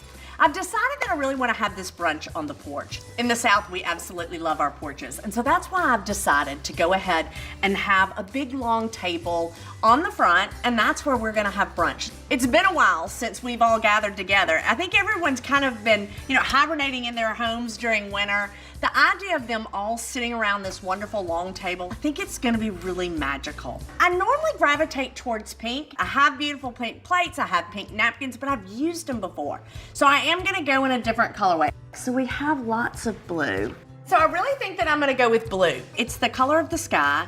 It's like a robin egg blue. To me, it screams fresh and bright and fun. I love the combination of spring green and blue. There are a lot of ways that we can bring these colors in, and that may be with the glassware, or maybe it's with the plates, maybe it's with the napkins. I love flowers, and these hydrangeas are really speaking to me. On our porch, we even had a little nest that had tiny baby birds in it last year, and I really haven't been able to get over that. Maybe we can work birds into this some way. Nothing screams brunch like eggs. We need to think of something that's gonna hold, that maybe even that we could reheat, like a frittata, or, I know. Yes, we'll do a quiche, and then we can cook that ahead of time, and then it reheats beautifully. I like to do something that is a little bit heartier, maybe even with a pastry. I know. Okay, the sausage pinwheels. Let's think about those. So if we have the quiche, as my mom always said, well, what are you gonna have that's green on the plate? And I wanna remember that, so I'm gonna put this green here. Asparagus are in season right now, so that might be kind of fun. I feel like the salad is gonna look better on the plate. And then the dressing that's left over, we're gonna make that into a guest gift. So we can add that into something, maybe a baby mason jar with a lid, and then put that maybe at the door when they leave. No, because then they're gonna forget it and nobody's gonna remember it. Oh, okay, no, I think what we'll do is we're gonna put that on the table. Yes, honey, we are getting ready. We are almost there. Then we need to think about dessert, and spring is strawberries. And I'm thinking I'm just gonna buy a pound cake. We're gonna cheat that, and that's okay. Sometimes we need a little break. Oh, a sweet twist on the classic. Okay, I'm glad I cut that one out because that reminds me. We need to think about a cocktail. Honestly, I'm kind of tired of mimosas. I love them, don't get me wrong, but I want to do something that's a little bit unusual and fresh. Yes, so lemons. So we'll do lemons instead of oranges, and we're gonna do my lemon sparkler. Still, we're gonna get those bubbles, that same festive feel, but just a little different takes. Okay, I'm really loving the way that this is looking. I think our menu is perfect. Lots that we can do ahead of time. We've committed to the blue and the spring green. So now that we've got this, another way that I get inspired is going to the fabric store. You can get a great deal on remnant fabric pieces, and then I'll use that for the table runner. That way you're not committed to spending a lot of money on a tablecloth that you may only use once. This one seems a little bit too busy to me. And then of course we love the birds. So I really do think that this is gonna be it. I absolutely love this. I just don't think that there's anything more spring-like than this runner. We're gonna come up with a schedule, and that will include everything from shopping to cooking, and then those final touches, the day of the party. We've drawn out our inspiration, and now we have a plan. So let's get to work. We've selected our runner, and we know it's gonna be the focal point. We need to make sure that it's pressed and ready to go. Once those are pressed, then we can pull out all of our plates, all of our glassware, and go ahead and find a spot in your home that you can leave all of this ready to go on the morning of the brunch. This is the perfect time to pull out those things that are special to you. For me, that's my silver strawberry baskets and colorful glasses. For things that you don't actually own, you can always borrow them from a friend.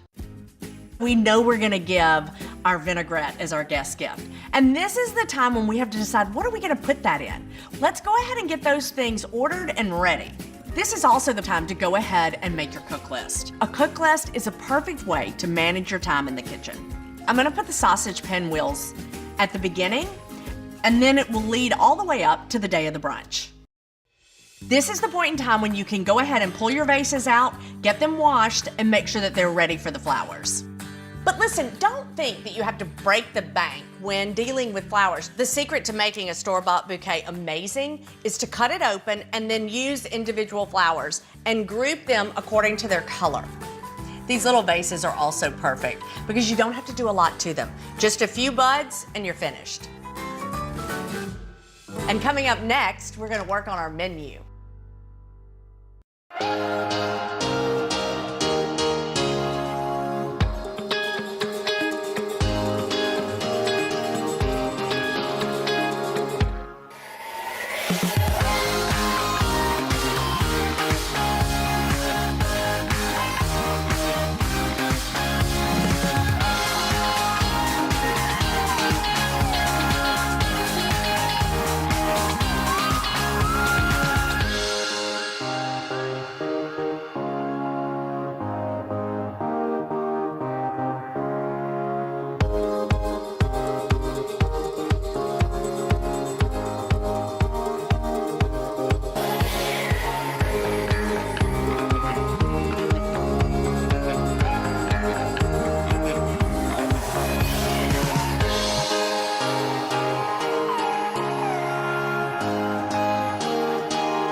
We've chosen a menu that is super simple. We're gonna start with sausage pinwheels, and then we have a beautiful quiche Lorraine, as well as a simple green salad with my versatile vinaigrette. And don't forget the pound cake with a little bourbon whipped cream and fresh spring strawberries. You know, you have to remember the whole goal of this brunch is to try to do as much as possible ahead of time. So we're gonna go ahead and start with the sausage pinwheels. We're gonna go ahead and put the puff pastry on our cutting board. So we just wanna flour our puff pastry just a little bit, just so that it doesn't stick to the roller. And I'm even gonna put a little bit of flour on my rolling pin. So we're gonna roll this out until it's just about the size of our rolling pin. And that's gonna be perfect. And now we're gonna take our sausage. So this is just breakfast sausage. It's not been cooked. And you know, I'm sorry, hands are sometimes your best tool. What you wanna do is just get a thin layer, and it needs to be even, so that when we do get ready to roll this, we don't have any spots that are too thick. So you wanna make sure that you're leaving a border. Really about an inch all the way around will be perfect. So now we're gonna sprinkle our cheese on top, and then a few green onions. Just a sprinkle is really about all you need. So we're gonna roll this up on the longest side, and what you wanna do is kind of roll and press. Roll and press. You wanna make sure that you're evenly rolling this, and then I'll just kind of smush these ends down here. And now, as you can see, we have our little seam here. Just take your fingers and press it. And so now we'll just wrap it in plastic wrap and stick it in the refrigerator. It's gonna chill overnight. And then right before our guests arrive tomorrow morning, we're gonna pull it out, we'll slice it, cook it, and everyone is going to love it. We're gonna go ahead and start on the quiche Lorraine. So we're gonna start with a purchased pie crust. And I'm not embarrassed about it or ashamed to admit it. We've got a lot of things to do to get ready for this party, and this is just a little time saver. We do want to flour our pie crust. So just give it a nice sprinkle, and then I'm also gonna sprinkle my rolling pin. And then we just wanna roll it out a bit. And so we will take our crust, we're gonna place it into our dish. So now you can see we have plenty of extra dough that's spilling over the side so that we can make a gorgeous ruffled edge. And you wanna make sure that you fold these edges under, not only because it's gonna be pretty, but also because it's gonna cook evenly. And now if you'll take your 2 fingers and almost make a little V, and then you take your thumb here. And that's it. Look at how easy. I mean, oh my Lord. Look at that. So it's very simple. It takes a little bit of time, but it's really gonna make the difference in the way this final quiche looks. And your guests will never guess that this crust was store-bought. But these are the little details that will make all the difference in this amazing brunch. And now we're gonna go ahead and add our bacon. Just know that with quiche, it's almost like a blank canvas. You know, there's hardly anything that you can't put in here that wouldn't be delicious. So if bacon is not your thing, I feel very sorry for you. Feel free to maybe add spinach or tomatoes. And now we'll add our cheese. And now it's time for the filling. We're just gonna crack 1 egg, and then we're gonna add our flour. So this recipe is a little bit different because we do add flour to the egg and whisk it very, very well. It helps to stabilize the custard, making it super light and very fluffy. So now that this is mixed, we can go ahead and add the rest of our eggs. So we want to mix this very, very well. And now we're going to go ahead and season this. So we're going to add a pinch of cayenne and 1/2 teaspoon of salt. And you know, normally we would say salt and pepper to taste. You really don't want to taste raw eggs. So that's why we're being really precise on this. And also, eggs really need to be seasoned well. And now that's been mixed in. And we're gonna add our cream. And there we are. Just a little cream. I mean, you know, there is nothing wrong with a little cheese, bacon, butter, and cream. And so now, we are gonna use a whole nutmeg. If you don't have whole nutmeg or can't find it, you could certainly use the nutmeg that's already ground, but I do have to tell you, it's worth the effort. This step is pretty important in the final product and the way that it tastes. And now this is completely mixed in. We're gonna pour it right over our cheese and bacon mixture. We're gonna just mix up the bacon and the cheese a little bit. So we have 10 friends coming tomorrow, and I decided to go ahead and make 2 quiches just to make sure that everybody has enough. And then this is gonna go into a 350-degree oven until it's completely cooked. The great news is about a quiche is that it doesn't mind being reheated. The quality will be the exact same. The taste will be the exact same.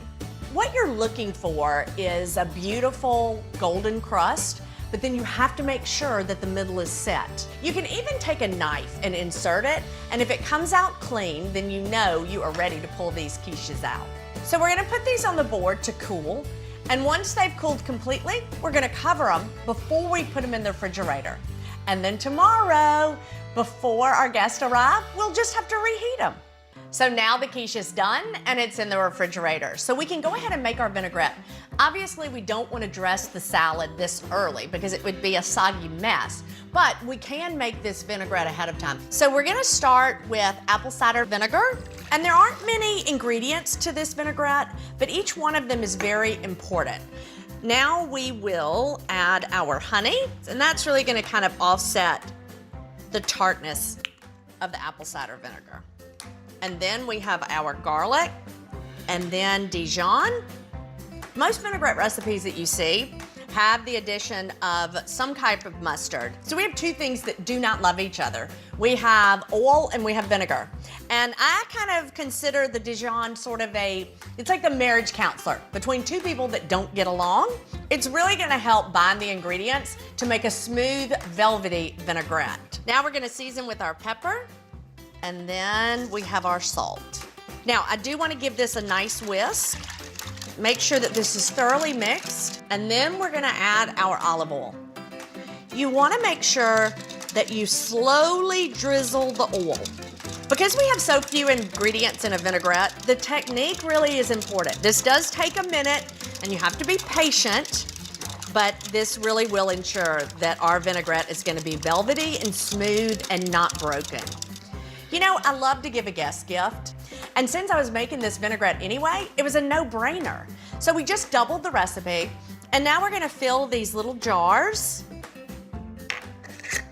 tie them with a blue ribbon, of course, since that's the theme that we're working with for this spring brunch. I mean, are these not adorable? So now these are all done and ready for our guests. It's just a little way of letting them know that you're thankful that they came. And you know, when you get invited somewhere, your first question should be, well, what can I bring? As a guest, you also want to bring your hostess a gift. And I will tell you that one of my favorite things to bring to a hostess is maybe cinnamon rolls or muffins. I know that the hostess has been incredibly busy getting ready for the day, and it would be nice to have something for them to enjoy the next morning. So that's it for the savory part of this brunch. And next, we're moving on to dessert and drinks, my favorite part.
And now it's time for my favorite part, dessert. We're making a pound cake with bourbon whipped cream and macerated strawberries. We're gonna start with the whipped cream. A chilled bowl really is the secret to making sure that your whipped cream whips up beautifully and fluffy. So we have our chilled bowl. We're gonna add our heavy cream. And then we have powdered sugar. And now we'll add our vanilla. And then we're gonna use a hand mixer. So we're gonna start slow and then gradually take the speed up. So as if heavy cream and sugar aren't enough, we're gonna add a little bit of bourbon to this. Just put a little bit in the whipped cream, a little bit in our mouth. Oh, that's good. We're gonna whip just a little bit more.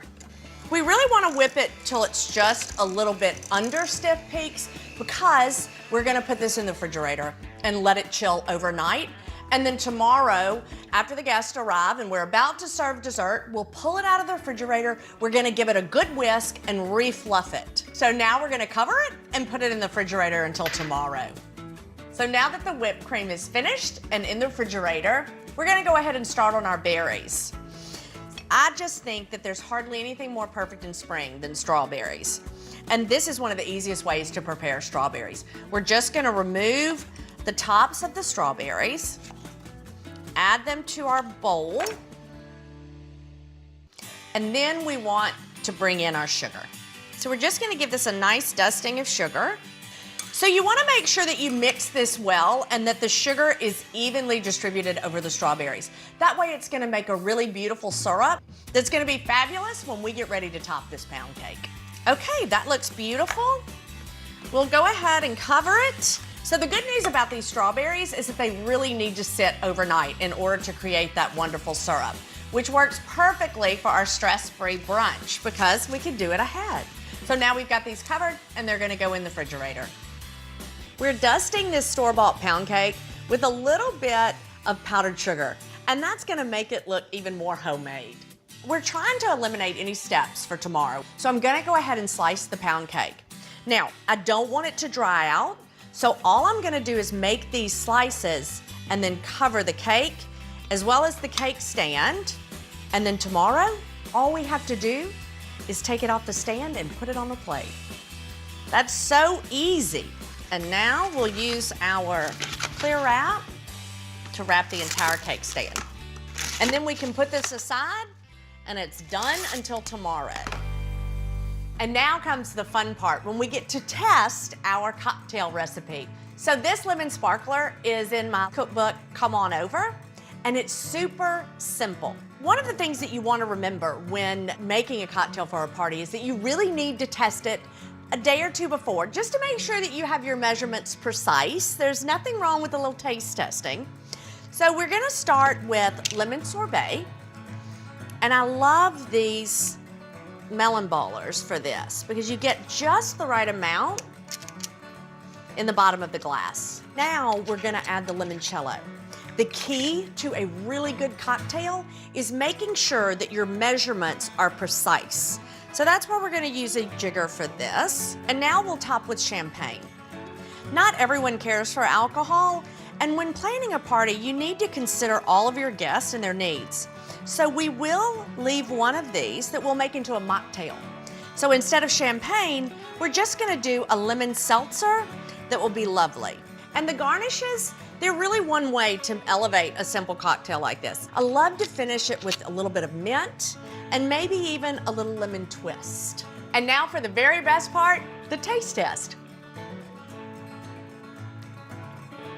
Oh, honey, that is absolutely perfect. Now that the menu's complete and the big day's almost here, we'll be back with a few finishing touches.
The day is finally here, and I'm so excited to welcome my guest. We've done most everything ahead of time, so this isn't gonna be stressful. So let's go get the pinwheels. Now we just have to unroll them and then slice them. And then we take these and put them on our sheet pan. Once we finish these, we will brush it with an egg wash, which will help it to brown really evenly, and we'll go straight into our oven. So these will go in first since they're gonna take longer. The quiches aren't gonna take very long to reheat. So now we'll go ahead and get our quiches out and get those reheated. We wanna make sure that we really cover them well before they go in the oven. Otherwise, they're gonna continue to brown, and that is not what we want. Now we'll go ahead and pull our beautiful salad together. When you're dressing a salad, it's like the toothpaste in a tube. Once it's out, you cannot put it back in. So we're gonna start slowly. Now, the taste test. It's absolutely perfect. You wanna always be able to taste the lettuce. We have beautiful spring greens, and everybody wants to taste them. Now that the salad is made, we can go ahead and get our whipped cream. We wanna fluff it up a little bit. Do you see how the peaks are just falling over? That's the exact consistency that we want. These have got to stay chilled until right before we serve. We'll go ahead and pull our strawberries out. They've been sitting overnight. And so what we want to do is give them a nice stir. Oh, y'all, that syrup. Oh, there's the doorbell. That must be Annie. Hey, Annie, how are you? Good. Oh, it's so good to see you. And what'd you bring me? Muffins. Oh, my Lord, I'm so excited. I asked her to come over and help with a few last-minute details. So now it's just the flowers, and we are done. Perfect. Didn't these turn out cute? I love them. Oh, it's just looking so pretty. I just love it. It's party time, and I'm so excited. Hello. Oh, you're my first guest. Oh my gosh, it's so good exciting. to see you. Thank you for having us. Once your guests arrive, all you have to do is pull them out of the oven. And so we'll just top with a little bit of fresh basil, and that adds that pretty green. Does that not make all the difference? Okay, guys, come on, let's sit down. Come on out and take a seat anywhere that you like. This is lovely. This is gorgeous. Look, your flowers are beautiful. Y'all got lucky. So here we are. I hope y'all are hungry. This is my versatile vinaigrette recipe. We did them in these little jars for y'all to take home, so you'll have a little keepsake. Oh, that's so sweet. Isn't that sweet? And here is our quiche. Alicia, would you like me to serve you? Yes. That's really good. You know, I just feel like we've all been kind of, huddled in our homes during winter, and now that the weather's nice, I just wanted to get all my friends together. I've been missing y'all. So fun. Dude, who would you want to have brunch with if you could pick anybody? You. Me. Oh, that was cute. I know. Okay, so I don't know about y'all, but I'm ready for dessert. So beautiful strawberries and bourbon whipped cream. those look so good. I don't know the last time I had pound cake. This is so good. Yeah, I know. It's delicious. And there's nothing wrong with a little bourbon in your whipped cream. I can't thank you all enough for coming. I am so grateful that y'all all came today to celebrate and to enjoy this wonderful spring brunch. You know, having a brunch doesn't have to be stressful. It can be easy and super fun, especially if you do things ahead, have a plan, and stick to it. Cheers, everyone! Cheers!